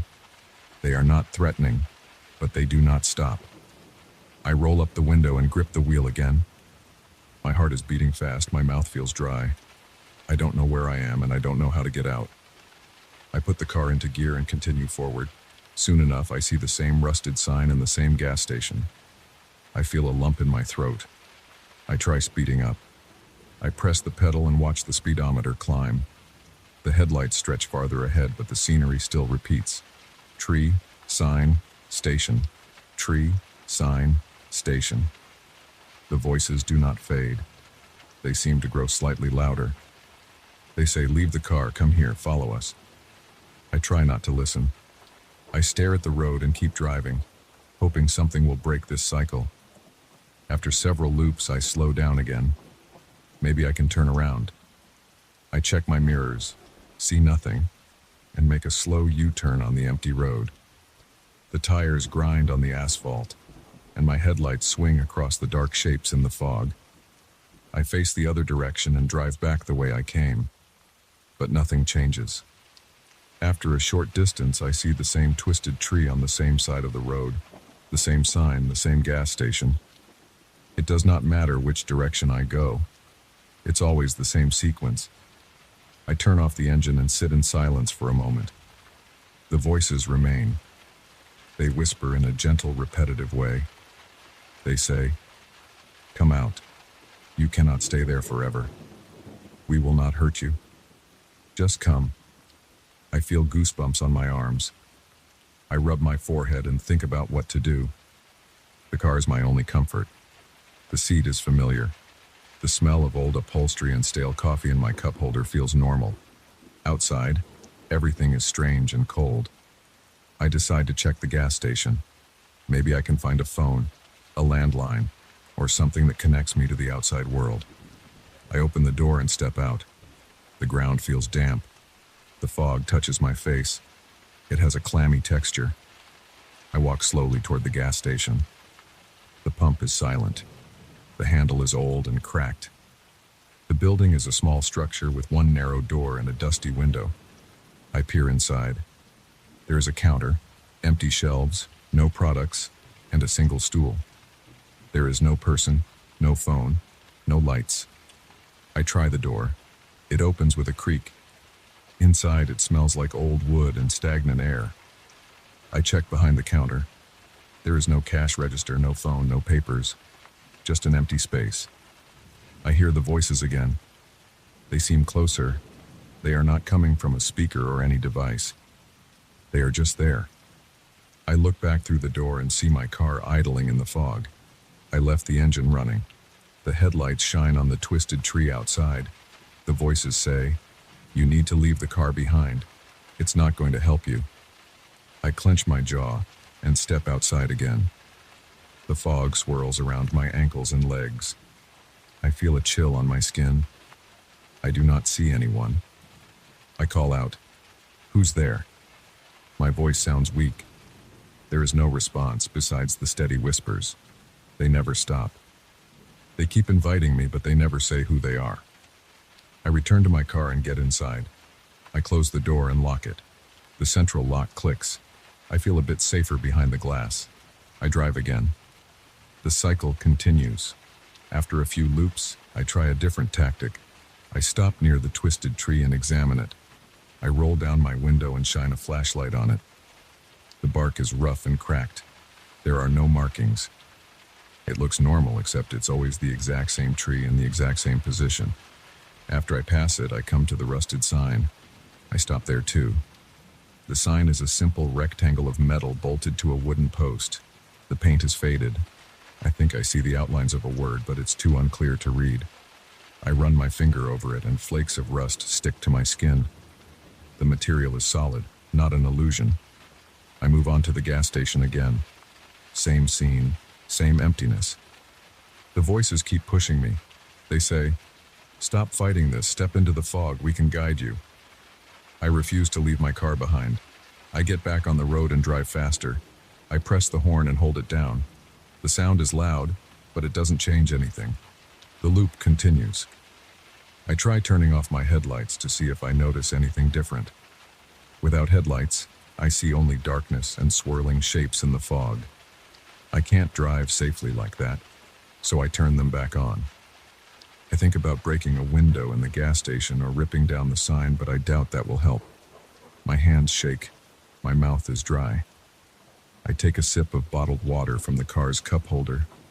The water is stale and warm, but it helps a little. I feel my heart pounding in my chest. My forehead is sweaty. I wipe it with my sleeve. I realize I have no real plan. I consider just walking into the fog. But where would I go? The voices say they will guide me, but why should I trust them? They have not shown themselves. They just keep whispering. Yet I have tried everything else. I drive a few more loops. The same pattern, tree, sign, station. The repetition never ends. The fog never clears. The night never turns to day. My phone still has no signal. The radio is still static. My body is tired and my eyes ache. My neck feels stiff. I try to massage the back of my neck with one hand while steering with the other, but it doesn't help much. I feel a dull ache in my shoulders. Eventually, I park in front of the gas station again. I sit there with the engine running and headlights on. I listen carefully. The voices are calm and patient. They say, "We are waiting. You cannot keep driving in circles. We are not going away." I inhale and exhale slowly. I tell myself that I have to try something different even if it makes no sense. If I keep driving, I will waste fuel and never escape. The scenery will never change unless I change what I'm doing. I turn off the engine and remove the keys. The silence grows thicker. I can hear my breathing and the quiet whispering outside. I open the door and step out. I take a few steps away from the car and wait. The fog swirls around me. My shoes sink slightly into the damp ground. The air is cold. I look around. The gas station is behind me. The road is in front of me, and the twisted tree and sign are somewhere behind the layers of fog. I call out again, "Who are you? What do you want?" The voices respond at once. "We will show you. Come forward. Leave the car behind and come this way." The direction is not clear, but the tone is certain. I feel my stomach tighten. My hands tremble a bit, but I force them to stay steady. I do not see anyone, but the voices have a weight to them. I consider the risk. My car is my last connection to something normal, but it's useless here. I cannot escape by driving. The road is a loop that leads nowhere. I walk a few steps along the roadside. The gravel crunches under my shoes. The fog thickens, making it hard to see the car behind me. I hesitate and turn around to check. The car's shape is faint through the fog. The headlights are off, but the outline of the car is still visible. I consider running back to it and trying again, but I know it's pointless. I have tried everything else. The voices say, "Keep coming. You are close. We are here." I still cannot see them, but the sound is all around me. It feels like multiple people speaking quietly near my ears, but I feel no breath, no physical presence. Still, I follow their instructions. I move farther from the car, step by step. The ground feels the same. The air is cold. The darkness never fades. The voices continue to guide me. They say, "A little more. Don't stop now." I walk slowly, keeping my arms close to my body. My heart pounds hard. My legs feel stiff. My back aches. I keep thinking about what I left behind. The car, the road, the gas station, the sign, the tree. They gave me no answers, only repetition. The voices are the only thing that acknowledges my presence here. They respond to me. They seem to want me to move forward. I continue walking. The fog makes it impossible to see more than a few feet ahead. My shoes become damp from the moisture. I keep listening to the voices. They say, "Yes, that's right. Keep going." My body feels tired, but I don't stop. I know that staying at the car was pointless. I know that driving in circles was getting me nowhere. As I move deeper into the fog, I notice that the voices do not become any louder, but they remain steady. They speak in calm tones. They guide me forward without giving reasons or explanations. I accept it because I have no other choice. I walk until I can no longer see the car or the gas station behind me. The ground is still solid, and I hear the gentle whispering around me. I feel my heartbeat slow down a bit. I am nervous, but I am not panicking. The voices continue to speak, and I continue to follow them. I take careful steps, one after another. The air remains cold, but I grow used to it. I do not know where I am going, but I know that I am leaving the loop behind. The fog still surrounds me, but the repetition and the useless driving are now in the past. I keep going. I listen and move as they instruct. I have nothing else but this path. No one appears in front of me, but I feel a strange sense that I am not alone. The voices never waver. They lead me forward. I do not know what I will find, but I keep walking. I feel my muscles tense and release with each step. I inhale and exhale the cold, damp air. The loop of the road is no longer holding me. The car sits somewhere behind in the fog, silent and empty. The voices say, "Good. Keep going." I do.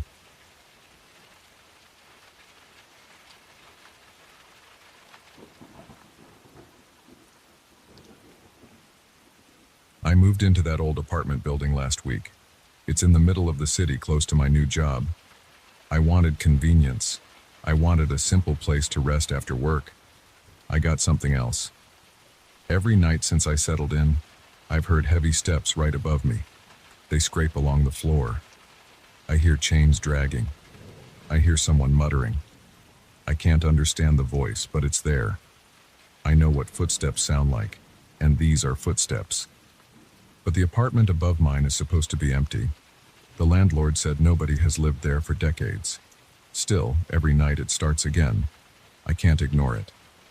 Something is happening up there. Something that's not supposed to be happening. The building is old and has those narrow hallways.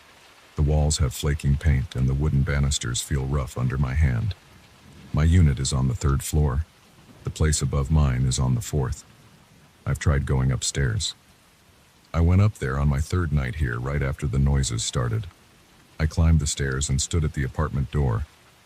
I expected to see some old guy ignoring the rules, or maybe some stranger who got a spare key. But the door was locked with a thick padlock. The hallway on the 4th floor smelled stale, like old dust and old wood. There was a small overhead light. It flickered. The door was covered in scratches around the old doorknob. I banged on it. I yelled.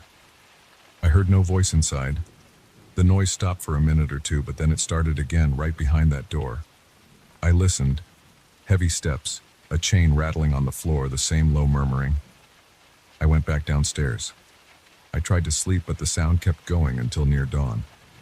I remember rolling onto my side, pressing a pillow over my ear, my heartbeat tapping in my throat. I felt sweat on my neck. I got up and checked my own door's locks. I walked around my place trying to figure out what to do. Nothing made sense. I kept waiting for it to stop, but it only died down when the sky began to turn gray. I got maybe an hour of sleep that night. The next morning, I called the landlord and asked him to come by. He said he'd swing over in the evening. He sounded annoyed, but I insisted. When I came back from work that day, I smelled something odd. My apartment smelled like burnt incense. I don't burn anything like that. I don't even have candles. It smelled thick and sweet, like something someone would burn in a religious ceremony. I opened all my windows. I walked around, checking the corners. I tried to see if maybe it was drifting in from the hallway or from outside. Nothing. It was just there, lingering. I sat on my couch and stared at the ceiling. That's when I noticed little brownish marks in a corner, right where the ceiling met the wall. I pulled a chair over and stood on it to get a better look. The ceiling is old with peeling white paint and a thin layer of grime, but these marks looked like smudges of dirt. I rubbed my fingertips over them. Dust coated my fingers. The marks didn't form a clear shape, but they looked like something pressed against the surface. I felt stupid and climbed down. I took a wet rag and wiped the area. The marks faded, leaving just the usual dirty paint. That night, the sound started again.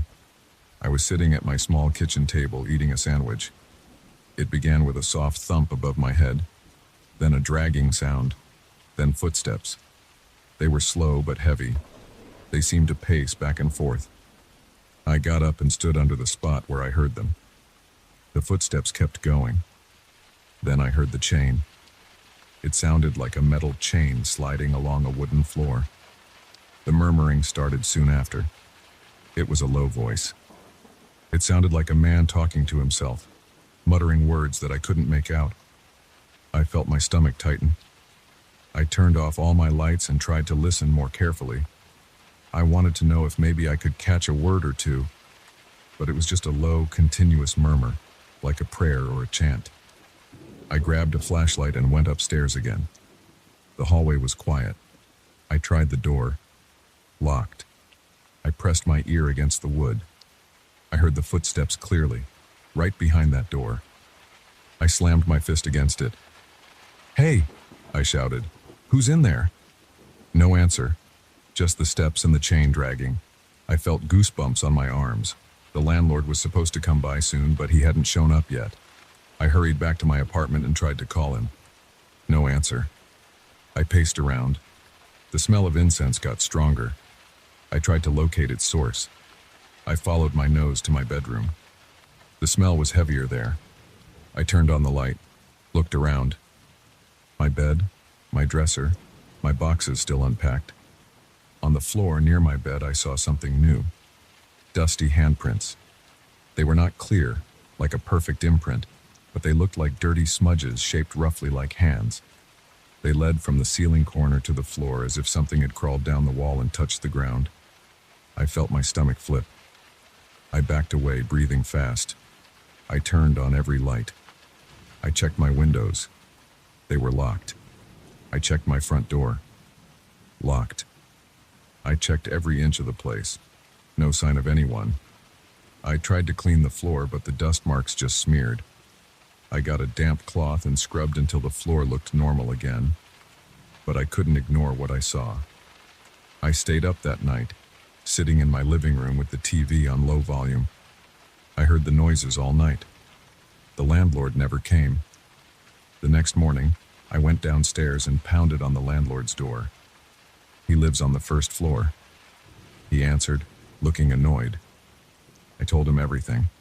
He said the apartment upstairs has been empty for decades. He showed me old paperwork, old keys. He even took me up there. He unlocked the door with a heavy key I had never seen before. The apartment upstairs was empty. The rooms were bare. No furniture, no lights, no curtains. Just a dusty floor, cracked walls, and a damp smell. We walked around, checking each corner.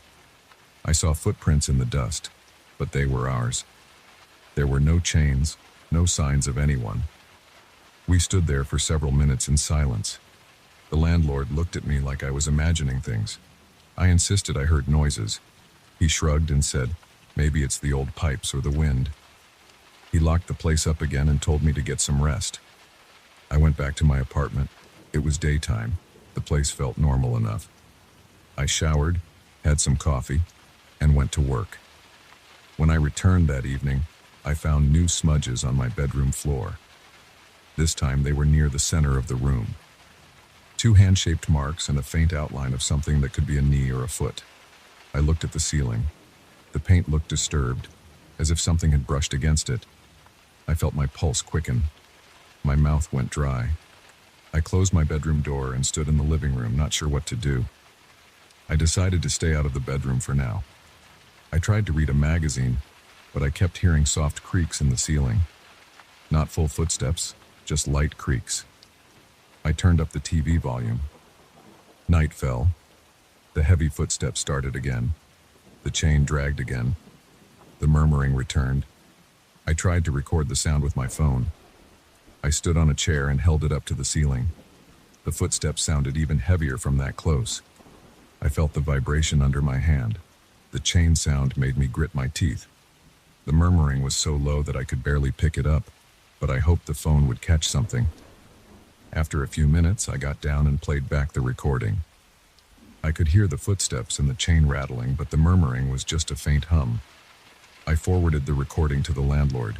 He didn't reply that night. The incense smell returned around midnight. It drifted through the apartment, making my nose sting. I searched every cabinet, every drawer to find if something was burning. Nothing. The smell just existed in the air. I sat on my couch, body tense, muscles stiff. I looked up at the ceiling. The paint was old and cracked in places.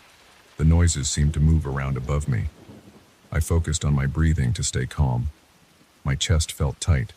My shoulders felt locked. I considered leaving right then, just grabbing my keys and going to a hotel. But I didn't have that kind of money to throw away.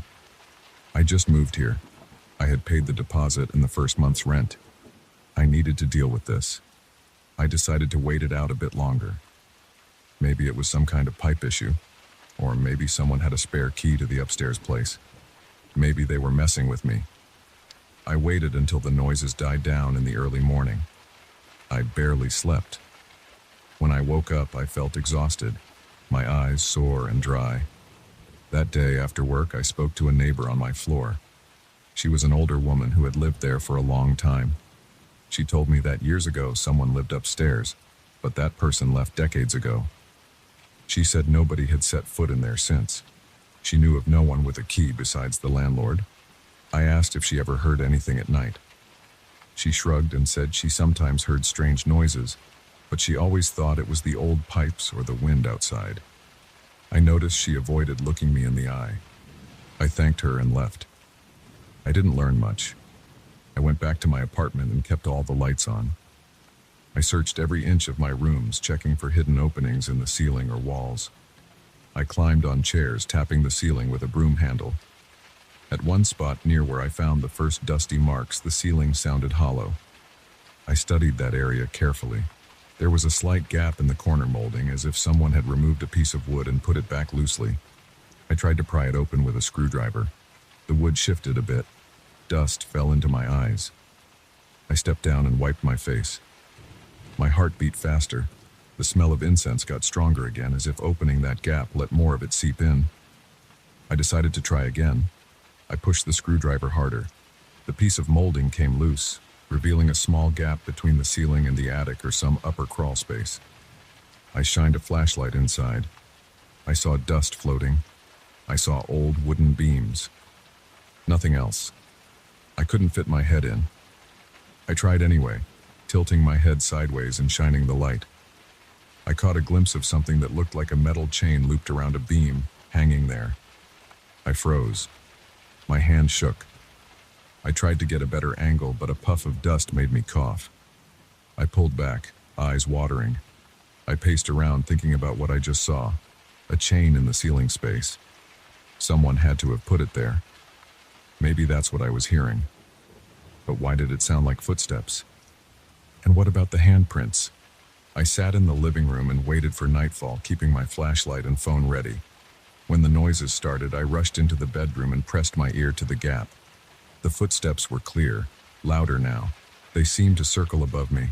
The chain rattled. I heard the murmuring more clearly now, and it sounded like a low voice whispering short phrases. I couldn't understand the words, but it sounded like a man's voice, rough and steady. My hands started trembling. My breathing got shallow. My heart pounded. I didn't want to stay there anymore, but I felt stuck. I grabbed my phone and called the landlord again. He answered this time. I told him what I found.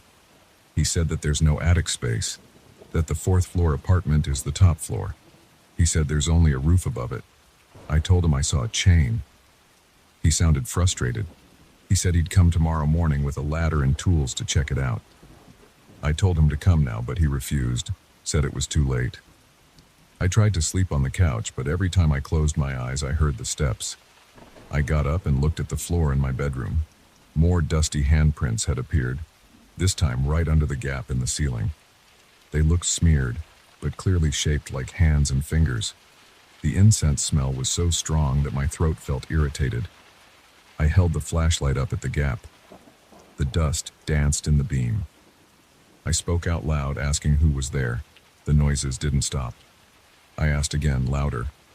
No answer, just the same muttering.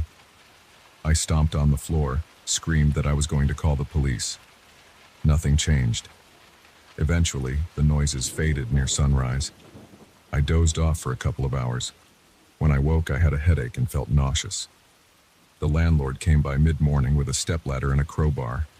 We went up to the empty apartment above mine. The door creaked as he opened it. The space looked the same as before, just dust and empty rooms. He climbed up where the ceiling met the roof beams and tried to find any crawl space. He couldn't find anything. He banged on the beams, shined a light, and saw no chain. He asked me what I was talking about. I told him about the gap in my apartment ceiling. He looked at me like I was crazy. We went back down. I showed him the gap. We opened it together. He climbed the ladder and stuck his head inside with a flashlight. He said he saw nothing but wood and dust. No chain, no objects. I insisted he check more carefully. He put his hand inside and touched around.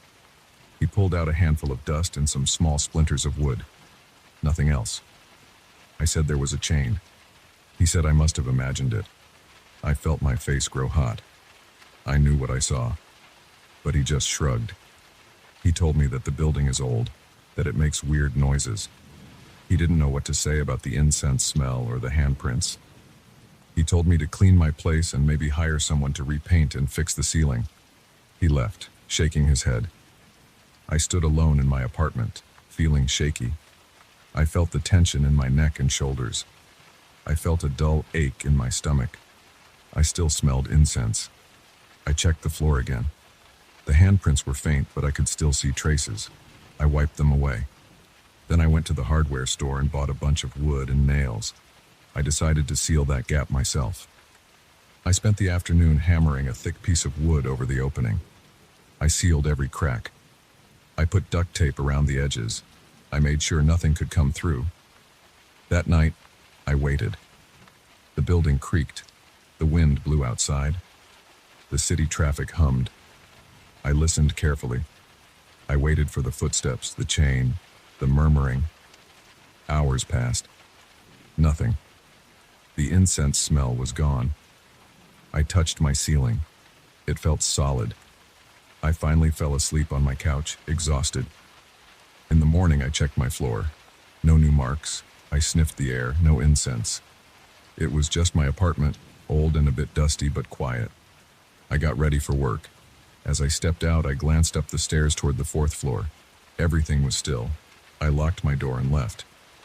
I didn't know if it was really over, but at least for now, things seemed normal.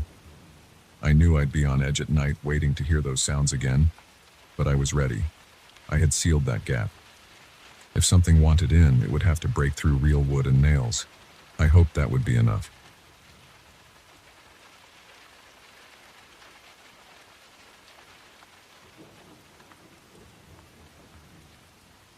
I remember the silence. That day in the forest, there was no wind, no rustling leaves, no calls of birds. I had never heard anything like it, or rather, not heard anything at all. It made my ears feel blocked. I noticed how every step sounded louder than normal. I felt something was wrong from the start, but I went deeper anyway. I just wanted to finish that trail and go home. I left my car about 100 yards from the trailhead. The path into the forest looked normal from where I stood. The sun was bright enough and the sky was clear. I had water in my backpack. I had boots with good soles. I had a hooded jacket tied around my waist.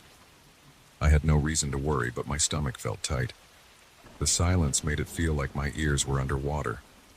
I checked my phone. No signal bars. I expected that. I zipped it back into my pocket and went in. As I walked, I noticed how even my breathing sounded too loud. My boots crushed small twigs, and every crack felt like it echoed. The trees looked normal at first glance. Tall trunks, rough bark, thick branches. But as I went farther, I noticed that some of the trunks looked bent, as if curving toward the trail. I stopped and looked around. The forest floor was covered in damp leaves and patches of moss. The air felt heavy. When I looked up, I saw branches that seemed to twist in odd angles. I heard nothing. No wind. No small animal movements. I tried to shake it off. I kept walking. My intention was to follow the trail for a couple of hours, then turn back. I had done similar hikes before. This one was supposed to be easy, but after about 20 minutes, I realized the silence was growing denser. I had no sense of time beyond my watch, and I started checking it more often. I stopped again. I held my breath. I tried to hear something, anything. Nothing. It made me feel uneasy. I thought about turning back, but I decided to keep going a bit more. The trees around me were tall and close together. They created a sort of tunnel. I could still see sunlight above, but it looked pale and cold. I noticed something strange about the shadows. They seemed to move in a way I couldn't explain. When I took a few steps, I saw my own shadow stretching and shifting. The shadows of the tree trunks seemed to reach out over the ground. I tried to ignore it. I focused on the path. The dirt was dark and damp. My boots left clear prints behind me. At least I knew I could follow them back if I got lost. I swallowed hard. My throat felt dry, so I took out my water bottle and drank. My swallow sounded loud and uncomfortable. I put the bottle back. I took a few more steps. My head jerked to the left when I thought I heard something. I waited. Nothing. Just silence. I exhaled and kept moving. After a while, I saw something that made me stop. I saw that one of the tree trunks ahead looked like it was bending forward as if leaning toward the path. I stared at it. The bark was cracked and covered in moss. I stepped closer. When I reached out and touched it, it felt damp and cold. It didn't move. I realized it was just my mind playing tricks. I turned around and checked behind me. The trail looked empty, just the same trees and silence. As I kept going, I felt a growing pressure in my head. My forehead was tense. My shoulders ached. I tried to relax them. I thought about humming a tune, but the silence made me hesitate. I didn't want to break it. I didn't know why. I just felt that if I made a sound, something would hear me. That thought made no sense, but it stuck with me. I moved forward, step by step. My boots crushed leaves and small sticks. Each sound reminded me I was alone. I shifted my backpack straps and felt sweat under my arms. The silence made the forest feel like an empty room with no furniture. I kept looking around, expecting something to move, a bird or a squirrel. But I saw nothing. After walking for maybe 30 minutes, I thought I heard a voice. I froze. It came from my right side, beyond some ferns and thick bushes. It sounded like someone saying my name. Just a faint, low whisper. I stood still and stared at the bushes. There was no sign of anyone there. I took a few steps toward them. I parted some branches with my hands, looked inside, saw only moss, wet soil, and old sticks. I listened again. Nothing. I waited. My heart was beating harder. I backed off and returned to the trail. I tried to calm down by focusing on the details in front of me. The texture of the bark, the wet smell of the leaves, the faint odor of damp earth. I heard my own heartbeat in my ears. The silence outside made me more aware of my body sounds. I scratched my chin. I pressed my lips together.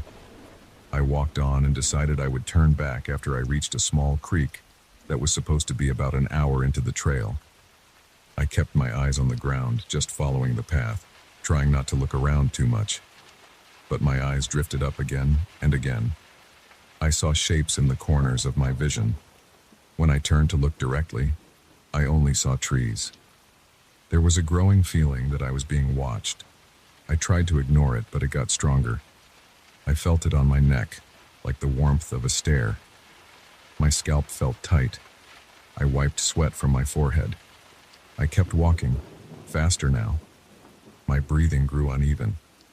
The sound of it filled my ears. Then I saw the figure. At first, I thought it was another hiker.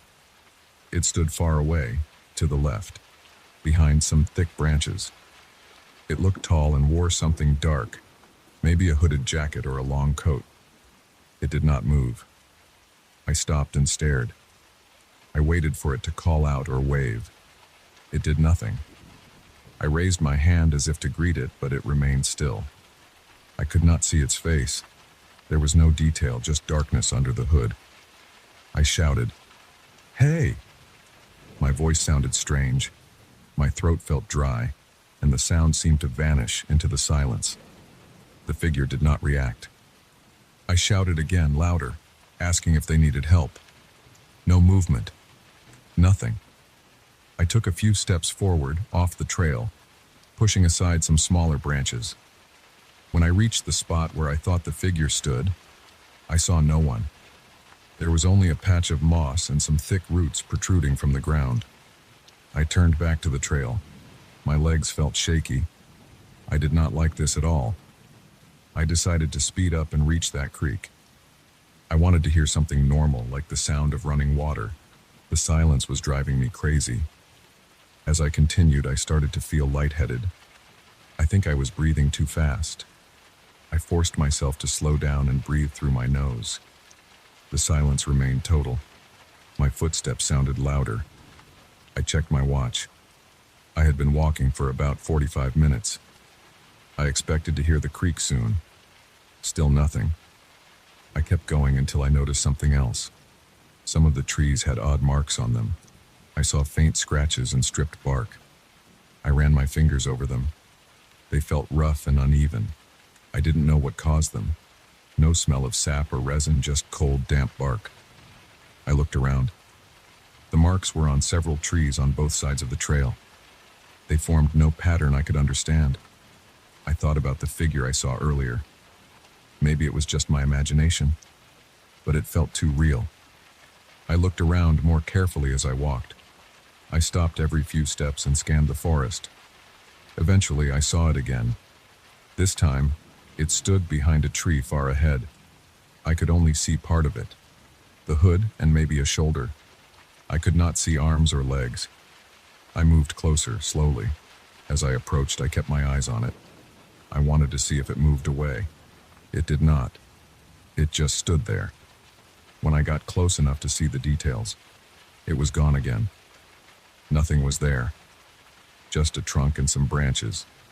I felt a chill run down my back. My palms were sweating. I took off my jacket from my waist and put it on. I rubbed my arms.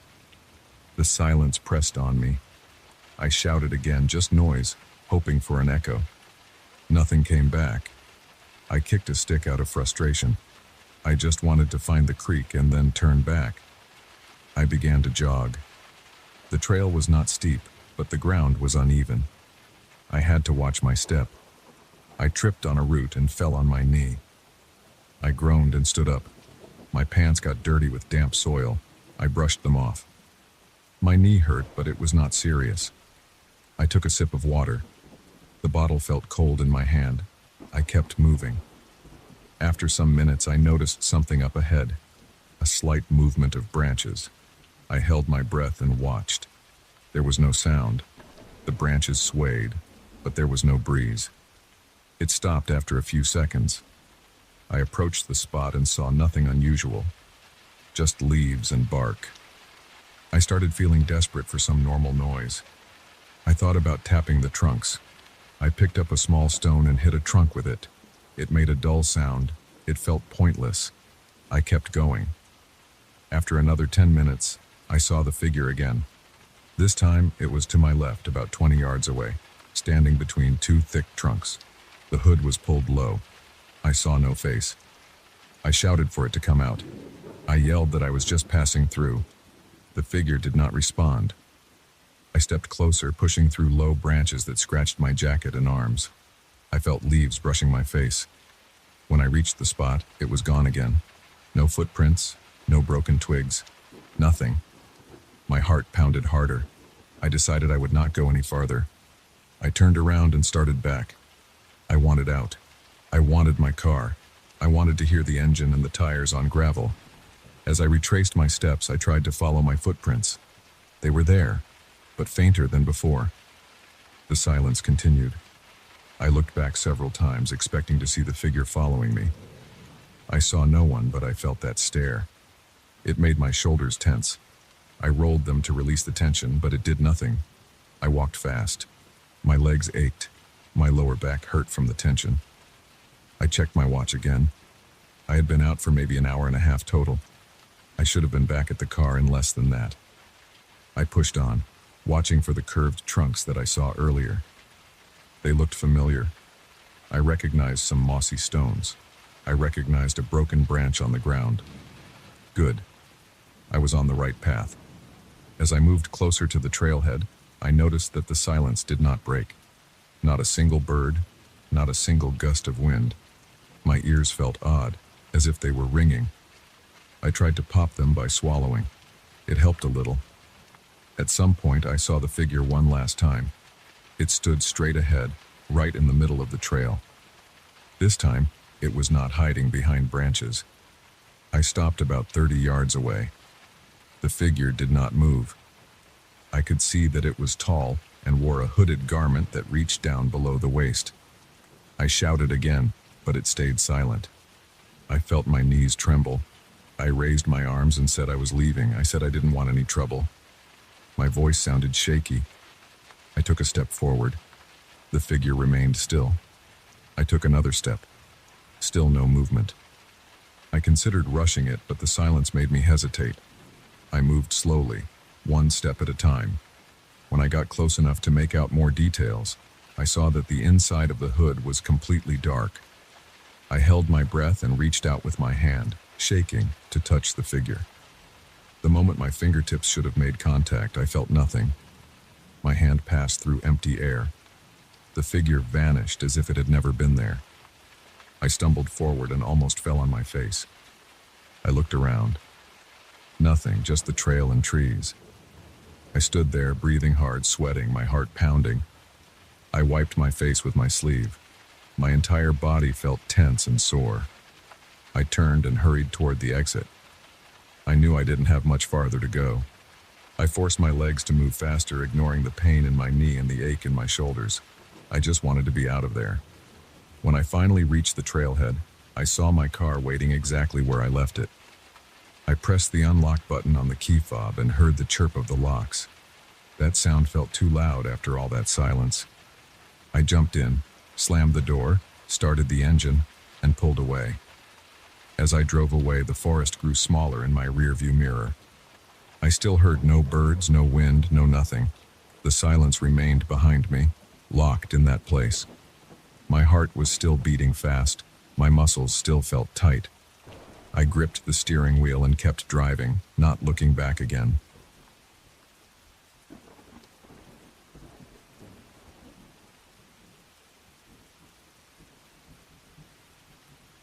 I never expected to hear anything coming from the attic. I had been living in this semi-attached house for about 2 months. The other unit had been empty for as long as I'd known. The realtor told me there was no neighbor. The windows on that side were always dark and no one ever came in or out. Late one night, I woke up because of a strange sound above my bedroom. It was a soft tapping at first, but it made no sense. There should have been silence. That night, I stood there in the dark, looking up at my ceiling, trying to figure out what was making that noise. Within a few days, the noise became louder. It turned into scraping and shuffling. I decided to go up there and see for myself. I climbed the folding stairs to the attic, holding a small flashlight in my right hand and an old wooden baseball bat in my left. I don't know what I expect. Maybe a raccoon or some old pipes rattling in the wind. The air inside the attic is stale. I can smell dust and old wood. There are a few cardboard boxes scattered around, none with any writing on them. I see a small dresser pushed against the shared wall, the one that divides my home from the empty unit next door. The wall on that side looks old and rough, as if it hasn't been painted or cleaned in a long time. There is a thin layer of grime on the floor. I run the flashlight beam around. I see nothing unusual, just old boards, some insulation, a low ceiling with exposed beams, and this dresser. I approach it.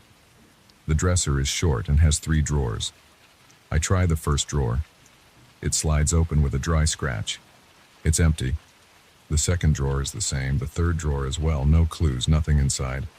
I notice something leaning against the dresser on the floor. It's a mirror. It's not large, maybe 2 feet wide, 3 feet tall, with a dark wooden frame covered in dust. I wipe it with my sleeve. The glass is cloudy. I lift the mirror and angle it toward the light. The reflection is not right. I see my flashlight beam. I see my own face, but behind me I don't see the cardboard boxes. Instead, I see a bare attic room with no boxes, no dresser. It looks like a different attic. In the reflection, the beams look older and the walls have cracks I can't see behind me. My heart beats faster. I turn around and double check. Behind me are the boxes and the dresser. I look back at the mirror. The scene is different again. I hold the mirror closer to my face and stare into it. My breathing is shallow and my palms are sweaty around the flashlight handle. I think I see something move in the reflection. A shape. It looks like a person standing in that other attic. This person is far in the background in a darker corner. He wears a black hat with a wide brim. He doesn't move much. He just stands there, watching. I can't see his face. I feel my stomach tighten. I lower the mirror and look behind me again, shining the flashlight into every corner. Nothing. Nobody else is here. I raise the mirror again. The person in the reflection is still there. He is standing closer now. I take a step back. My boots scuff against the rough floor. The sound is dull and heavy. I feel a chill on my neck. I don't want to call the police. What would I say? I'm seeing a weird reflection in a dusty mirror? That's ridiculous. I decide to put the mirror back where I found it. I set it gently on the floor next to the dresser and leave the attic. I don't sleep well that night. I lie in bed listening to every creak in my house. The tapping returns around 2 a.m., right above me. I pull the blanket higher, trying to ignore it. The noise grows louder, turning into scratching. I get up and turn on the lights. The noise stops. I stand there in my boxers, breathing through my mouth, feeling my heart thumping in my chest. I tell myself it's just the house settling, but I don't really believe that. The next morning, I open the door to the other unit. It's not locked. The real estate agent said no one owned it right now, but maybe they forgot to secure it. Inside, it's empty. No furniture, no carpets, just bare floors and white walls. I check every room. It's all vacant. No sign of anyone. I even find the attic access panel. It's painted shut. No footprints on the floor. Nothing. I close the door and return to my side of the house. That afternoon, I decide to return to my attic with better lighting. I bring a work lamp with a long extension cord. When I get up there, I plug in the lamp and flood the space with a harsh yellow light. Now I can see every corner clearly. The boxes are still where I left them. The dresser is unchanged. The mirror is on the floor. I pick it up and look into it again. The reflection still shows a different attic, but now I can see more details. The boards in the reflection look rotten. The ceiling sags in places. There's no dresser, just empty space. The figure with the black hat is still there. He's standing closer than before. I can see the outline of his shoulders and something like a coat. I still can't see his face. I say nothing. I breathe slowly. My skin feels cold. I lower the mirror and face the wall between the units. I tap on it with my knuckles. Solid. I push against it. It doesn't budge. I don't hear anything from the other side. I turn back to the mirror. The figure is gone. I feel relief. But then I hear something above me. The scraping sound. It's right above my head now. I shine my flashlight upward. I see a wooden beam, dusty insulation. Nothing moves. The noise stops. I look back at the mirror. The figure is there again. This time he's so close I can almost make out a shape under the hat. I drop the mirror. The glass hits the wooden floor and wobbles but doesn't break. I back away. My breathing comes in quick, shallow bursts. I walk backward until I reach the attic stairs, and then I climb down as fast as I can, nearly losing my balance. For the next few days, I try to ignore the attic. I keep hearing noises at night. It's always at night. Scratching, then tapping like nails dragging across a board. Sometimes I hear a muffled thump, like something hitting the wall. I try to put headphones on and watch TV. The noise gets louder when I ignore it. When I pause the TV and listen, it quiets down. It's like it's waiting for my attention. On the third night, I can't sleep. I stay awake in the living room, sitting on the couch, staring at the ceiling. My throat feels dry. My shoulders are tense. My legs are shaking. I keep thinking about that mirror. I don't know why I'm afraid. It's just a mirror. Maybe it's broken or warped. Maybe it's reflecting something else, like a trick of the light. But I know what I saw. That figure was there. I rub my hands together and bite the inside of my cheek. Around midnight, I hear it again. The sound from the attic. I stand up, grab my flashlight and the bat again and go upstairs. The ladder creaks as I climb. My heart is pounding. My mouth is dry. I feel sweat on the back of my neck. The lamp is still up there, so I turn it on. I see everything just as before. The boxes, the dresser, the empty drawers, the mirror on the floor. I pick up the mirror and hold it tight. I lift it, face level, and stare into it. The figure is there, right in front of me, as if standing just behind the glass. I can't see his face, it's dark under that hat, but I feel his eyes on me. I feel a heavy sensation in my chest. I can't look away. I try to say something, but my throat is tight. I manage to whisper, "What do you want?" No answer. The figure doesn't move. I try to lower the mirror, but my arms feel weak. My hands are shaking. Suddenly, the noise starts again. Scratching above me. Long, steady scratches. It sounds like claws on wood. I swallow hard. I try to lower the mirror. The figure moves closer in the reflection. I see him raise a hand. His hand is just a dark shape. I don't see fingers, just the outline of something reaching toward me. I gasp and set the mirror down again, leaning it against the dresser. The noise in the ceiling grows louder. Now it sounds like something scraping hard, trying to find a way through the boards. I step back and hit my head on a low beam. I curse under my breath, rubbing the spot. I grab the dresser drawers and yank them fully out. They're completely empty. Not even dust inside, just smooth wooden surfaces. I shake them, look behind them. Nothing. I push the dresser aside. Behind it, the floorboards are loose. I kneel and pry one up. It comes off easily. Underneath is just insulation and a few spider webs. I see no tunnels, no hidden compartments. I push the dresser back and look around. I walk to the wall that divides the two units. I press my ear against it. I knock a few times. The noise in the ceiling quiets. I stand still, breathing through my nose, listening. Suddenly, there's a bang on the other side of the wall. I jump back and nearly drop the flashlight. My heart is racing so hard I can feel it in my throat. There's nothing there. I know that side is empty. I saw it with my own eyes. It's just vacant rooms and empty floors. I take a deep breath and return to the mirror. I grab it by the frame and face it toward the dividing wall instead of myself. I see the reflection of that other attic again. Now it looks darker. The figure is gone. I see only the empty space, cracked boards, weak light. I slowly angle the mirror back toward me. The figure appears again, closer than before, as if he's leaning right into the glass. My hands tremble. I feel sweat dripping down my back. I try to set the mirror down, and as I do, I whisper, "Stop." I don't know why. I just say it.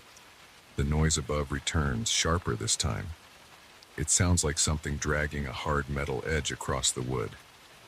The sound makes my teeth clench. I feel a headache forming behind my eyes. I position myself under the spot where I hear the sound. I tap on the ceiling with the baseball bat. "Stop." I say it louder this time. The noise pauses, then resumes even louder. The entire attic feels hostile now. I just want to get out. I grab the mirror and tuck it under my arm. I turn off the lamp and head down the ladder with it. The mirror's frame presses into my ribs as I climb down. In my bedroom, I lean it against the wall and stare at it under normal light. I see myself, and behind me, my normal bedroom. No strange attic, no figure, just me and my furniture. I exhale and laugh a bit, feeling relief. Then, late that night, I hear it again. The scratching, the roof above my bedroom. It's worse than before. I jump up and stand in the dark, listening. The sound is almost frantic. I switch on the light. The noise lowers in intensity but doesn't stop completely. It's like something is trapped and wants out. I feel panic building in my chest. I rush to the attic again. This time I leave the mirror downstairs. I climb up quickly, shine the flashlight everywhere. Empty. No changes. I yell at the ceiling, "Leave me alone!" My voice echoes slightly. The noise stops for a moment, then starts again, softer but steady. I go back down and grab the mirror. I bring it up again. I want to see if the figure is still there. I shine the flashlight on the mirror and lift it. The reflection is the other attic. The figure stands in the center, holding something. I can't tell what it is. It looks like a long, narrow object. He raises it slowly. I feel a knot in my stomach. I try to ignore him. I look away from the mirror and stare at the wooden floor. The scratching sound intensifies. I look back. He's closer. I shake my head and lower the mirror, pressing it against my chest. The sound calms down slightly. I realize that every time I pay attention to him, the noise changes. When I try to ignore him, it gets worse. When I face him, it stabilizes. I don't want to keep looking at him, but I have no choice.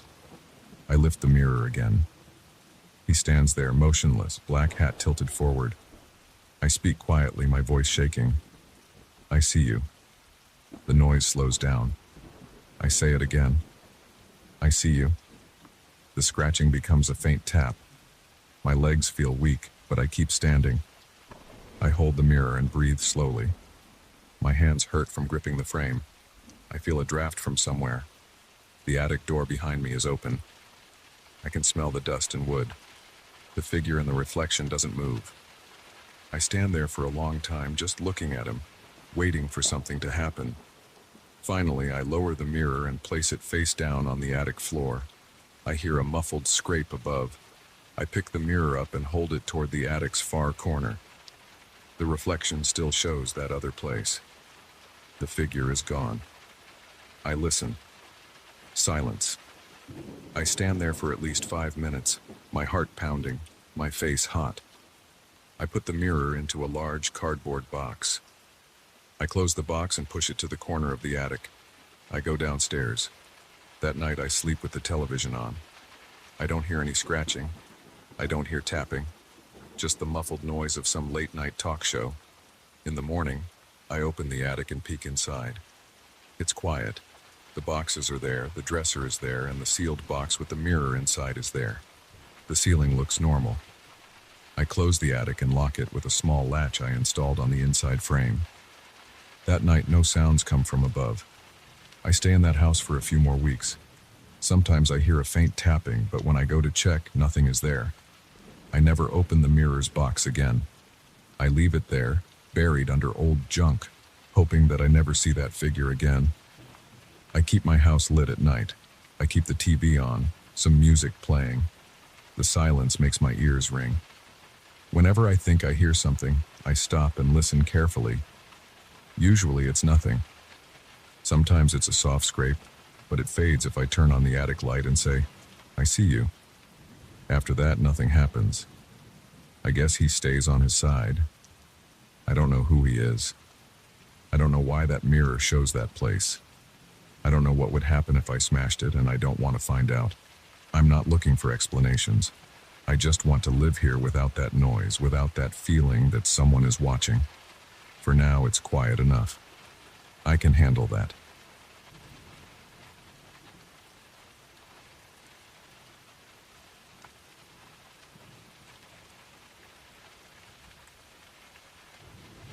I should have paid more attention to that old wardrobe before I bought it. I noticed something off about the mirror inside from the start, but I thought it was just old glass and a bit of wear. Now, a few weeks later, I wish I had never set eyes on it. Every time I open those doors, I see something wrong with the reflection. It never matches my face. It moves on its own. It's always showing details I can't explain. It's like it's watching me, waiting for me to do something. I'm not making this up. I'm going to tell you everything, and I swear I'm not exaggerating. I just don't know what else to do. I first saw the wardrobe at a local antique shop. The place smelled like dust and old paper. The owner barely spoke. I remember he had a habit of tapping his fingers on the counter. I walked in because I needed a place to store my clothes. I live alone, in a small house with creaky floors and thin walls, and my bedroom closet doesn't hold much. The wardrobe was taller than me, carved wood, heavy doors, and a mirror inside. attached to the interior surface of one door. The price was lower than I expected, so I bought it. I hired a couple of guys to deliver it. No kids around, no neighbors helping, just a quiet afternoon. I put it in my bedroom, right across from my bed, so I could see it when I woke up. It seemed like a nice, solid piece of old furniture, nothing more. The first time I noticed something strange was the day after I got it. I opened the doors to hang some jackets. The mirror was there, of course, but I remember looking at it and feeling confused. My face looked wrong. It's hard to explain without sounding dramatic, but it looked like my mouth was curved up even though I wasn't smiling.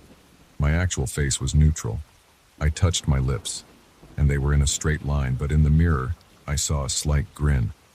It was small, but it was there. I closed the doors and walked away, thinking it was a trick of the light. That night, before I went to sleep, I looked again. I turned on the lamp beside my bed and opened the wardrobe doors. I wanted to check that mirror. This time, my reflection's eyes seemed a little off. They were looking slightly to the left, even though I was looking straight at the mirror. I moved my head side to side, but the reflection didn't match perfectly. The differences were small, but I could see them. I felt a tightness in my chest. I shut the doors hard, got under the covers, and tried to ignore it. Over the next few days, the strange differences got worse. One morning, I opened the doors and saw that the reflection was wearing something else. I was standing in front of the mirror in my pajamas, but my reflection had a shirt and vest, something old-fashioned. It wasn't me. I could see the details clearly. Old-style buttons, a stiff collar, a dark, worn-out vest. I jumped back and slammed the wardrobe shut. My breath came fast. I backed away until my legs hit the bed frame.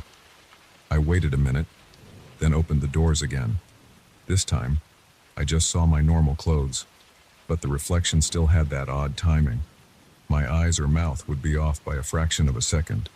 I tried rubbing the mirror with a dry cloth. I tried cleaning it with glass cleaner. It made no difference. The glass was smooth and clear. When I stood there, I felt uneasy. My stomach churned. I couldn't understand why this was happening. I kept telling myself it must be some trick of old glass, some defect. But it didn't feel that way. A few nights later, I saw something new. It wasn't just my reflection wearing old clothes. There was more in the mirror's background. Instead of showing my bedroom behind me, I saw a different room. It looked like a bedroom from a long time ago. I saw a bed with a high wooden headboard, a table with a candle, a chest in the corner. The lighting was dim like a weak oil lamp. I reached behind me to feel my own room. I could feel my bed, my sheets, my lamp. But in the mirror, I saw something else entirely. It didn't even match the shape of my room. The corners were off. The walls were different. The floor looked like old wood planks. I could see the grain and the worn spots. I closed the wardrobe and leaned against it. My heart pounded. My hands felt cold. There was no sound except my breathing. I stood there for a few minutes, staring at the closed doors, not sure what to do. I decided to try something. I waited until late at night, turned off all the lights except a small one across the room, and opened the doors again. The mirror showed that old room more clearly now. The furniture inside the reflection looked like it belonged to another era. I reached out to touch the glass. It felt solid. But when I leaned closer, I noticed that inside the reflection there was movement. I could see someone moving in that other room. It looked like a man, dressed in old clothes, pacing near the bed. He moved slowly, and he didn't look at me. He seemed busy doing something, looking at papers on a table.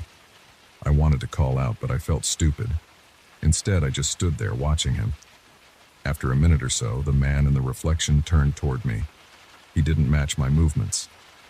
He just faced the mirror and stared. I could see his face. He had short hair, a mustache, and a narrow face. He was not me. He looked older than me. He had a serious expression. Then he took a step forward. I felt my gut tighten. I stepped back, stumbling a little. He kept coming closer until his face filled the mirror. His eyes looked sharp. They seemed to focus on my eyes. I slammed the doors shut again and locked them with the small key that came with the wardrobe. My hand shook as I turned that tiny key. I didn't sleep well that night. I kept hearing soft creaks from the wardrobe. Every time I tried to ignore it, I heard another faint sound. Around 3 in the morning, I got up, turned on the lights, and tried to open the doors. They were stuck. I had locked them, yes, but now even the key wouldn't turn right away. I pushed and pulled until the lock clicked. When I opened the doors, I saw only my face in the mirror, but my expression didn't match again. I looked terrified, but the reflection looked calm. I slammed it shut and decided not to open it again until morning.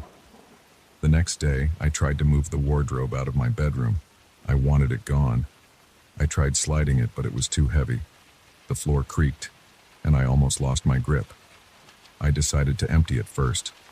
I took out all my clothes. As soon as I cleared it, I tried again.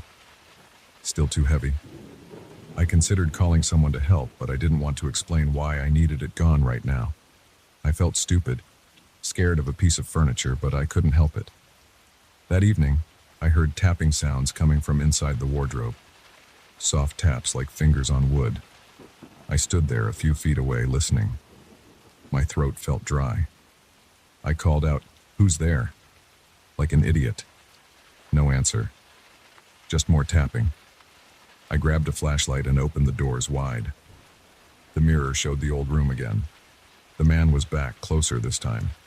He stood right in front of the mirror, facing me. He reached out with his right hand. I saw it press against the glass from inside. I could see the details of his skin, the wrinkles in his knuckles. I felt a cold sweat on my forehead. I moved the flashlight beam across the mirror, but it didn't change what I saw. I tried to push the mirror from my side. It felt solid. The man's hand pressed harder. I could see the glass bulge a little. I gasped and stepped back.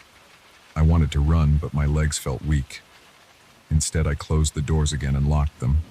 I pulled a chair over and wedged it under the door handles. I stood there breathing hard, feeling the sweat under my arms. I didn't know what to do. I didn't want to sleep in that room, but I had nowhere else to go. I ended up sleeping in the living room on the couch, leaving all the lights on. In the morning, I checked again. The wardrobe stood quietly. I touched the doors. They felt normal. I unlocked them and opened them slowly. The mirror showed me my face, and this time it looked just like me, perfectly matched. I waved my hand, and the reflection did the same at the same moment. I tried to smile, and it smiled back. I sighed, relieved, and I stood there for a moment. Maybe it was all in my head. I left the house to get some fresh air. I bought a coffee and came back after an hour. I decided to try something else. I got a screwdriver and tried to remove the mirror from the door. Maybe if I got rid of it, the problem would stop. The screws were old and rusted. I managed to remove 2 of them. When I got to the third, it wouldn't budge. I leaned into it, pressing hard. The screwdriver slipped and I scraped my knuckle. I hissed and pulled my hand back. A tiny drop of blood landed on the mirror's edge. I wiped it away. When I looked at the mirror again, I saw that old room. The man was there, and this time he was smiling, not me. He reached out again and tapped on his side of the glass. I heard the sound clearly. It wasn't my imagination. His knuckles tapped on the mirror from the inside. I jumped back and nearly dropped the screwdriver. He pressed both palms against the glass. I could see him pushing, and the mirror bent outward slightly. My heart hammered. I tried to push it back, but it was solid. My fingers touched hard glass, but I felt a slight give.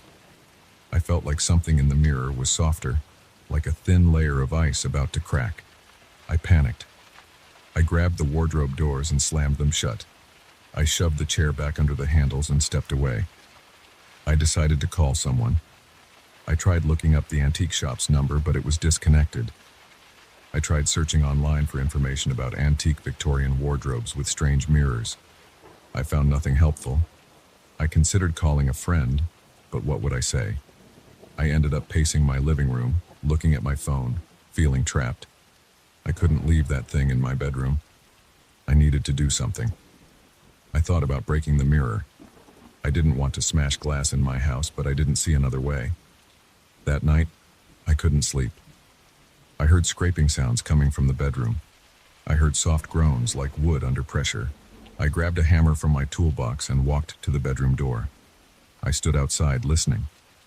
The scraping stopped. I opened the door, reached in, and flipped the light switch. The wardrobe stood there, silent. The doors were closed. I held the hammer tight, my palms sweaty. I walked up to it and listened. Nothing.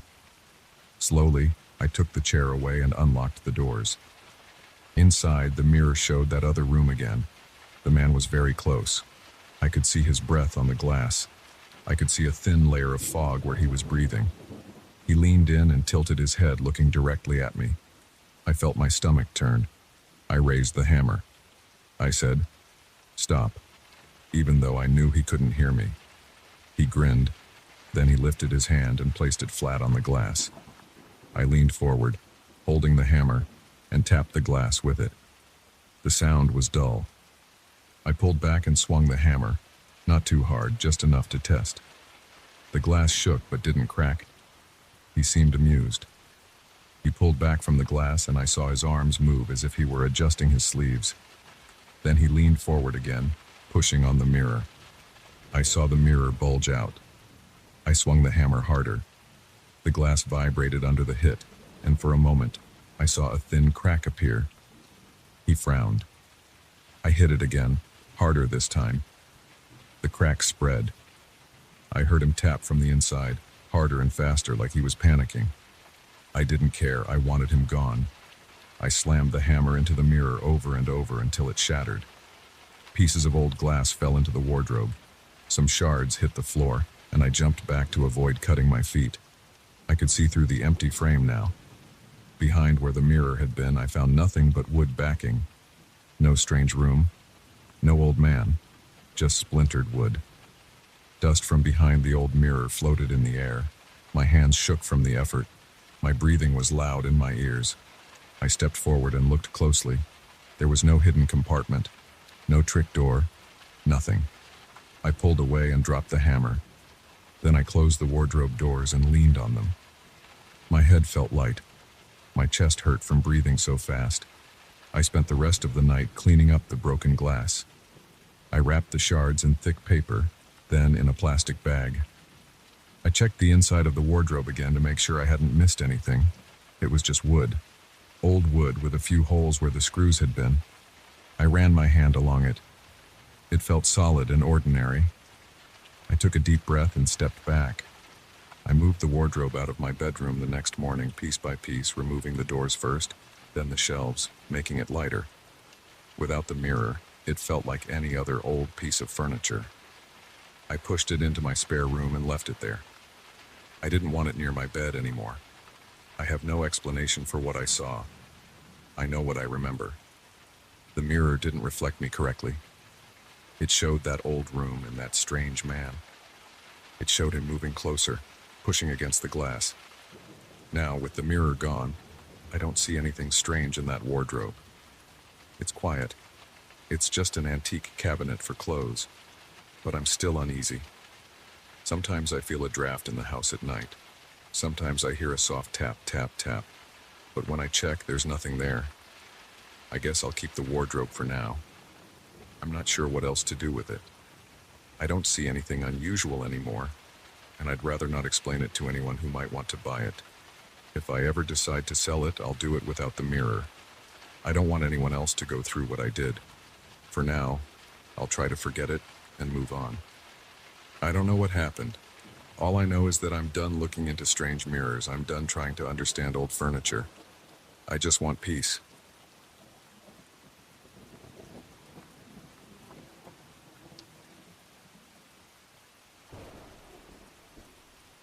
I arrived in the village in the early afternoon.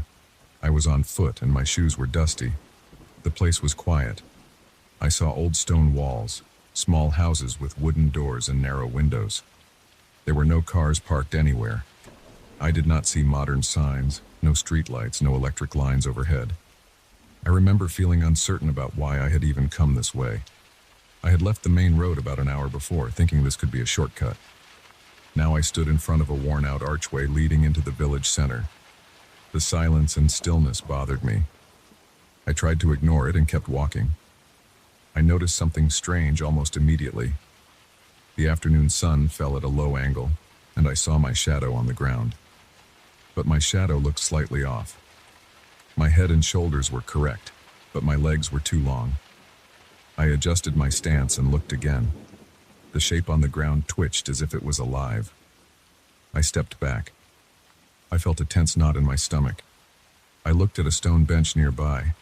The bench had a shadow on the wall behind it, but the shape did not match the bench. The bench was straight and simple, but its shadow curved along the wall as if sliding around a corner. I blinked, rubbed my eyes, and looked again. The shadow continued to shift, moving a few inches every time I looked away. I felt sweat forming on my forehead. I walked deeper into the village, moving slowly. The stone pavement under my boots was uneven. The buildings had chipped paint and old wooden signs that I could not read well. I tried to find someone to talk to. I heard a quiet rustle behind me.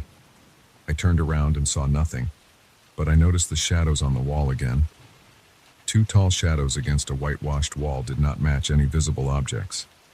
They looked like outlines of people, but no one stood there. I saw one of these shadows tilt slightly, as if bending around a drain pipe. I felt my pulse quicken. My mouth was dry. I wanted to leave, so I turned around and retraced my steps toward the archway. I walked for at least 5 minutes, but I could not see the archway. The path seemed longer now. I kept going, expecting to see the entrance. I took long strides, looking straight ahead. I saw nothing but more stone walls and more old doors. I recognized a broken water trough. I was sure I had passed it before. I pushed forward, but the road stretched without end. I looked up at the sky. The sun had not moved much, but I felt as if I had been walking a lot longer than a few minutes. I tried another route. I turned left at a corner and followed a narrow alley. It led me back to the same small square with the same stone bench. I was trapped. I stood still and checked my surroundings carefully. The air felt heavy. I heard a faint scraping sound. I looked down and saw a shadow moving along the cobblestones. It looked like a long, thin shape sliding slowly. There was no object that could cast it. It moved behind me and then across the street. I approached it, reached out my hand, and stopped. My heart was pounding. The shadow slipped under a wooden door and disappeared. I took a deep breath and tried to calm down. I decided to try talking to someone. I saw a figure near a corner. It was a man wearing a dusty gray jacket. He was looking at something on the wall. I approached him and spoke calmly. I said hello and asked him where I was. He turned to me. His face was pale. He looked uneasy and backed away. His eyes darted from me to the ground. His shadow on the wall next to him twitched in a strange way. It looked like it was trying to slip off the wall. I stepped closer and asked him how to leave this place. He did not answer. He just shook his head and stepped away. He moved quickly around the corner and vanished. I followed, but he was gone. I saw no one else. I tried another street. On the ground, I saw dark shapes crawling over the stones. They formed letters, but I could not read them at first. The letters twisted and broke apart. I crouched down and watched closely. The shadows rearranged themselves, forming words that made no sense. Trass, Ren, SLA. Then they scattered. I wiped my forehead. I tasted salt on my lips. I felt a slight tremble in my hands. I was afraid and I did not know what to do. I wanted to leave, but the exit was gone. I tried to remain calm and think step by step. I walked around the village, checking doors. Many were locked. I found an old inn with a wooden door that creaked open. Inside, the air was stale. There were tables and chairs, but no one was there. I saw dusty lanterns and empty shelves. The floorboards squeaked under my boots. I noticed the shadows again. On the far wall, the shadows of the tables and chairs formed strange shapes. The chair shadows moved even though I was not moving. I stepped closer. They spelled out something for a moment. Stay. Then the shadows changed shape and stretched upward. I backed away. I felt my heart race. I left the inn, stepping outside again. I tried to call out. I shouted for help. My voice echoed. I heard a whisper behind me. The whisper sounded like my own name, said by more than one voice at once. I spun around. No one stood there, but the shadows on the wall across the street flickered. I saw them lean forward as if listening to me. I shouted again, asking what they wanted. The only answer I got was a soft rustling noise. I could smell old wood and damp stone. My scalp was tight, and I clenched my fists. I continued down a narrow path between two low buildings. The sunlight was fading. I was not sure if time was passing normally. I reached a small courtyard with a dry fountain in the center. Around it, shadows danced without any source. They slid across the ground, then climbed the walls. They formed words that I could almost read. I stared and waited. The words took shape slowly. They said, "Tell us." I said I did not understand. I waited. The shadows shifted again. Now they formed my name, Jack. I stepped back, startled. I had never told anyone here my name. I felt a chill in my chest. My breathing became shallow. I said my name out loud. The shadows flickered. They spread out in different directions, then gathered again. They formed new words. "Look inside." I turned around and saw a heavy wooden door in the corner of the courtyard. It had no handle. I pressed on it. It opened inward. Inside there was a small room with a stone floor and no furniture. On the floor, I saw a pattern of light and dark shapes. I did not see a lantern or candle. The pattern changed as I stepped in. The shadows formed a sentence on the ground. It said, "Acknowledge us." I swallowed hard. I said I saw them and knew they were here. I said I understood they were communicating. The shapes broke apart and reformed again. Now they showed an arrow pointing outside. I followed the arrow and stepped back into the courtyard. The shadows circled around the fountain, then stretched out toward a doorway on the other side. I followed them to a low building with cracked plaster on the walls. I pushed the door, and it creaked. Inside, the floor was covered in dirt. I saw a lantern hanging from a beam. I tried to light it with my lighter. The flame flickered and caught. The inside of the room smelled like old earth. The shadows here were calmer, staying on the walls. They spelled out a new phrase. "Say it out loud." I asked what they wanted me to say. The shadows moved. They formed the word understand. I repeated the word understand. Then I waited. The shadows separated into thin strips and crawled out the door. I followed them outside. I noticed the path looked different now. The street seemed shorter, and I thought I could see the archway at the far end. I hurried toward it, but after a few steps I felt a tug at my shirt. I turned and saw my own shadow stretching away from me. It pulled back as if resisting my movement. I felt my heart pounding. I tried to move forward again, but my own shadow blocked my way. It grew wider, darker, and made me hesitate. I asked what else they wanted. The shadow on the ground near my feet changed shape. It formed the words, "Accept." I said I accepted them. I said I accepted that they existed in this place. The shadow loosened its grip. I felt relief in my chest. I walked forward again. I saw the archway more clearly now.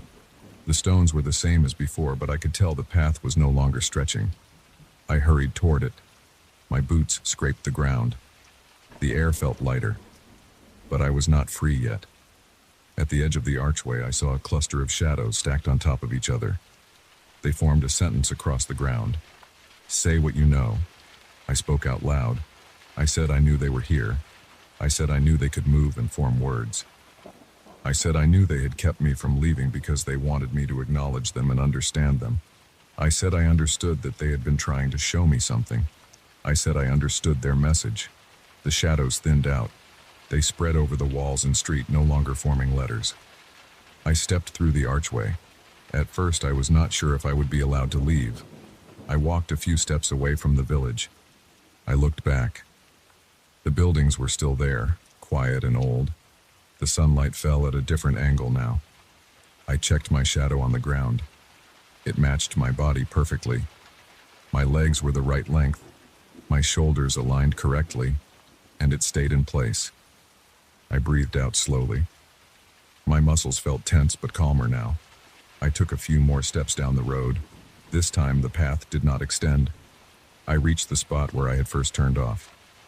The main road was there, dusty and empty. I looked back at the village. From where I stood, it looked ordinary. I could not see the strange shadows anymore. The silence and stillness remained, but now they felt less threatening. I wiped sweat from my forehead. My shirt stuck to my back. I turned away and continued on my original route. The road was as it should be, just a normal dirt path leading forward. I walked at a steady pace. I felt tired but relieved. I listened to my footsteps and the sound of the breeze. I checked my shadow again. It stayed normal on the ground. No strange movements, no crawling letters. I did not hear any whispering voices. I kept going until the village was out of sight.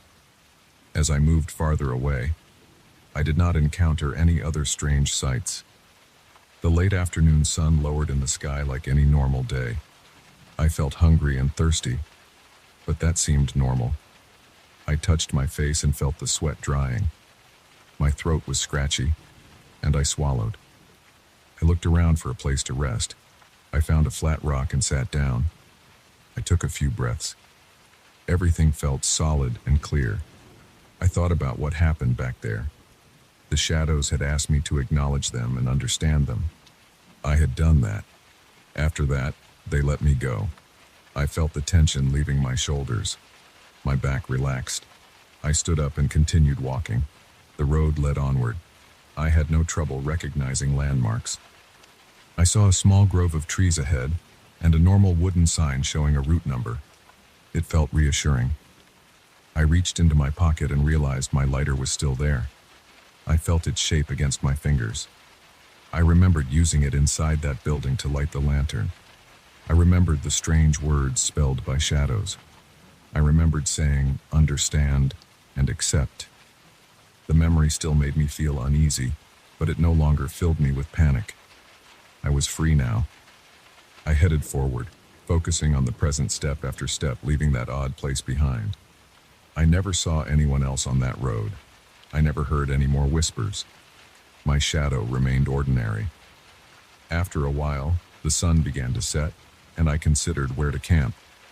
But as I looked around at the dry grass and the dusty trees, I realized I would probably sleep fine here.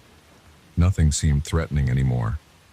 I could lie down, rest, and continue in the morning. I knew I would remember the village. I could still see in my mind the twisting shapes of those shadows. I could still feel the dryness in my mouth, the pressure on my chest, the way my heart pounded. But now I was outside. Nothing held me back. The path did not stretch anymore. The shadows had given me my freedom as soon as I acknowledged what they wanted me to see. That was enough. I moved on.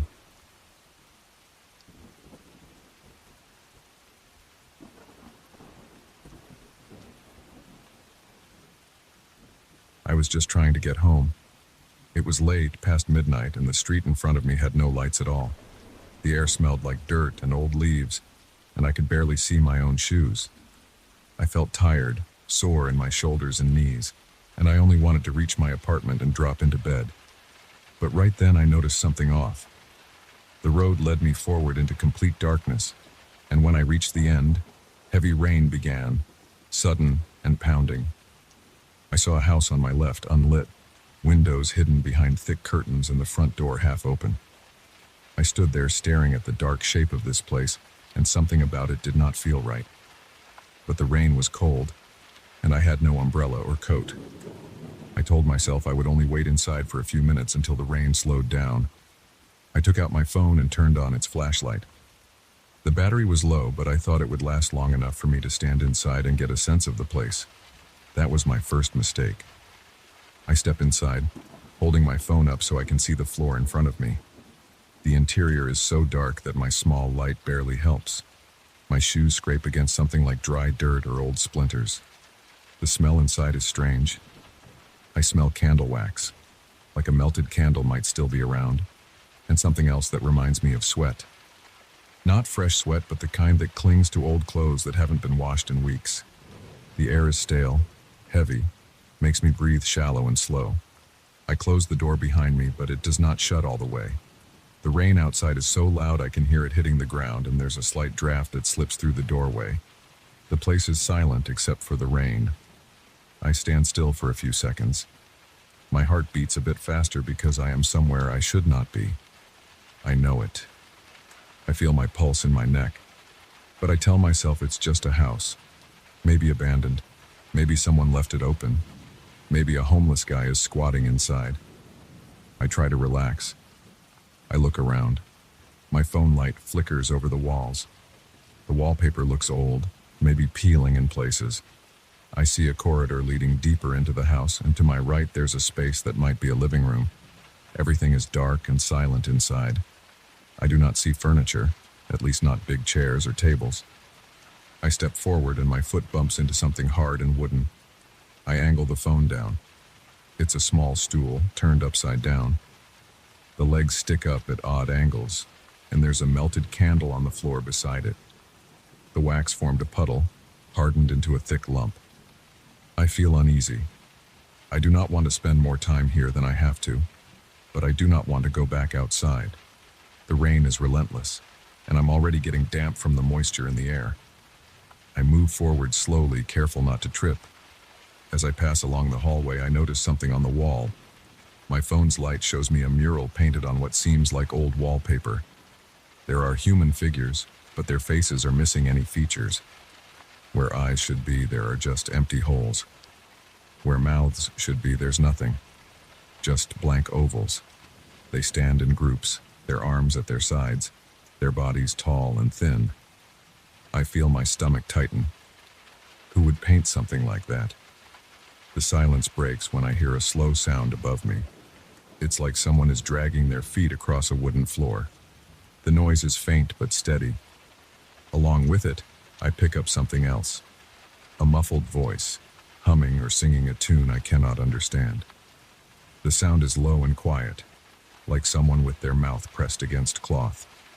I stand still, holding my breath. My chest feels tight. I do not want to call out.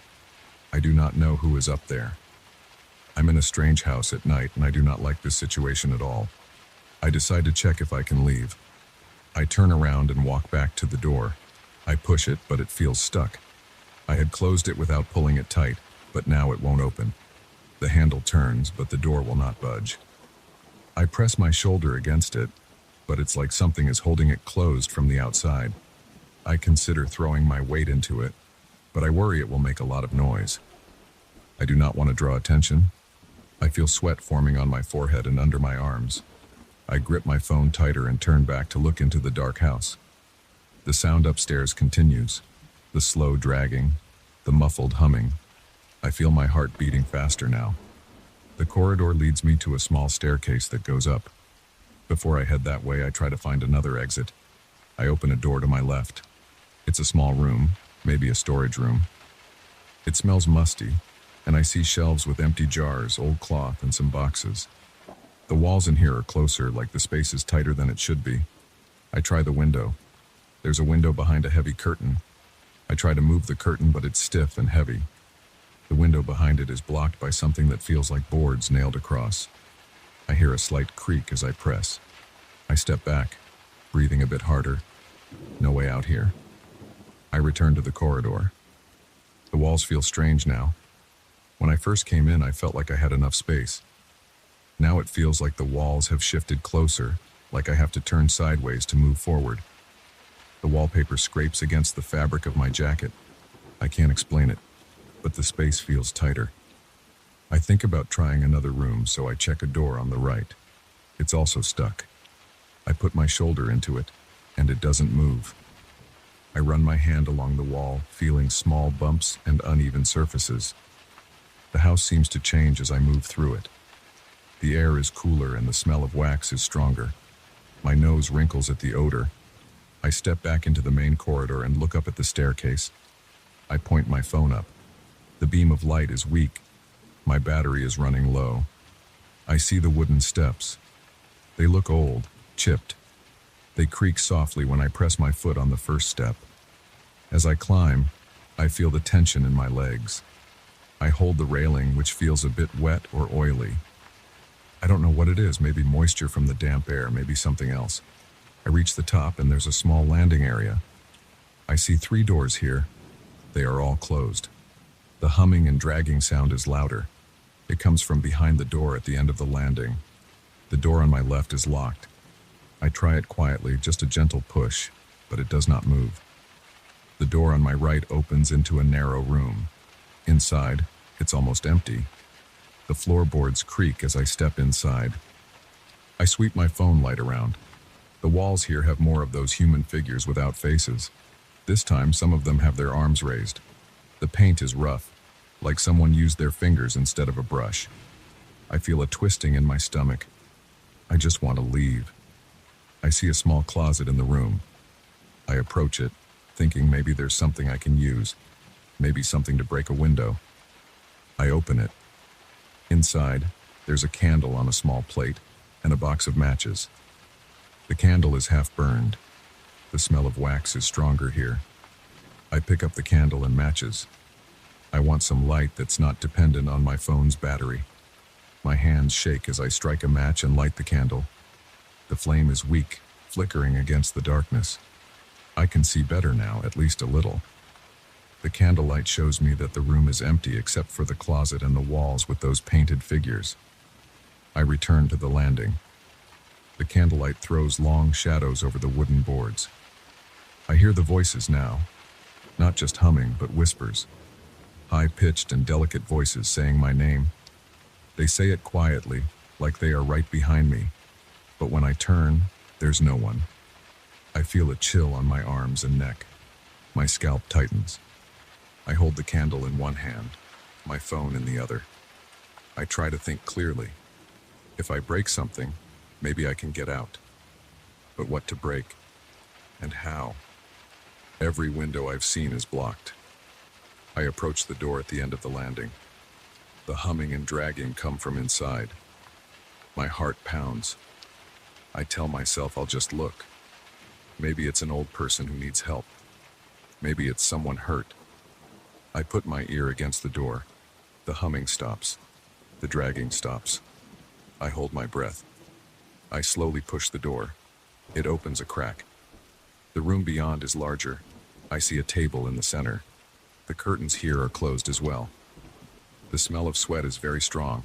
I see another candle on the table, half melted, not lit. On the walls, there's another mural. This one is bigger, and the figures are closer, their eyeless faces turned toward the center of the room. I step inside, holding my candle up. The floor creaks loudly. My heart jumps in my throat. I look around. No one is here. The room is empty, but I could have sworn I heard someone. I walk around the table. On it, there's a piece of cloth folded several times. I lift it carefully. Beneath it, there's a set of small tools, like chisels or carving knives. They look old and used. The blades are worn down. I don't know what they're for. I put the cloth back down. I realize I'm breathing hard. I try to calm down, but I hear something behind me. It's the whispering again. They say my name. I turn around fast, holding the candle out. I see the door closing by itself. I run to it. I pull the handle, but it won't open. I curse under my breath. I shove against it. It does not move. I try kicking it, but the sound is hollow and doesn't help. I step back, panicking.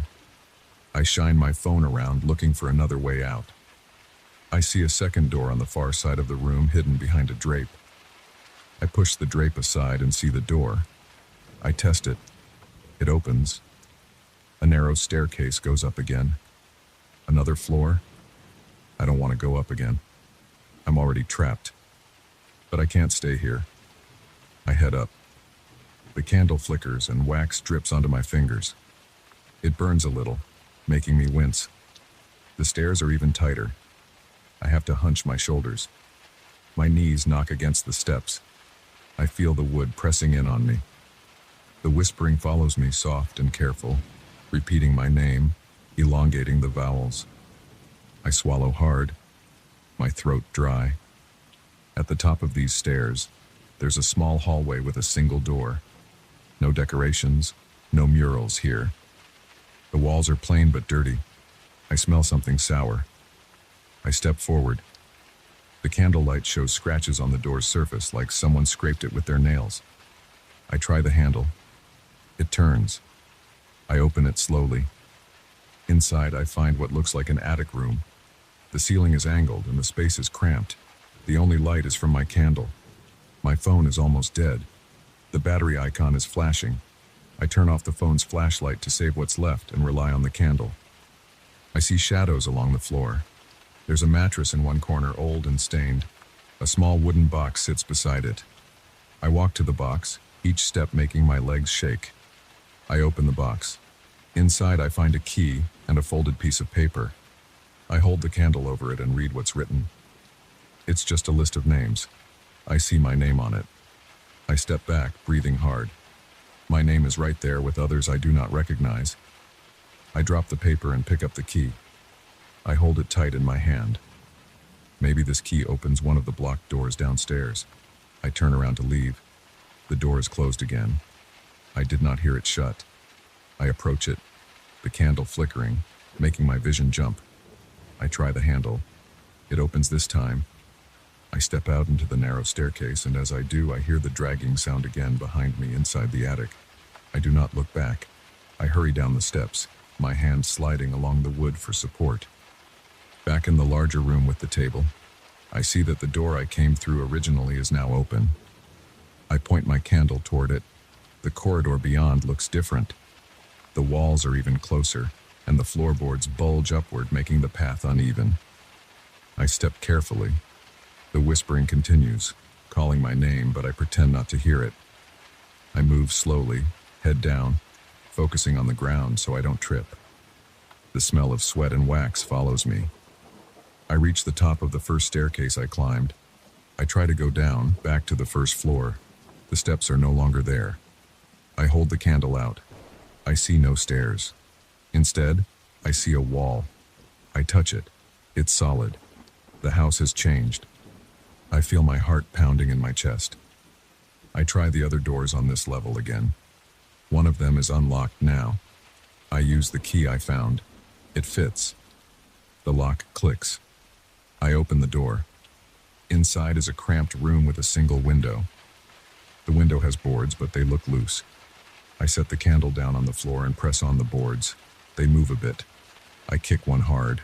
It cracks. The whispering grows louder outside the room, but I focus on the boards.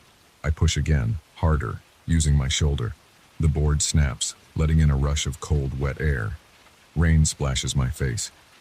I see outside. The rain is still heavy and it's dark, but I see a bit of the street.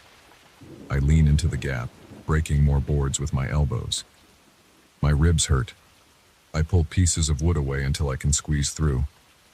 The opening is narrow, but I manage to get my shoulders through.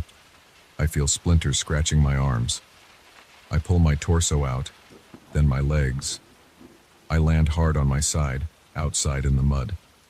The rain soaks me immediately. I look back at the window. It's just a dark shape. I don't see anyone there. I stand up, knees shaking, breathing hard. My clothes stick to my skin. I see the street a few feet away. The lighting is still poor, but at least I'm outside. I don't hear the whispers anymore. I walk away from the house, my arms aching, my throat raw. I keep going until I reach a corner with a dim streetlight.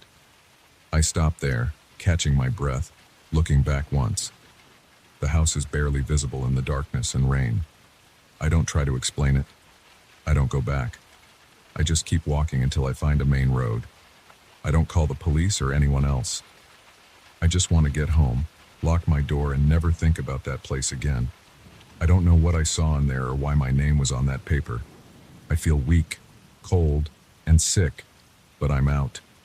That's enough.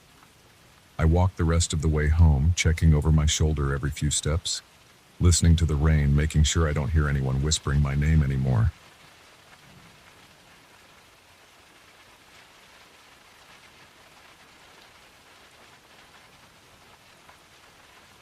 I pushed open the old wooden door at the back of the abandoned church and stepped inside. My flashlight caught dust drifting in the stale air. The smell reminded me of old cellar rooms where nothing moves for months. I had come here because people talked about noises under the floor, about strange lights flickering through cracks in the ground, and about voices that nobody could trace. I did not believe in any of it. I just wanted to see the truth. I wanted to know if there was something real down there, not in any abstract sense, but in the most direct way. I had to crawl around, check the stones, push through dirt if needed. I was prepared to do that. Nothing fancy, just facts. I walked through the old church hall. It had no benches, no altar, nothing except broken pieces of wood and stone. There was a heavy silence. My own breathing sounded too loud. I kept my flashlight aimed at the floor, searching for the old trapdoor that some people mentioned.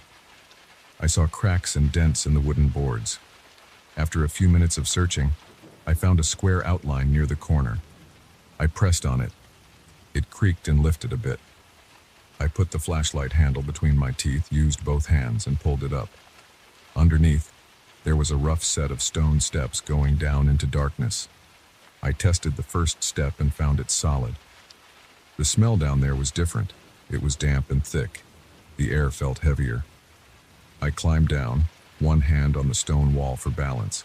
My flashlight beam moved along the steps, showing dust, small bits of debris, and some kind of moss on the walls. The steps were uneven and cold. I tried to keep my breathing steady. At the bottom, I found a narrow passage.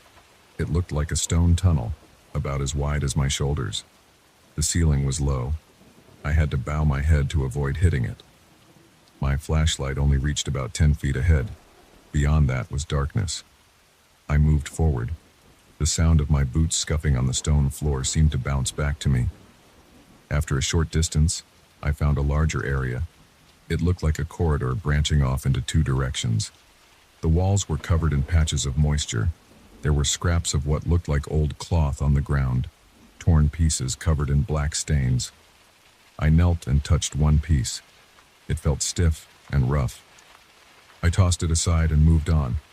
In one direction, I saw a faint reflection, as if something shiny was catching my flashlight. In the other direction, it was just darkness. I decided to go toward the reflection. I walked slowly, careful not to slip on the wet stone. After maybe 20 steps, I found a small alcove carved into the wall. There were several candles there. They were short and thick, the kind you see in old church basements. They were not lit, but the wicks looked black and fresh, as if someone had burned them recently. I touched one wick. It crumbled slightly between my fingers, leaving a bit of soot. It meant they were used not long ago. Someone had been here. I looked around for footprints or other signs. I saw scuff marks on the floor and some scratches on the wall. They were straight lines, maybe made by a tool or a knife. They crisscrossed in no clear pattern. I noticed my breathing getting faster. I took a moment to calm down. I had not seen anyone. There was no reason to panic. I heard a sound. It was faint, like a step echoing in a distant corridor. I turned off my flashlight for a moment and listened. At first I heard nothing. Then I heard another step. It came from somewhere up ahead. It was slow, not hurried. I turned my flashlight back on and pressed forward. The tunnel got narrower again, then opened into a larger chamber. The ceiling dripped water. The floor was rough, with loose stones scattered around. In the center of that chamber there were more candles, unlit, arranged in a circle. I checked them. They felt warm to the touch. That made no sense. My hand was still a bit cold, and the air here was damp and cool. Why would they feel warm? I did not understand. I rubbed my hand on my pants and looked around. The scratching marks were on these walls too, but now they looked more like shapes. Nothing that I recognized, just strange lines curving and bending. I heard another step. It sounded like it came from the passage behind me. I spun around, flashlight raised. I saw nothing. The beam showed only the empty corridor and wet stone. My heart beat faster. I felt my skin getting clammy. My throat was dry. I took a few steps toward the sound, careful and slow. Still nothing. I turned back and walked toward a low archway at the far end of the chamber. I had a feeling that I needed to keep moving. The archway led to a long tunnel with a dirt floor. The walls here were not smooth stone. They were rough and had large gaps between the rocks. I saw more scratches, but these ones looked like crude drawings of eyes. Just oval shapes with a dot in the middle. They were all around me, high and low, some small, some bigger. My flashlight caught them one by one as I passed. I felt uneasy. Each step echoed. The air felt thicker, harder to breathe. I stayed silent, hoping to avoid making noise. I reached another area that opened into a circular room. It was not large, maybe about 12 feet across. The ceiling was low and I had to bend my head to avoid hitting it. Everything here was damp. Water dripped from above. The ground was muddy. My boots sank a bit into the sludge. All around the circular wall, I saw painted eyes. These were not just scratches. They were painted with some dark pigment, maybe old paint or some substance. Each eye was simple, a circle within an oval, but they looked sharp and clear. When I moved my flashlight, it seemed like the eyes followed my movement. Of course, they did not move, but there was something about them that gave me that impression. It felt like being watched by dozens of faces, but with no mouths or noses, just eyes staring. I felt pressure in my chest. I kept my flashlight trained on the walls, checking for a doorway or an exit. There was one exit, a small tunnel opposite where I had entered. I started toward it, stepping carefully to avoid slipping in the mud. Then I heard a voice. It was deep and came from around me, not from one direction. I swung my flashlight around, looking for a speaker. The voice said something I could not understand at first. It was low and rumbling, like someone speaking through a thick wall. I listened. The voice repeated words in a calm but firm tone. It asked who I was. It demanded that I speak. It asked why I had come. The voice was not loud, but it filled the room. I could not tell if it was a recording or a person. It sounded too close, yet I saw no one. I shouted that I was just looking around. My voice sounded weak compared to that deep tone. I tried again, speaking louder, asking who was there. No answer, just a soft rumble. Then it asked about my faith. It asked if I believed in anything. It asked if I trusted what I saw or what I felt. My heartbeat thumped in my ears. I tried to ignore the questions. I looked for a way out. But the tunnel opposite me seemed to narrow and twist. I could try it, but I was not sure where it led. The voice asked about my courage. It asked if I had the strength to continue forward. It said something about the importance of truth. I told it I did not know what it meant. I said I did not come here to answer questions. I just wanted to see if anyone was hiding down here. The eyes on the wall seemed to stare. The voice asked again and again why I came. It asked if I believed in the church above or the ground beneath. I told it I did not believe in anything. I said I was just a guy with a flashlight. The voice grew quieter but kept talking. It asked if I would keep moving forward or turn back. I did not know what to do. My stomach felt tight. I could feel sweat on my back. My throat was dry. I took a step toward the exit tunnel. The eyes on the wall seemed to shift. It must have been my imagination, but it felt like their gaze moved as I took another step. I decided to go forward, just to see where the tunnel led. I could not stand in that room any longer. The voice followed me, asking more questions. It never shouted, never whispered, just kept a steady, deep tone. It asked why I did not answer. It asked if I was afraid. I told it that I had nothing to say. My voice sounded shaky. My flashlight beam showed a narrower passage now. The ceiling got even lower, so I had to crouch. The smell was stronger here, like wet earth and rotten leaves. I stepped carefully over puddles. My boots made a sucking sound in the mud. I heard movement behind me. It sounded like footsteps, slow and deliberate. I did not turn around. I just kept going. The voice asked if I thought I could escape. I ignored it. I moved on. The tunnel turned left and then right. My knees began to hurt from crouching. I had to put one hand on the wall to steady myself. The stones felt cold and slimy. My flashlight started to flicker. I tapped it, hoping it would stay on. After a few minutes of this narrow passage, I reached a slightly wider space. It was another round chamber, smaller than the last one. The walls here were covered in marks that looked like letters, but they were not letters I understood. They were straight and angular. I ran my finger over one. It was carved into the stone. I heard the voice behind me, asking what I sought. It asked what I hoped to find. I still saw no one. I felt a chill on my neck. I tried to ask who it was. I got no direct answer. It asked if I believed that I was alone. I had no answer. I just said I wanted to leave. It asked if I wanted to go back the way I came. I looked around. There was only the tunnel I had come through. No other exits. I realized I would have to return. I turned around and headed back. My heart was pounding. Each step felt heavy. On the way back, the voice kept talking. It asked why I trembled. I told it to leave me alone. It said nothing for a while, just a low hum. I reached the original circular room with the painted eyes. The eyes looked the same, but now my flashlight showed the floor more clearly. I could see footprints in the mud, not just mine. They were small footprints, maybe from boots leading around the perimeter of the room. They looked recent. I pointed my flashlight along the wall and saw an area where some mud had been disturbed. There were bits of candle wax on the floor. I kicked a piece of wax aside. It was soft. I looked at the painted eyes again. My neck was tense. My mouth was dry. I wanted to get out. The voice asked if I found what I wanted. I said no. I said I would leave and never come back. The voice asked if I would tell others about what I saw. I said no, that I saw nothing.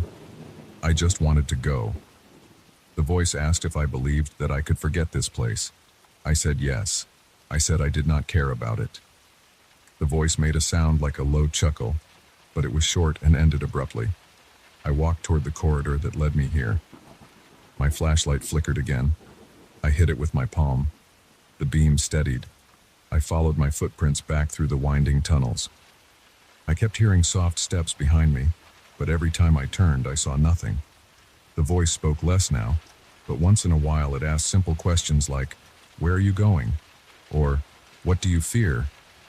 I stopped answering. I just focused on moving my feet and keeping my balance. My legs felt shaky. After some time, I found the area with the circle of candles on the floor. They were still warm. I did not understand that. I ignored it. I kept going. The air felt drier as I moved closer to where I started. The smell of old stone and dust replaced the thick dampness. I recognized some of the scratches on the walls. My flashlight showed me the corridor where I first found the cloth scraps. I kept my head low and moved quickly. I reached the bottom of the stone steps I had used to come down. The trapdoor above was still open.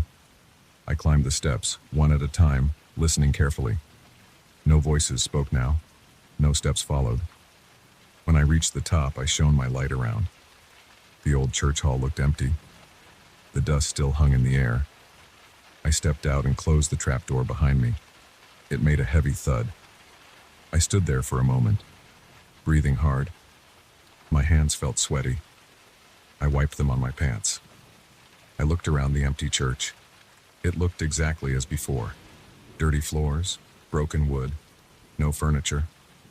I aimed my flashlight at the door I entered through. It was still ajar. I left the church. Outside it was quiet. The street was empty. I turned off my flashlight and shoved it into my jacket pocket. My heart was still pounding, and I tasted sweat on my upper lip. I stood outside the church for a few minutes, trying to steady my breathing. I felt no breeze, just stagnant air. I did not hear voices anymore. I thought about what I saw down there. Unlit candles with warm wax, painted eyes on the walls, strange scratches, a voice that spoke from nowhere. I had no answers, just the sense that something was there. I felt relieved to be out. I wanted to get away from this place and never return. Without looking back, I walked down the empty street and went home. I did not care if I sounded crazy. I knew what I experienced. There was nothing poetic about it, just old stones, dark passages, warm candles, and a voice that I never saw. I would not go back. There was nothing else to say.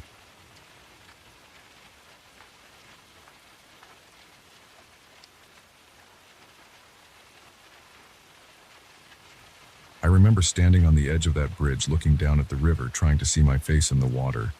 There was no reflection, nothing familiar, nothing that made sense. I saw something else instead.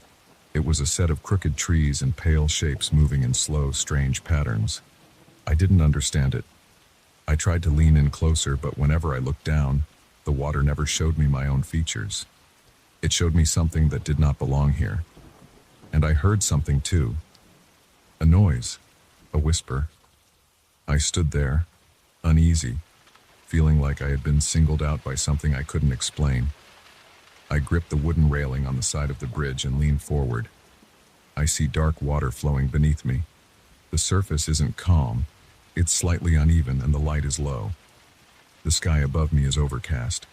The day feels cold, and there's a bit of wind pressing against my neck. I squint, trying to get a better angle, but my face is still missing. Instead, I see those trees. They look upside down, like a forest that stretches upward beneath the river with trunks bent at odd angles. The leaves are a pale, dull color, not green, more like a sickly gray. There are shapes between them, thin and long. They move a bit, shifting side to side. I don't hear normal sounds in the water. There's a quiet whispering. It's not in any language I know. It's soft and constant. I try to focus on it by tilting my head. My ears pick up a pattern, but I can't place it. I say out loud, "Hello?" My voice sounds normal, a bit strained, but the whispering doesn't stop or answer me. It just continues at the same level, like wind through narrow gaps. I move a few steps along the bridge. The boards under my boots are old and creak a little. The railing is rough under my palms. I can see the opposite end of the bridge, or at least I think I can, but it seems too far. I don't remember it looking this long before. I keep looking down at the water, hoping I'll catch a normal reflection, but it's always that same forest scene. I try to ignore the strange view, but the absence of my own face in that water feels wrong. I feel a tension between my shoulder blades. It makes me want to hunch forward. I roll my shoulders to shake it off, but it doesn't help. It feels like someone is pressing down on me, as if I'm being judged for something. I take a deep breath through my nose. The air smells damp and stale. I look straight ahead at the board stretching out. I move slowly, step by step. The bridge seems longer now than it was a moment ago. I stop and look back, expecting to see the end I came from. It's still there, but it looks no closer than the far side. I call out again. "Is anyone here?" My voice drifts off without an echo. The whispering beneath me continues. I don't understand what's happening, and my stomach feels tight. I feel sweat on my forehead despite the cold air. My hands are slightly trembling. I kneel down and run my fingertips across the surface of a plank. The wood is damp and rough. I want something solid and normal to focus on. I press harder until I get a tiny splinter. I grunt quietly and stand up again. I step to the right side and lean over to see if the railing's reflection appears. The bridge's shape is there in the water. I can see the outline of its beams and the shape of the railing. Everything but me is reflected, twisted into that strange upside-down forest. It's like the forest and the bridge's reflection have merged. But where I should appear, there's just more of that weird landscape. I wave my hand over the edge. The reflection doesn't show my arm, just that strange scene shifting slightly, as if disturbed by my movement. I feel the pressure on my shoulders getting heavier. My neck tenses. I clench my jaw. I try to ignore it and move forward. The boards creak under my weight. I walk slowly, focusing on each step. I look ahead, trying not to glance down anymore. After a few dozen steps, I can't help it. I look down again. The forest is still there. The pale shapes between the leaves seem a bit closer now. They're tall and thin, with no clear features. I try squinting to see if they have faces. I can't make out anything. They move slowly, side to side, like they're shifting between the trees. The whispering gets a bit louder, or maybe I'm just imagining it.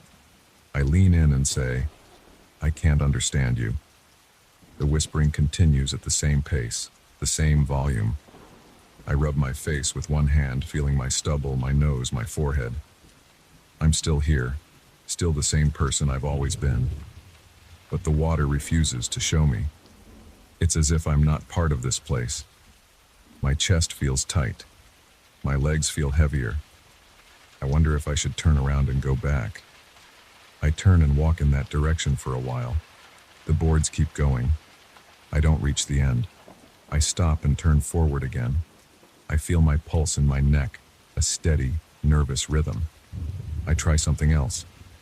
I find a small chunk of loose wood near the railing, maybe a broken piece. I pick it up and toss it over the side, aiming for the water. I wait for a splash. There is none. It just disappears. The scene beneath doesn't ripple. The whispering doesn't pause. I feel my throat tightening and I swallow hard. "Come on," I say quietly to myself. I keep walking forward. I count my steps out loud. 1, 2, 3. I get to 50 steps and look back. Both ends look the same distance away. I curse under my breath and punch the railing. The impact stings my knuckles. I see a slight mark where my fist hit. The pain is real. That's something I know for sure. I'm not asleep. This isn't a dream. I lean over the railing again just once more to see if anything has changed. The forest beneath the water still looks the same. The trees are twisted and thick, bending in odd directions. The shapes are moving slower now, or maybe they are just watching. The whispering continues. I try to repeat the sounds I hear just to see if it changes. "Hus, ra, lu," I mutter, imitating the whispers as best I can. Nothing happens. The pressure on my shoulders remains. It's heavier now, making me hunch. I try to straighten my back, but I can't. It's as if something invisible is pushing me down. I walk faster.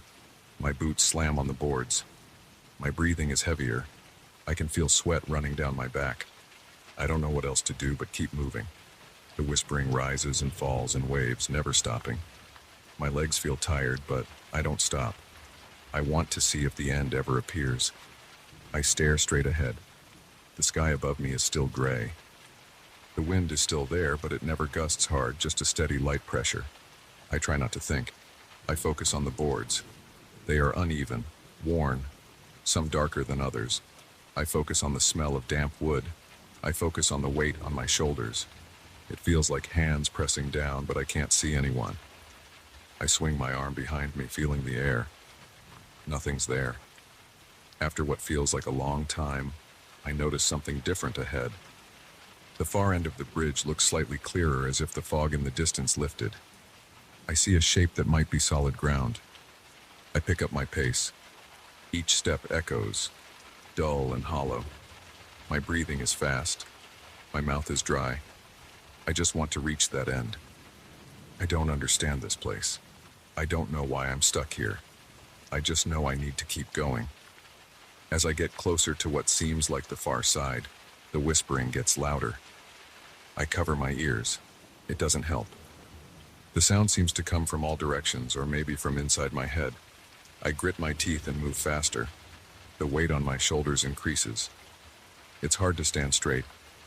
I have to bend forward slightly, my arms hanging at my sides, swinging as I hurry along. I risk one last look at the water. The forest is shaking now. The pale shapes are clustered together, pressed close to the trunks. Their movements look frantic. The whispering grows more intense. I want to scream at them, but I know it won't help. I keep going. My boots scrape the wood. My feet ache. My shoulders burn. I can smell my own sweat mixing with the damp air. I don't pause. I don't slow down. I focus on the end of the bridge. It's closer now, maybe just 100 feet away. I can see a muddy bank. I can see some rocks. I don't remember what lay beyond this bridge before, but right now it's all I want. A solid place to stand that isn't suspended over that impossible scene below. I feel the boards under me becoming more solid. They don't creak as much. I step and step until I'm almost there. The whispering is louder than ever, almost a hiss. I try to speak again, just to calm myself. "I'm leaving," I say in a strained voice. "I'm going." My words sound weak, but at least I can hear them. I step off the bridge and onto firm ground. The dirt is damp and cool. I feel it through my boots. I turn around and look back. The bridge is there, but it looks shorter. I can clearly see the other side now, not too far away. The tension on my shoulders fades. My back straightens. I look down at the water from this side, and this time I see my reflection. My face is there. My eyes tired. My hair messy. I breathe out, relieved. I don't say anything else. I don't try to explain it. I just step away from the edge and keep walking forward on solid ground. My legs are shaky and my heart is still pounding, but I move. I put the bridge behind me. The whispering fades as I get farther away. I don't know what I saw. I don't know why the water refused to show my face for so long. I don't know why the bridge felt endless. But now I'm here, on the other side. The weight on my shoulders is gone. I keep moving. I feel the wind on my face. I hear normal sounds again, my boots on dirt, the quiet rustle of nearby bushes, my own breathing. The bridge is behind me. I touch my shoulders, feeling nothing odd. I look at my hands and see small cuts from the railing. They hurt, but it's a normal pain. I exhale slowly and walk away.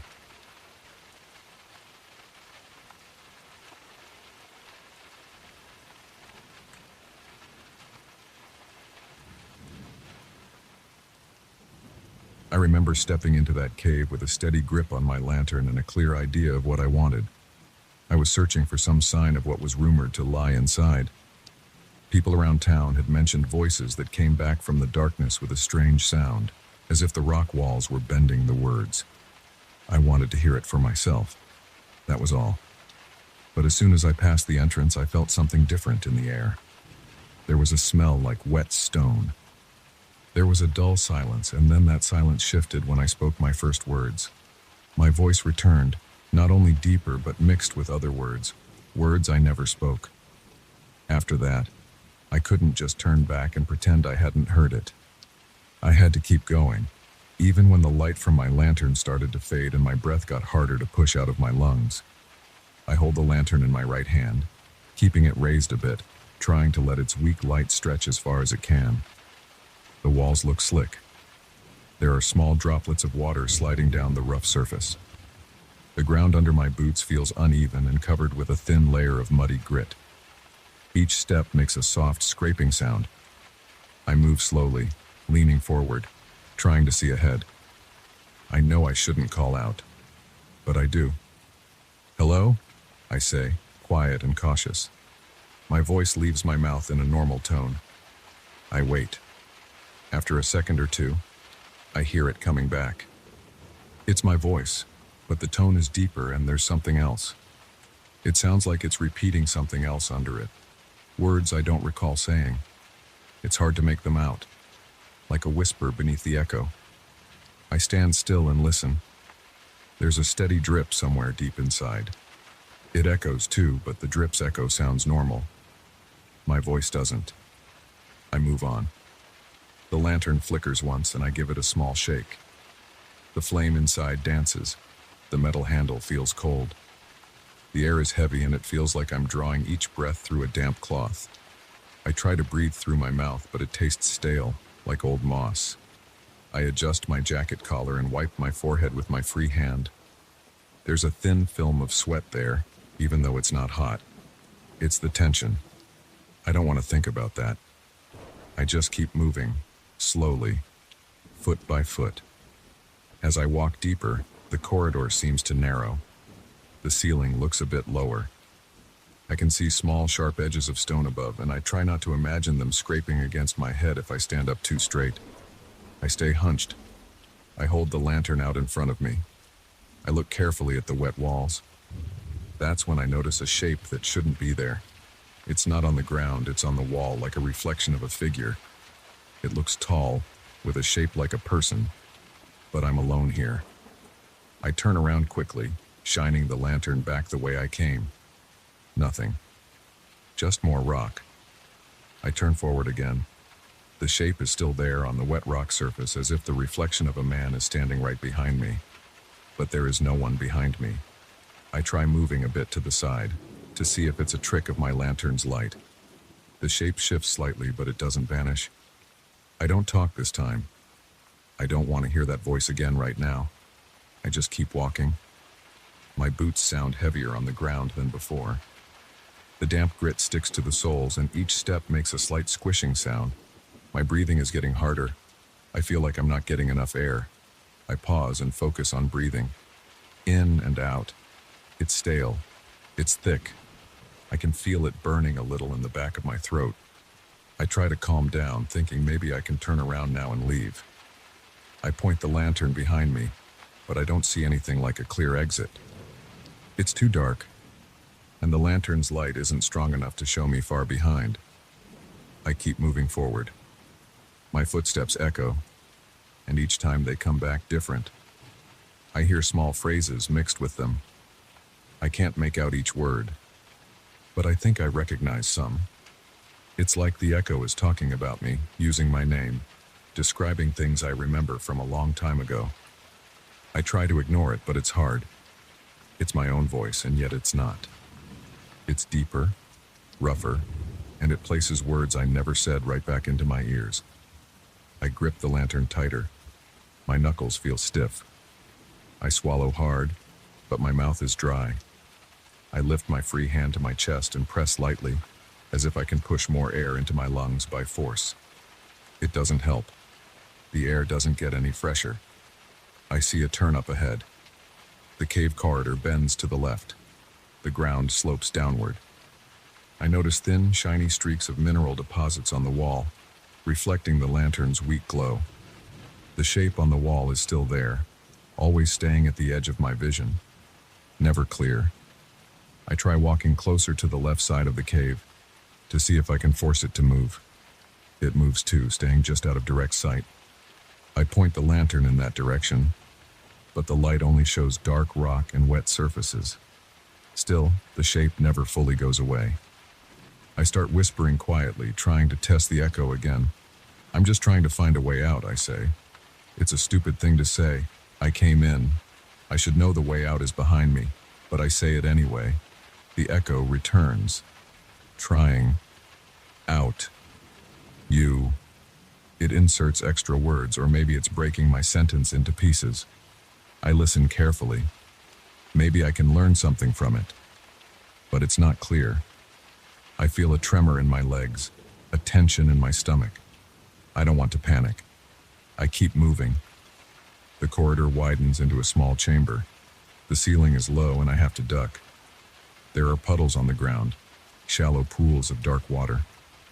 When I step in one, my foot sinks a bit, and I feel cold water seep into my boot. I clench my teeth. The sound of my footstep in the water echoes back, but the echo doesn't sound like normal water. It sounds like something else splashing. I turn around again, hoping to catch whoever might be behind me. I see no one. Just the same walls, the same droplets, and that lingering shape in the corner of my eye. My throat feels scratchy. I lift the lantern closer to my face and breathe near the flame, hoping the small warmth helps. The flame flickers. It's weaker now. I can tell by how dim the chamber looks. I tap the lantern's base, trying to make sure the oil is still feeding the flame. It seems fine, but it's still weaker than before. The darkness around me seems thicker. I can smell something musty, like old clothing left in a damp place. I wonder how deep I've gone. It feels like I've been walking for a long time. My legs are tired, and my eyes feel strained from staring into darkness. I try to speak again, hoping to understand the echo. "What do you want?" I say. It comes back. "Want, you know, inside." The words are scattered. They don't form a proper sentence, but I catch the meaning. It's referring to something inside me. I feel a cold sensation run up my spine. I don't like this. I want to turn back now. I pivot slowly and try to walk the way I came. But after only a few steps, I realize I don't see any familiar markers. I'm not sure which way leads back to the entrance. The path looks the same in both directions. I step one way, and I see that shape move along the wall.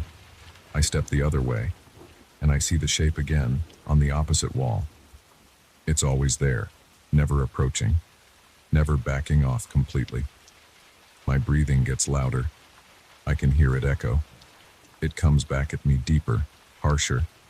It's like the cave wants me to hear my own panic magnified. I can feel my heart thumping in my chest. The lantern's handle is slippery in my hand. I think about turning the lantern off to see if the darkness makes things clearer, but that seems stupid. Without light, I'll see nothing, and I'll probably trip and fall. I keep the lantern on, even though its light is fading. I walk forward again, picking one direction. The ground slopes down more, and I can feel the angle making my steps longer and harder to control. I try to keep my balance. I place my free hand against the wall and feel the wet stone. It's slimy. My fingers come away with some kind of cold, gritty film. I wipe them on my jacket. The echo in here is softer now, more distant. I don't know if that's better or worse. I try to speak again. Tell me what you are saying. I say it slowly, clearly, watching my breath form small clouds in the lantern's glow. The echo returns, but this time it sounds more mixed. I catch pieces, my name said in a distorted way, a place I remember from years ago, a time I made a choice I'm not proud of. I feel the tension in my chest tighten. I don't know why it's saying these things. The words are not exact. They come back jumbled, but I recognize enough to know it's pulling from my memories. My mouth goes dry again. I swallow hard. I don't respond. I just keep moving. The corridor narrows once more. I have to turn sideways to pass. My shoulder scrapes against the rock. I grunt from the discomfort. The echo returns that grunt in a strange, broken way. I ignore it. I continue until the corridor widens again. I see small stalagmites on the floor, thin and sharp. I step between them carefully. Each step makes my boot slip slightly on the damp stone. I hold the lantern close, trying to see if there's any sign of where this cave leads. I can't tell. Everything looks the same. Wet rock, dark corners, small puddles. There's a point where I realize I'm breathing in very short gasps. I stop walking and force myself to breathe deeper. The air tastes like old mud. I cough once, and the cough echoes back at me with a strange laughter behind it. I don't know what that laughter means. It could just be my cough bouncing in a weird pattern, or maybe I'm hearing what I think I'm hearing. I try not to think about it. I take another step. The shape on the wall is there. It's always there. If I look directly at it, it's just a shadowy pattern on wet rock. But when I'm not looking straight at it, it looks like a person standing at a distance watching me. I try something new. I shout as loud as I can. I know you're here. Show yourself. My voice comes back, deeper, twisted, repeating some of my words out of order. I hear my name again, my past again, more fragments of my life that I never said out loud. I listen carefully. Maybe I can figure out what it wants. But the more I listen, the more confused I get. The words are out of sequence, like scraps of conversations I had long ago, repeated in a low, rumbling tone. I feel sweat on my forehead again. My jacket sticks to my back. My throat aches. I continue forward. I try to check the time, but I have no watch. I have no sense of how long I've been here. It could be hours or just minutes. My legs are sore. My fingers feel stiff. The lantern's flame is even weaker now. The light barely reaches a few feet ahead. I shake it again carefully, trying to stir the oil. It flares for a moment, then settles back to a weak glow. I hold it close to my face and look around. I see a passage on the right. Maybe I can take that route and find a different exit, or at least a change in the air. I turn right and walk slowly. The floor is uneven here. There are small cracks, and I have to place my boots carefully. The echo changes. I don't hear the distorted voice as clearly now, just faint whispers. I lean closer to the wall trying to hear. It's quieter. I focus and pick up a few words. They sound like things I thought of once but never said. Private thoughts that never came out of my mouth. The hair on my arm stands up. My chest tightens even more. I try to breathe deeply, but I can't. The air won't let me. I cough again. The sound returns, broken, like my own cough mocking me. I follow this passage for a while. It's tight, and at one point I have to duck low and crawl under an overhang. My knees scrape against the stone, and I feel a slight sting on my skin. I hold the lantern awkwardly, trying not to burn myself with the flame. When I emerge on the other side, I stand up slowly and shine the lantern around. There's a small area here that's slightly drier. I can see some dust instead of just wet rock. I step on it. My boots leave faint prints. I turn around and see that shape again, now reflected on the damp wall behind me. It never went away. I decide to speak again, quietly this time. "I'm listening," I say. The echo returns, repeating words I never said out loud, private details about my life that I can't explain. I can feel my heart racing. I try to remain calm. I think about what I can do next. Maybe I can trace my steps back and try another route. I turn around and step back into the tight passage. I move slowly, rubbing my shoulder against the wall again, feeling the cold wetness through my jacket. The air still feels thick. I wonder if there's a spot in the cave where the air is better. After some time, I come back to the larger corridor. I try the other side now, walking carefully, listening to each echo. Sometimes I call out a few words, asking what it wants. Sometimes I remain silent and just listen to what the cave returns. Each time the voice feels closer or farther, depending on where I stand. Each time I see that shape on the walls, always distant, never coming closer, never leaving. The lantern's flame is weak. I realize I need to find a way out soon or I'll be in total darkness. I hurry my steps. The echo grows stronger again. I call out, "I need to leave." It returns. Leave. Need. Remember. The words come from different angles. I spin around, shining the lantern on every surface. Nothing is there. Just rock and water. My breathing is loud. My chest hurts. I try to calm down. I take a step back and feel the edge of a puddle with my heel. The echo repeats something about the past, but I don't want to listen anymore. I pick a direction and walk straight, no matter what I hear. The slope changes, going upward now. My thighs ache. I climb over a small rise in the floor. My lantern flickers again, and I push forward, ignoring the pain in my chest. The air feels slightly less stale here. I keep going, forcing one foot in front of the other. The echo grows fainter. The shape on the wall is harder to see now. I follow the corridor, hoping it leads back to the entrance. After several minutes of careful steps, I see a faint glow ahead. It's not my lantern. It's natural light, very weak, but enough to show me a shadow of an opening. I stumble forward, pushing through a narrow gap, and feel fresh air brush my face. I step out of the cave, holding the lantern close, and see the outside world again. The light from outside is dim. Maybe it's late in the day, but it's enough. I breathe in, coughing a bit, but it's fresh air. I don't look back. I don't want to know if the echo can follow me. I move away from the entrance, feeling my legs trembling. I don't know how long I was inside. I don't know what happened. I just know I'm out now, and I can breathe again.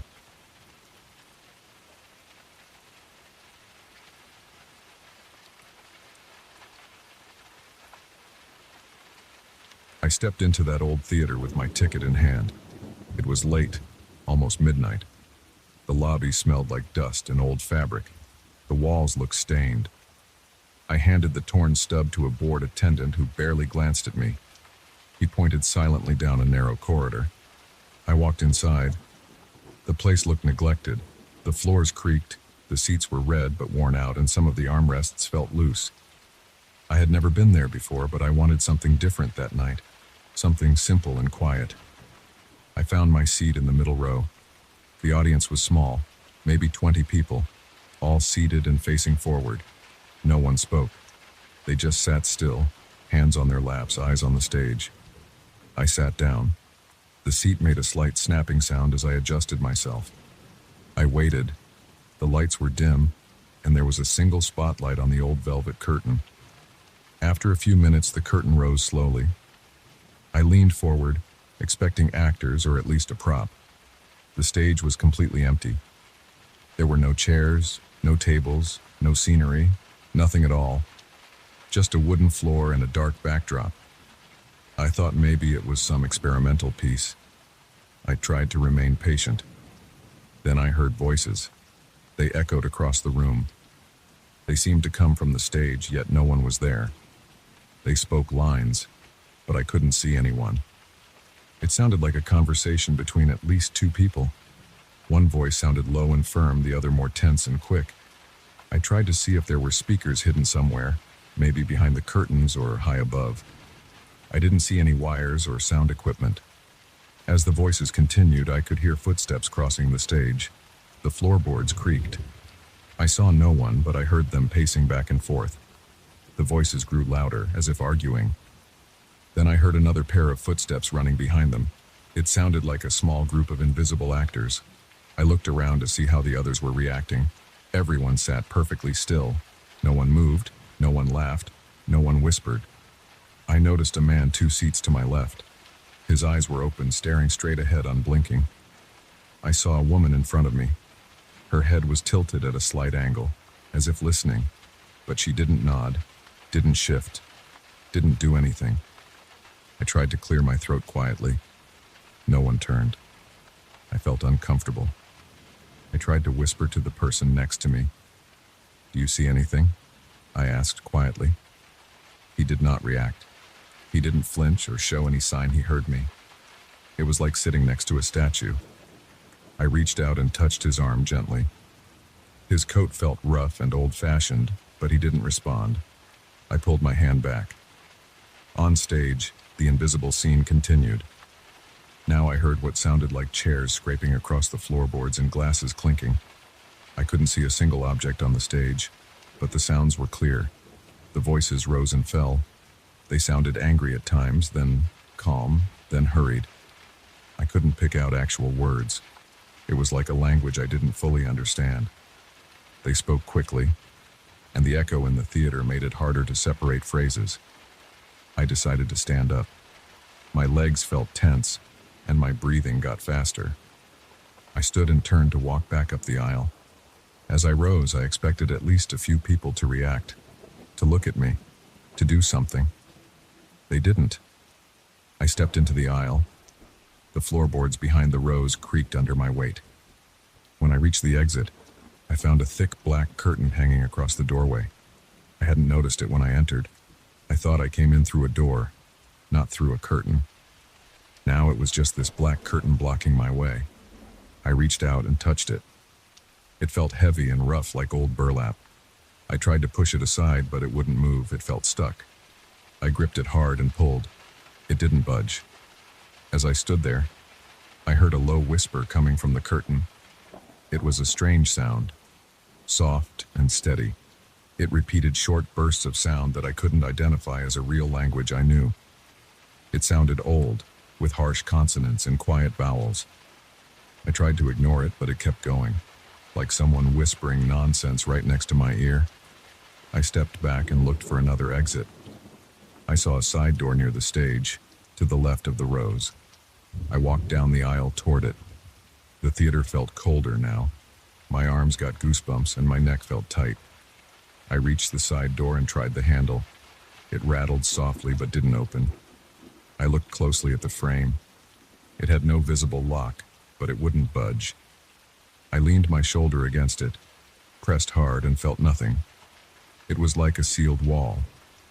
On the stage, the footsteps became louder. I still couldn't see anyone, but it sounded like a group of people running back and forth. I heard what sounded like heavy objects being dragged. I still saw nothing. The voices continued, sometimes shouting, sometimes whispering. My head felt dizzy. I wanted to get out. I felt my heart beating hard in my chest. My hands were sweating. I wiped my palms on my pants. I turned to look at the audience again. Everyone sat frozen. Not a single person blinked. I walked up to one of them and waved my hand in front of their face. No reaction. I spoke loudly. "Hello? Can you hear me?" Nothing. I tapped one of them on the shoulder. Their body felt real, solid, warm even, but they didn't turn or move. I tried shaking one gently, grabbing their shoulders and rocking. Their body swayed slightly, but the head didn't move on its own. It was like a stiff doll, but heavier and warmer than a doll would be. I backed away. My breathing got quicker. My throat felt dry. I ran up the aisle to the black curtain again and tried to push through it harder. I leaned my entire body into it, pressing with my arms and shoulders. It gave slightly, but it pushed back as if something solid was behind it. I tried to grab it at the bottom and lift it, but I couldn't find an edge that lifted. I tried pulling at the sides, but it wouldn't tear. My fingers couldn't get a good grip. It was like trying to pull a piece of thick leather glued to the frame. The whispering from the curtain got louder. The sounds were rapid now, almost like chanting. I stepped back and kicked it, hoping maybe I could break through, but I only hurt my foot. I winced and rubbed my ankle. The whispering continued. I walked down to the stage. Maybe I could find a backstage exit. The stage floor was a few steps up. I climbed onto it, expecting someone to appear, but there was no one. I stepped carefully across the wooden boards. They felt worn and uneven. The voices sounded as if they were right next to me, but I could see nothing.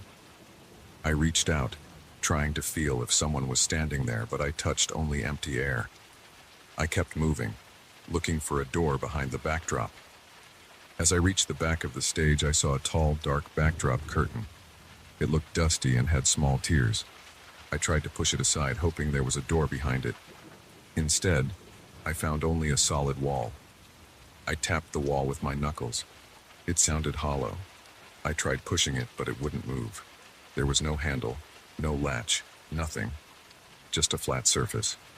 On stage, the voices got quieter, but the sounds of movement did not stop. I heard what sounded like hands tapping on the floorboards behind me. I spun around, expecting to see someone crouching there, but there was no one. I felt a chill on my neck, like someone breathing near me. I swung my arm behind me. I hit only air. I decided to return to the audience area. Maybe I missed another exit in the dark. As I approached the seats, I saw that some lights above had dimmed further. It was harder to see the faces of the audience. I had to squint. I walked up and down the aisles, running my hands along the walls, looking for any door or window. I found nothing. The walls were solid. The windows I remembered seeing in the lobby were nowhere in sight.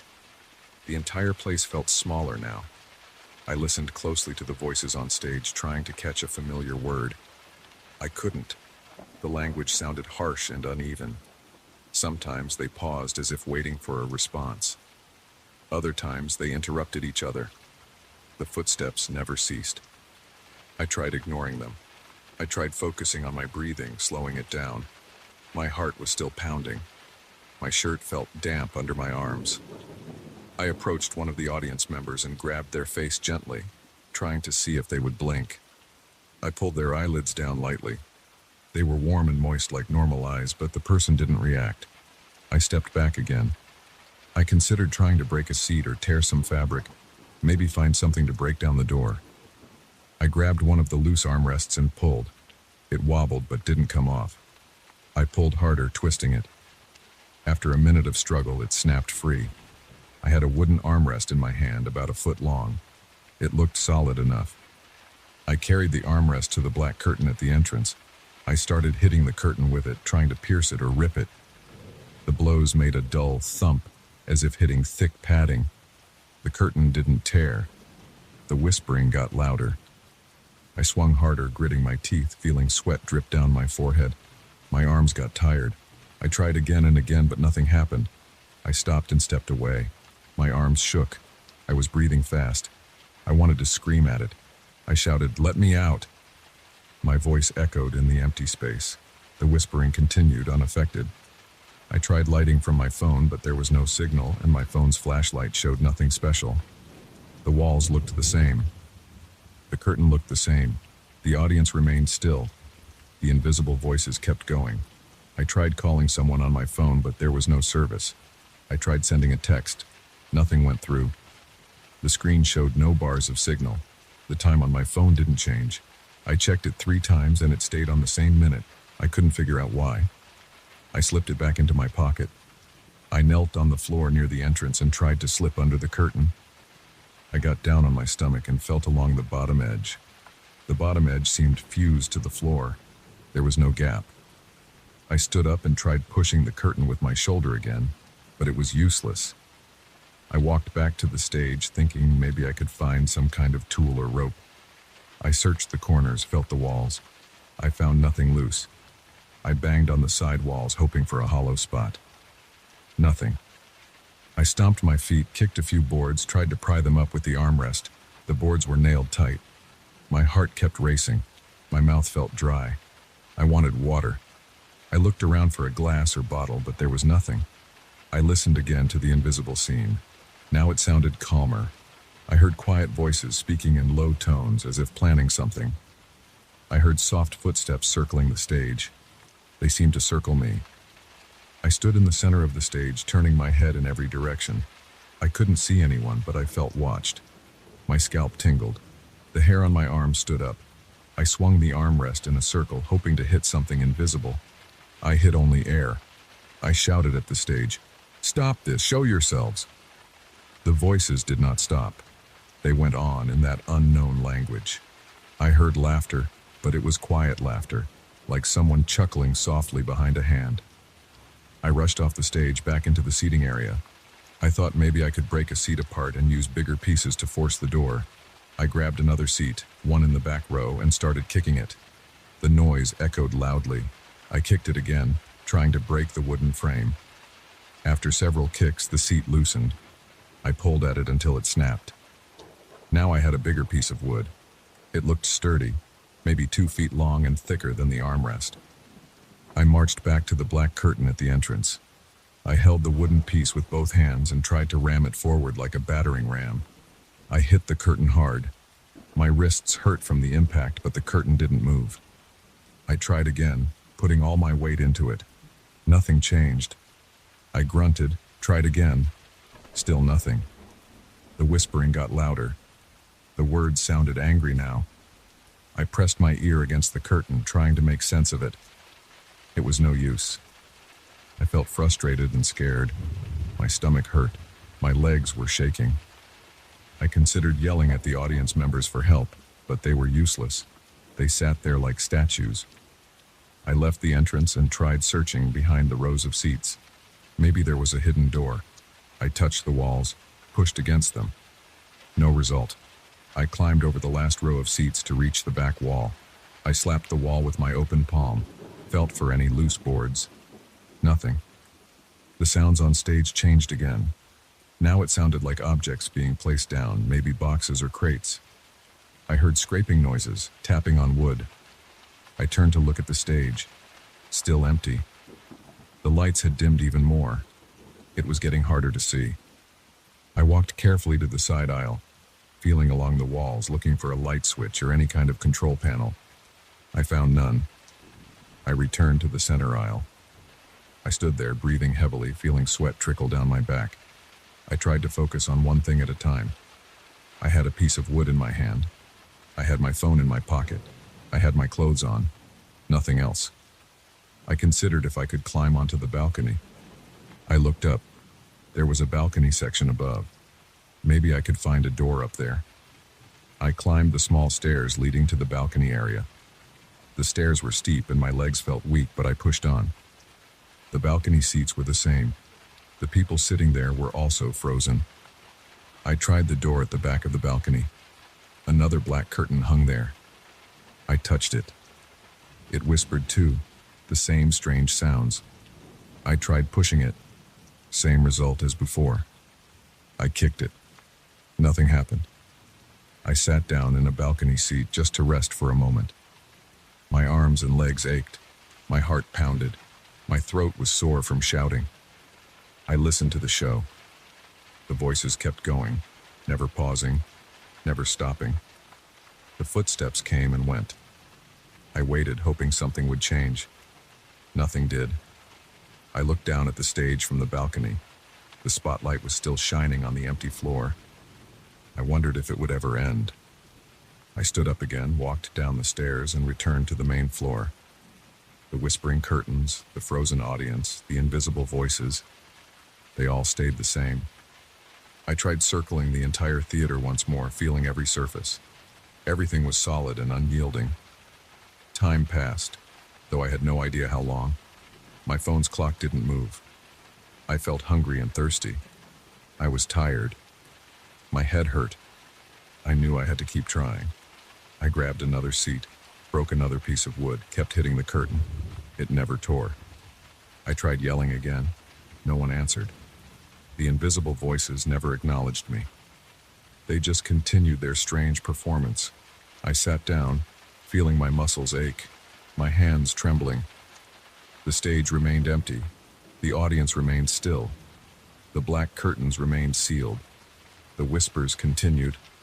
I kept breathing, my body tense, my mind stuck in that place waiting for something to give, hoping for a single moment of change.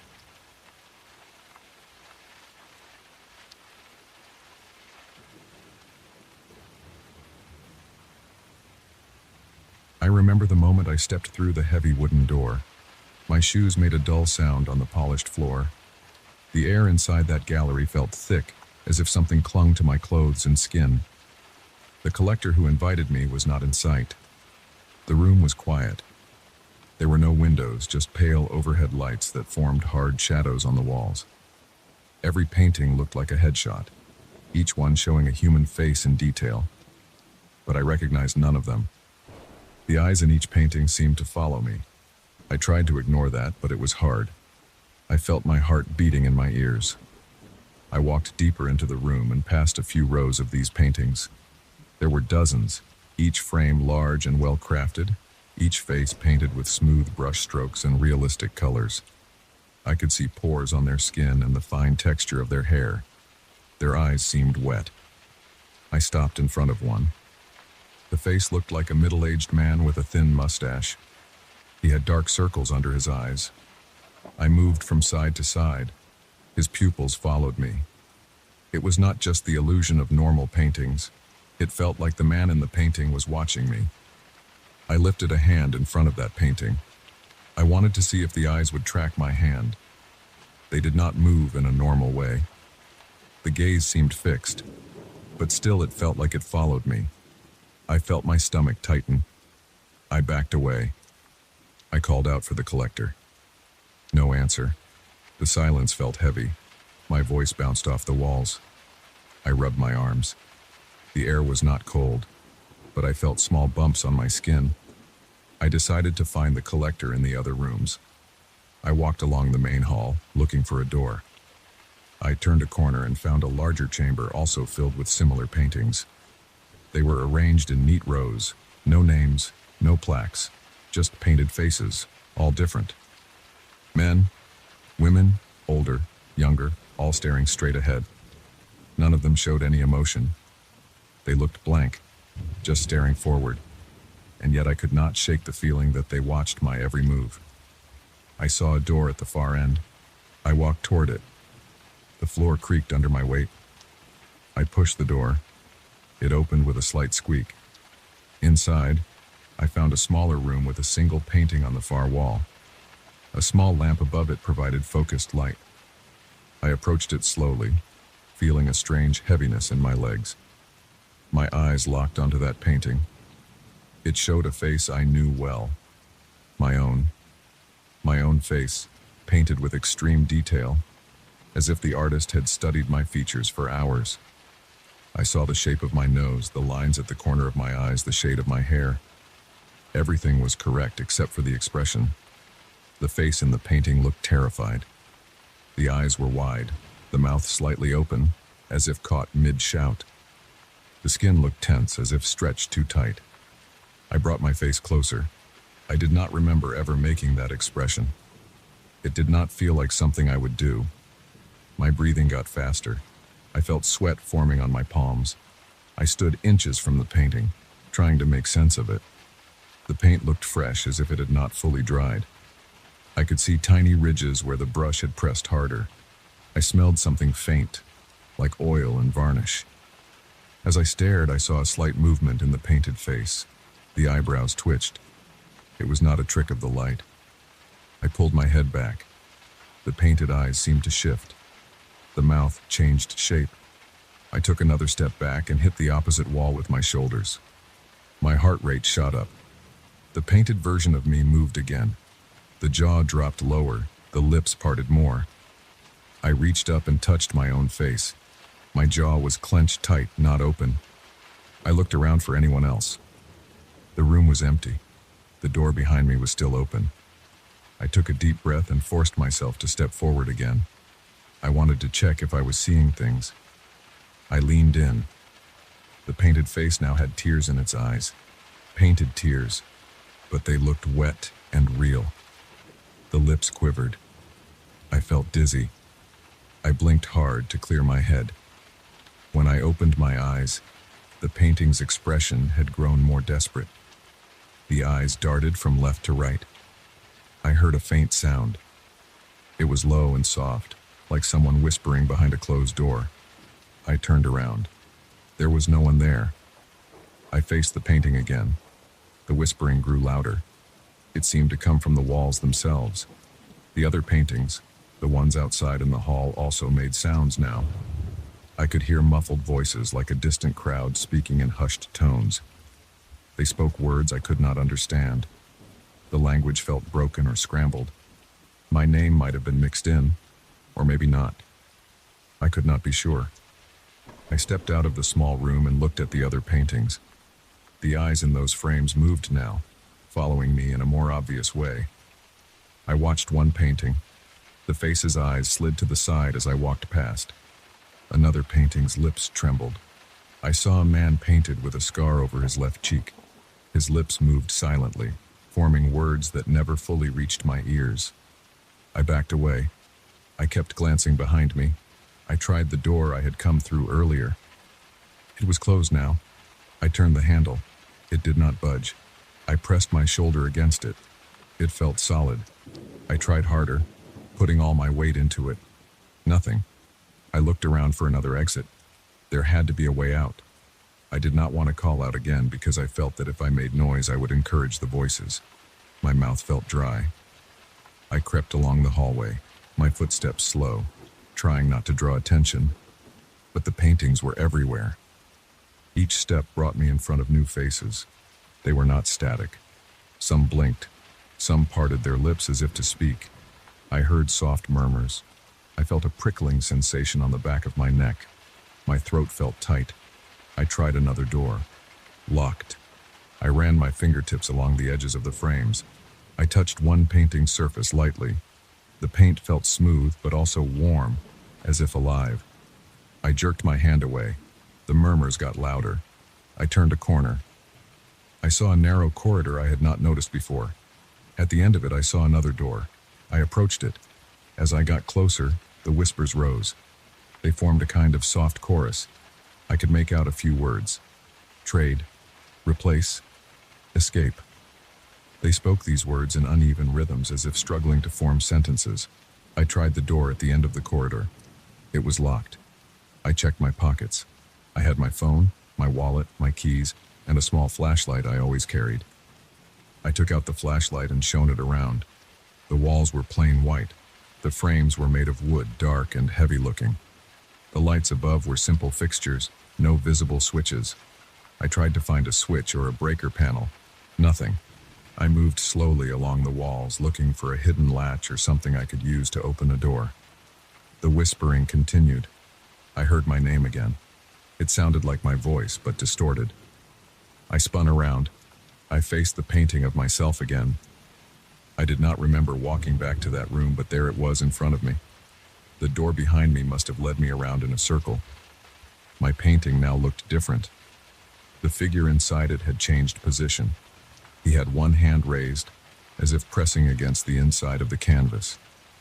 His eyes were red, wet, and he stared directly at me. His mouth moved slowly. I leaned in and heard faint words. "Let me out." My stomach twisted. I took a step back. The figure in the painting pressed his palm against the canvas, making a slight bulge in the surface.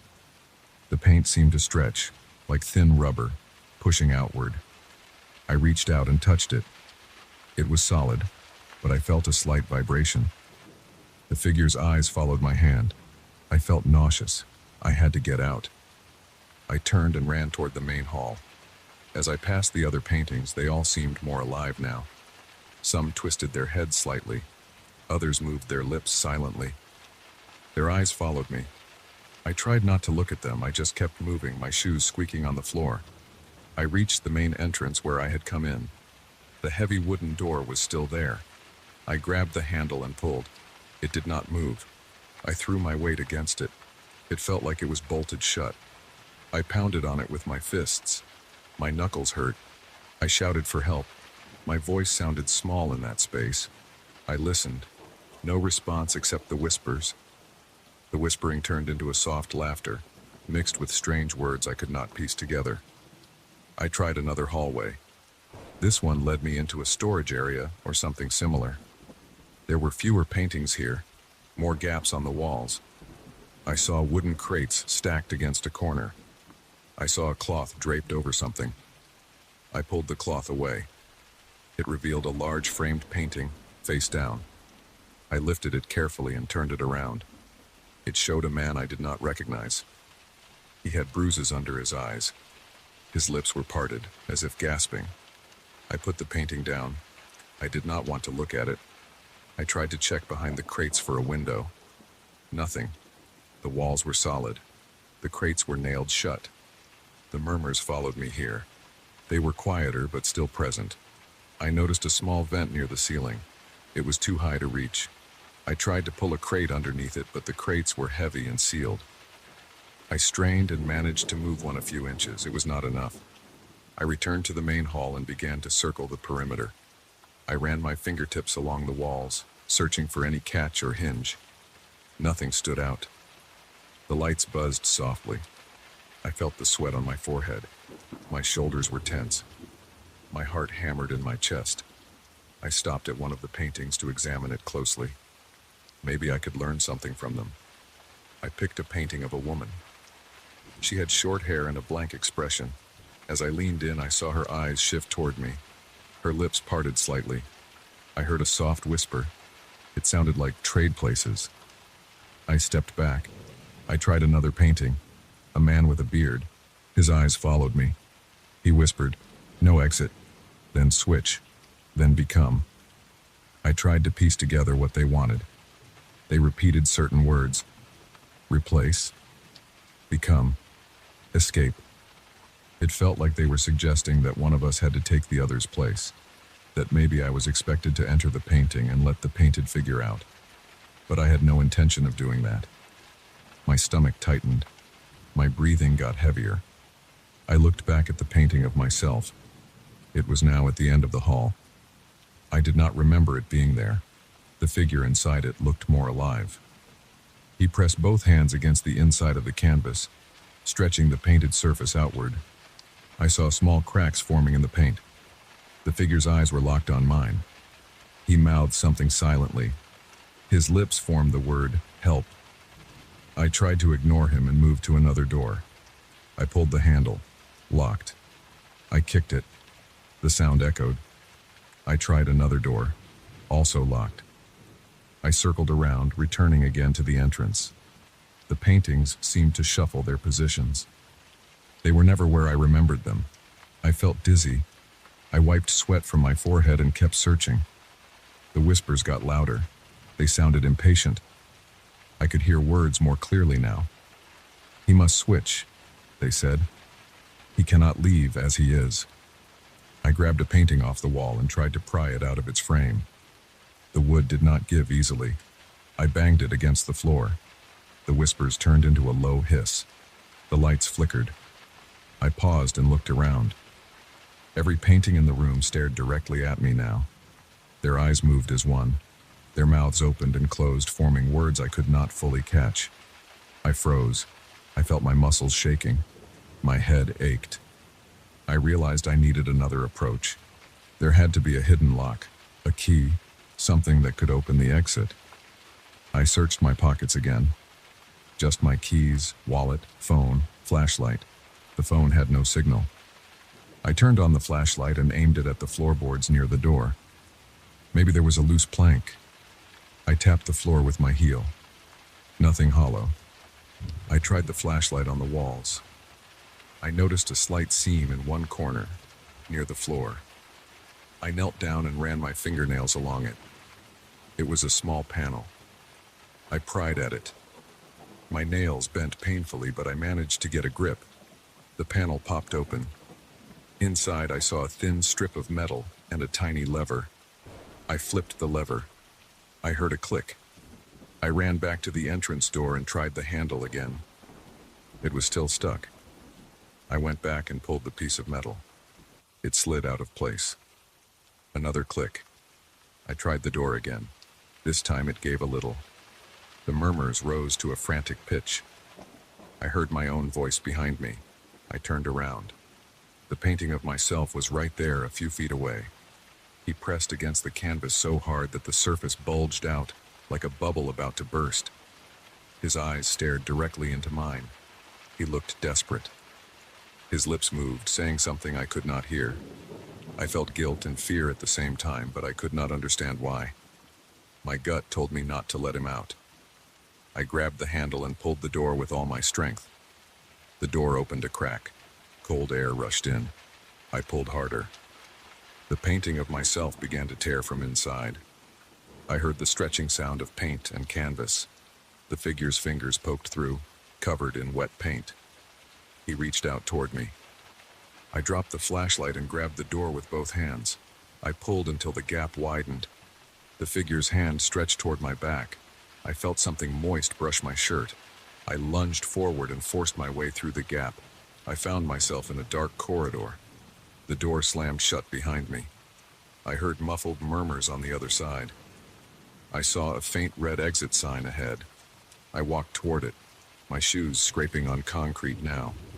I reached the exit door and pressed the push bar.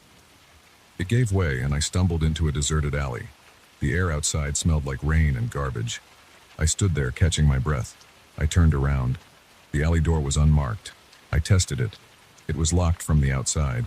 I stepped back, feeling the tension in my shoulders start to ease. I still heard nothing from inside, just silence.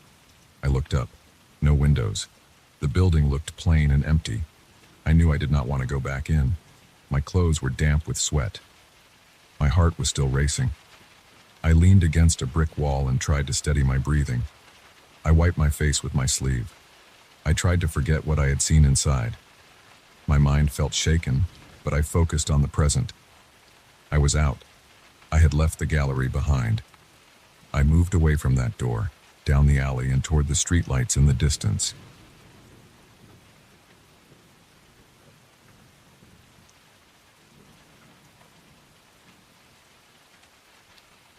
I arrive at the hotel after a long day on the road. It is late. The building looks old. The sign outside has paint peeling off and the lights behind the letters flicker.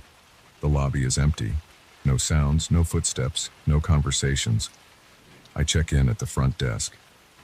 The man behind the counter gives me a room key without asking many questions. His voice is low and flat. He doesn't look at me for long. He hands me a small metal key with a leather tag. Room 304. He points toward the old elevator at the end of the hall and walks away behind a door marked office. I stand there for a moment, waiting to hear other guests, waiting to see someone cross the lobby, but I see no one else. It feels strange. I'm tired though, so I don't question it too much. I take the elevator. It trembles as it rises. The walls are wooden, chipped, and smell of old varnish. The numbers change slowly. Second floor, third floor. I step out and find myself in a long hallway with faded red carpet and old wallpaper. No doors stand open, no voices. Just dim ceiling lights spaced far apart, leaving patches of shadow on the floor. I reach room 304. The door is heavy, and the doorknob turns with a stiff click. Inside, the room smells like stale air and perfume. I flick on the light. It works, but the light is yellowish, weak and uneven. I see a closet door on the left, a dresser, a small round table near the window, a single bed with a heavy old quilt. The bed is made.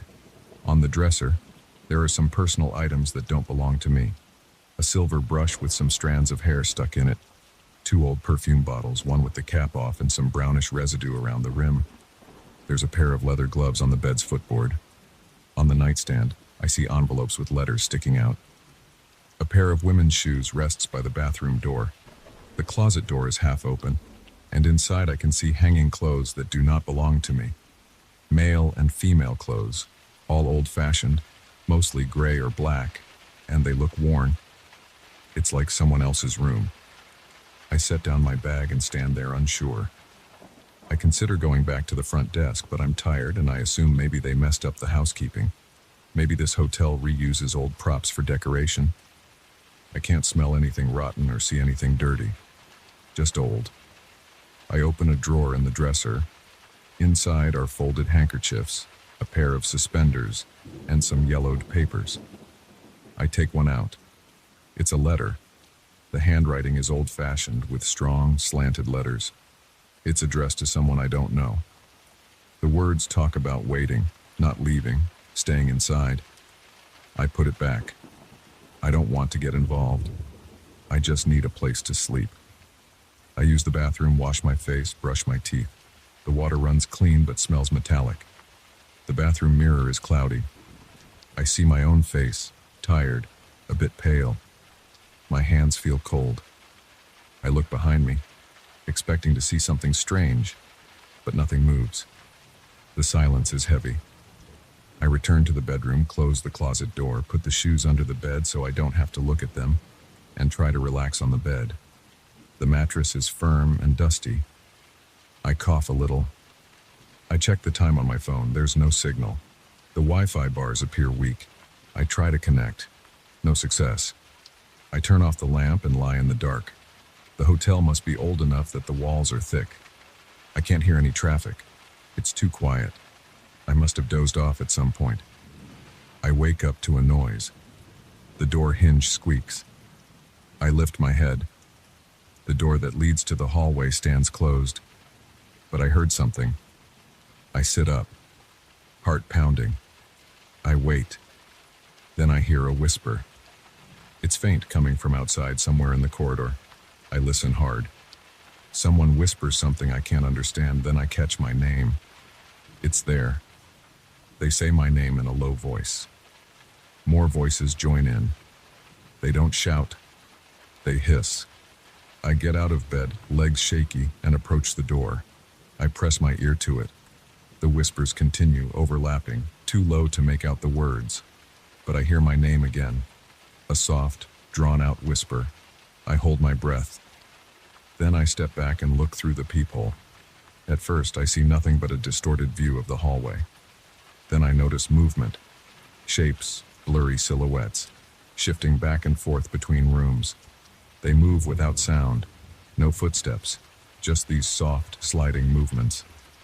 I try to focus my eye, but the image through the peephole is too distorted.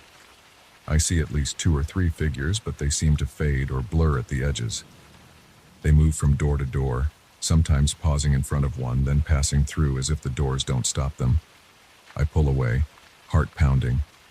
I wonder if I'm dreaming, but I know I'm awake. My mouth is dry. I turn on the light again. The room looks the same.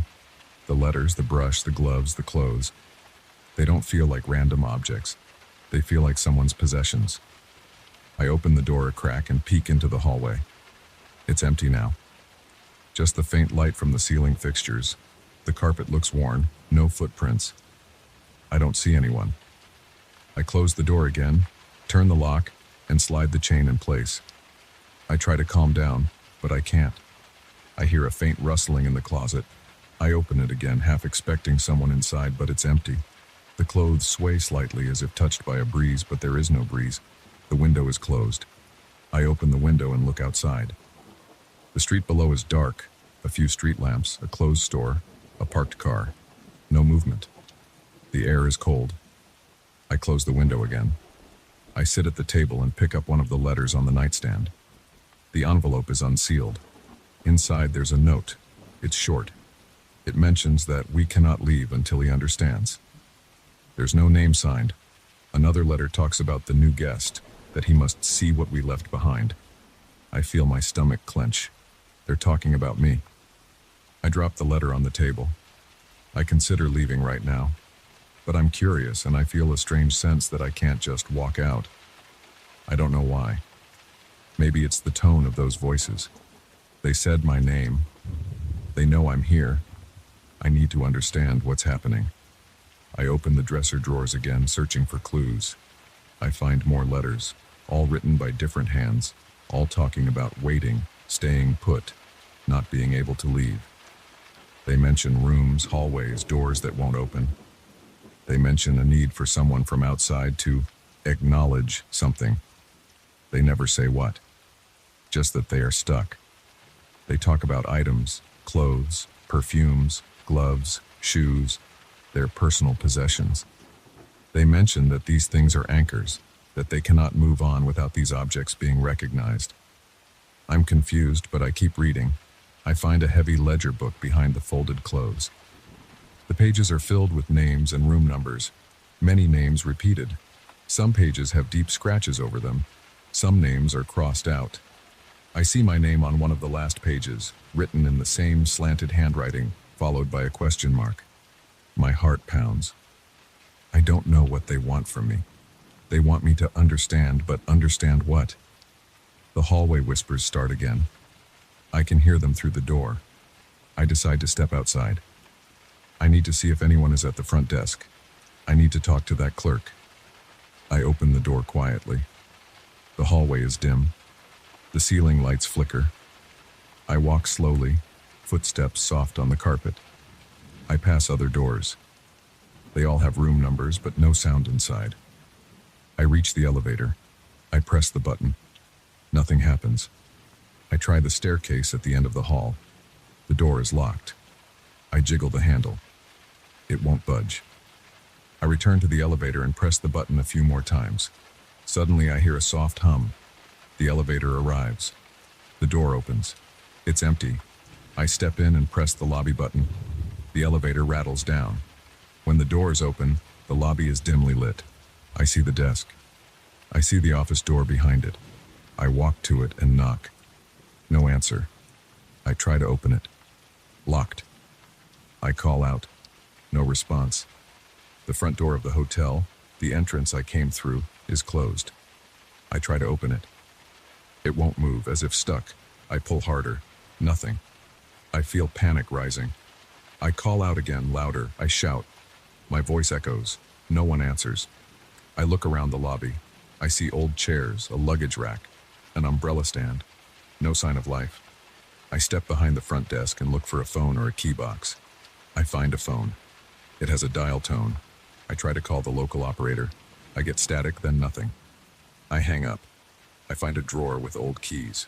Many keys, each with a room number. Some are dusty, some look unused. I find the ledger with guest names behind the desk. The last entry is mine. Before that, names I don't recognize. No one else for months. The entries stop making sense after a certain date. They mention guests arriving but never leaving. I hear a whisper behind me. I spin around. No one there. I feel the hair on my arm standing up. I step back into the elevator and ride up to my floor again. The hallway looks unchanged. I try a different approach. I open doors that aren't locked. Most are locked, but room 302 opens. Inside, it's similar to mine. Different items, a hat on the chair, a cane leaning against the wall, letters scattered on a desk. They say similar things, that they are trapped, that they cannot leave unless someone identifies what they left behind and acknowledges their existence. They say the items tie them to this place. They mention that the visitor must see them, must hold them, must understand that they belong to real people who once stayed here and never moved on. They do not mention death, only that they are stuck in a loop, forced to linger. I try room 306. Locked. Room 308. It opens. Inside, I find more items. Dresses, ribbons, jewelry, more letters. Always the same theme. They need help. They mention that I must speak to them, that I must address them by their names. But I don't know their names. The letters are signed with initials, never full names. The whispers in the hall increase. They sound annoyed. They repeat my name, telling me to return to my room. I walk back to my room and close the door. I face the items inside. I pick up the gloves and hold them. They are cold and stiff. I speak out loud, asking who they belong to. I get no answer. I sit on the bed and say that I see their things. I see their letters. I understand they are stuck here. I say I want to help them. My voice shakes. I feel ridiculous talking to an empty room, but something changes. The light flickers. The closet door creaks. A voice hisses my name again, softer now. I stand up and say that I will try to understand. I pick up one letter and read it aloud. It describes a person waiting in this hotel, not able to leave. It describes them losing track of time, of being forced to remain, as if the hotel itself held them. I say out loud that I acknowledge them. I say I know they were here before me. I pick up each item and hold it. The brush, the shoes, the gloves. I say I see them. I say I know they belong to someone who lived a real life. I say they are not forgotten. The whispers outside grow louder, then fade. I walk to the closet and touch the clothes. They feel dry and old. I say I recognize they were worn by real people. I say I know they are not just decorations. The voices shift. I can't understand their words, but they sound calmer, less threatening. I feel the doorknob vibrate. I step back and watch as the door swings open. The hallway light looks brighter. I look through the peephole again. The blurred figures appear, but this time they don't slide around. They stand still. I open the door and step out. The hallway feels different. The lights are steady. The figures remain blurry, but I sense their attention on me. I say out loud that I'm here to set them free if I can. I tell them I read their letters, I saw their items. I understand they are trapped because no one acknowledges that they once were here. They are bound to these objects, these personal belongings. I return inside and gather all the items into a pile on the bed. The clothes from the closet, the letters, the shoes, the brush, the gloves, the perfume bottles. I pick them up and carry them out into the hallway. I leave them on the floor so the blurred figures can see. I say that I'm returning their possessions to them, that I'm not keeping them locked away. I say that I respect their need to be seen. I don't know what else to do. The figures move closer. I cannot hear footsteps. I feel their presence like a shift in the air. The whispering becomes soft breathing. I watch them reach out, or at least I think they do. Their forms ripple. After a few moments, the items on the floor look different. They look less substantial, almost faded. The letters are blank now. The clothes look colorless. The blur of the figures intensifies and then they vanish. Just like that. No flash of light, no sudden gust of wind. They just disappear. The items remain, but now they look like old rags, ruined scraps. I pick up a piece of cloth. It crumbles in my hand. The letters are empty envelopes, brittle and blank. I feel a weight lift from the air. The hallway seems normal. I can hear a faint hum of something outside, maybe traffic. I walk to the elevator. The button lights up when I press it. The elevator comes, and I ride down to the lobby. The lights there are brighter now. The front door opens without resistance. Outside, the street looks normal. There's a cold breeze and a distant sound of a truck passing by. I look back at the hotel's sign. The lights still flicker, but now I see a reflection of my own face in the glass door. Calm, no longer pale. I walk away from the building, feeling my legs relax. I don't know what those figures were, but they were trapped. They needed someone to see their possessions and understand that they mattered. I don't question it further. I'm just glad I can leave. I head down the street looking for a place that's open, maybe a diner. I want coffee, something hot and normal. I keep walking and don't look back.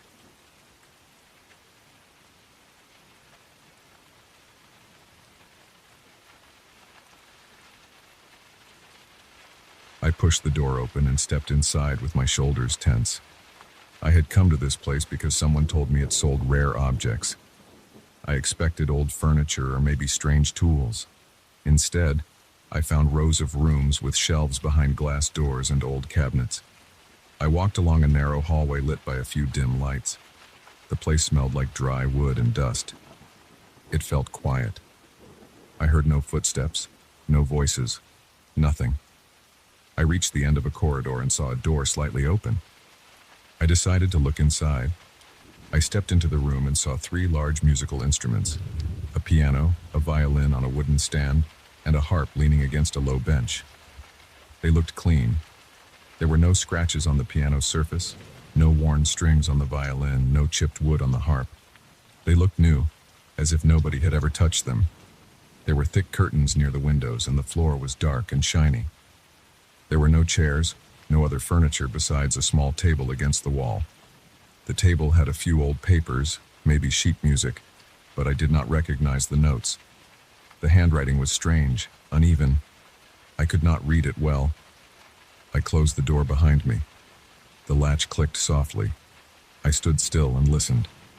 The room had no sound. I did not even hear my own breathing.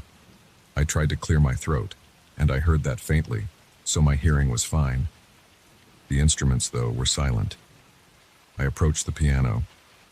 I dragged my fingertips across its surface.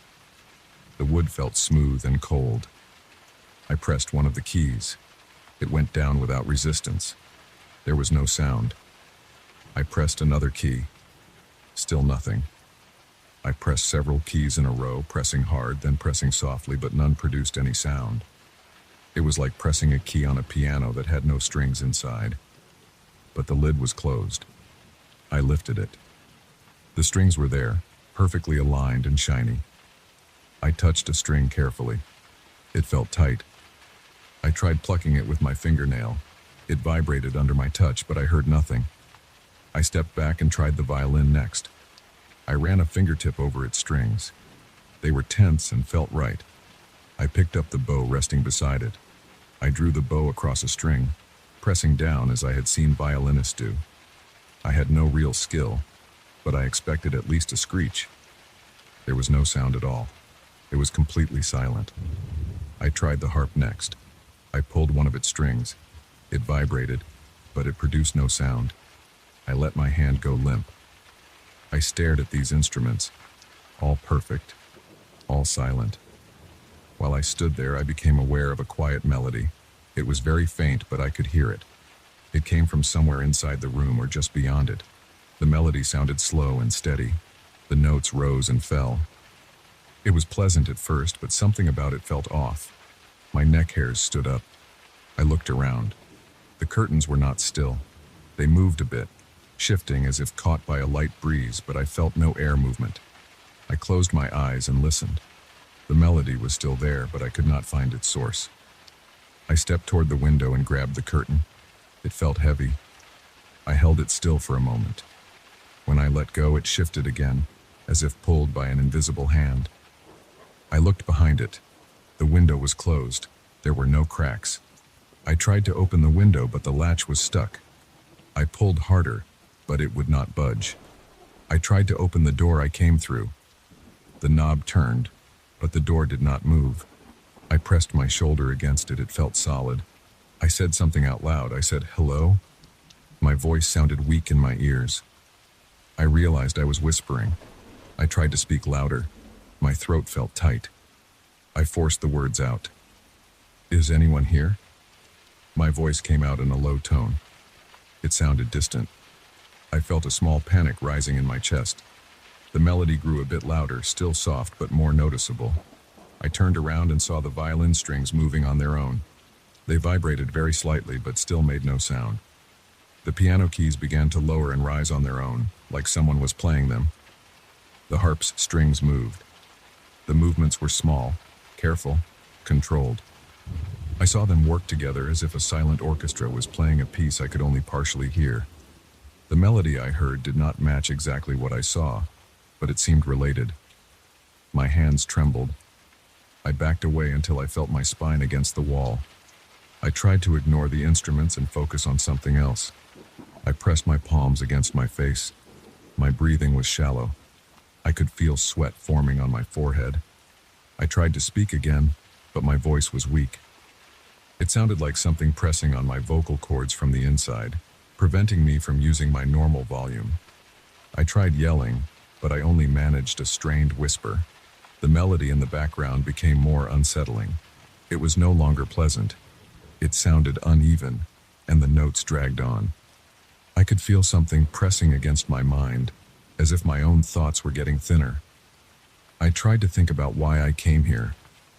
I could not remember what led me to this house, only that it was known for rare collectibles. I tried to remember the face of the person who told me about it. I could not recall. I clenched my fists and looked at the instruments again. The piano keys moved in a slow pattern, each key pressing down about halfway, then releasing. The violin's strings vibrated. The harp's strings trembled. None of these movements produced any sound. Still, the melody persisted, coming from somewhere else, nowhere I could see. I walked around the piano looking for hidden speakers or devices. I looked under it, checked its sides, tried to lift the lid again. Nothing explained the silent motion of the keys. The violin floated slightly above its stand. It wobbled as if held by an invisible hand. My chest tightened. I realized I could not feel my heartbeat clearly. My arms felt weak. I tried flexing my fingers. They responded slowly. I tried pinching my thigh to see if I was asleep or unconscious. I felt pain, so I was awake. I tried focusing on the details of the room. The floor was wood, polished well. The walls were painted a dull white. There were no paintings or mirrors. The only furniture in the room was the piano, the violin stand, the harp, and the small table with the papers. I grabbed one of the papers to see if it could tell me something. The notes on it were drawn by hand, but not in any standard musical format I knew. The lines were uneven. There were strange marks, shapes that did not resemble musical notes I recognized. I dropped the paper and heard it rustle as it hit the floor. That sound was clear. So inanimate objects could make noise. Yet the instruments were silent. This made no sense to me. The melody in the background became clearer. I could pick out a pattern. It repeated a phrase of about 7 or 8 notes, then paused for a moment, then repeated again. Each repetition sounded more intrusive. I tried humming to break the silence. My voice came out as a faint hiss. I tried stomping my foot on the ground. I heard a dull thump. That worked, so I could still make sound with my body. I clapped my hands. That produced a soft sound, weaker than normal, but audible. I tried speaking again. "I want to leave," I said. The words came out slow and I needed to push them out. It felt like something was grabbing my throat from inside. I approached the violin and tried to grab it. It jerked away from my hand. I stepped back and tried the harp. Its strings moved as I reached for them, pulling away without anyone visible there. I tried the piano keys again, pressing them down as hard as I could. I even tried to hit them. My knuckles impacted the keys with a dull sound of wood against bone. I felt pain in my hand, but no musical note came out. The melody in the background became louder in my head. It sounded sweet and calm, but I knew it was not calm. I felt unsettled. I felt as if I could not trust my own thoughts. I decided to leave this room no matter what. I walked to the door and tried the handle again. It turned, but the door seemed blocked. I pressed my shoulder against it and shoved. My shoes squeaked on the floor. The door rattled but did not open. I tried kicking it near the bottom. I heard a thud. The door did not budge. I moved to the window and tried pulling the latch again. I used both hands. My arms strained. The latch bent slightly but did not open. I tried punching the glass. My fist hit it. I felt pain, but the glass did not crack. It felt sturdier than normal glass. I looked around for something heavy. The harp was large, but I did not want to touch it after what I saw. The piano was too big to move. The violin stand was small, just a piece of wood. I picked it up and tried hitting the glass with it. It made a hollow sound, not enough to break anything. I threw it at the door. It bounced off and clattered to the floor. The sound of it hitting the floor was soft, but at least normal. I stood still for a moment, breathing heavily. My neck felt stiff. My tongue felt thick. My ears rang slightly, but I could still hear that melody. The curtains kept shifting. I tried to see if there was any gap in the floorboards or ceiling. I found nothing. I tried pressing my ear against the wall. I heard nothing but that repeating melody inside my head. I tried walking around the room, feeling the walls with my hands, looking for a hidden door or a panel. After a few minutes, I found nothing. The instruments kept moving without sound. The piano keys pressed down in a slow pattern. The violin strings twitched. The harp strings tightened and relaxed. I realized my legs felt weak. I leaned against the wall and closed my eyes. I focused on breathing, in through my nose, out through my mouth. I could smell my own sweat now. My shirt stuck to my back. I rubbed my temples and tried to think of a way out. I considered breaking the piano. Maybe if I could rip out a piece of it, I could use it as a tool to pry open the door. I moved toward the piano again and tried lifting the lid higher. It resisted. I pulled harder. The wood did not crack. I tried kicking the piano legs. My foot hurt. I yanked at the violin stand on the ground and tried wedging it between the door and the frame. The stand bent but did not open the door. The melody seemed to slow down. The notes stretched longer and each pause felt heavier. I noticed my thoughts were not stable. I could not remember why I wanted to leave this room. I knew I had to, but the reason felt distant. My throat felt swollen. I tried to talk to myself. "I need to get out of here," I said.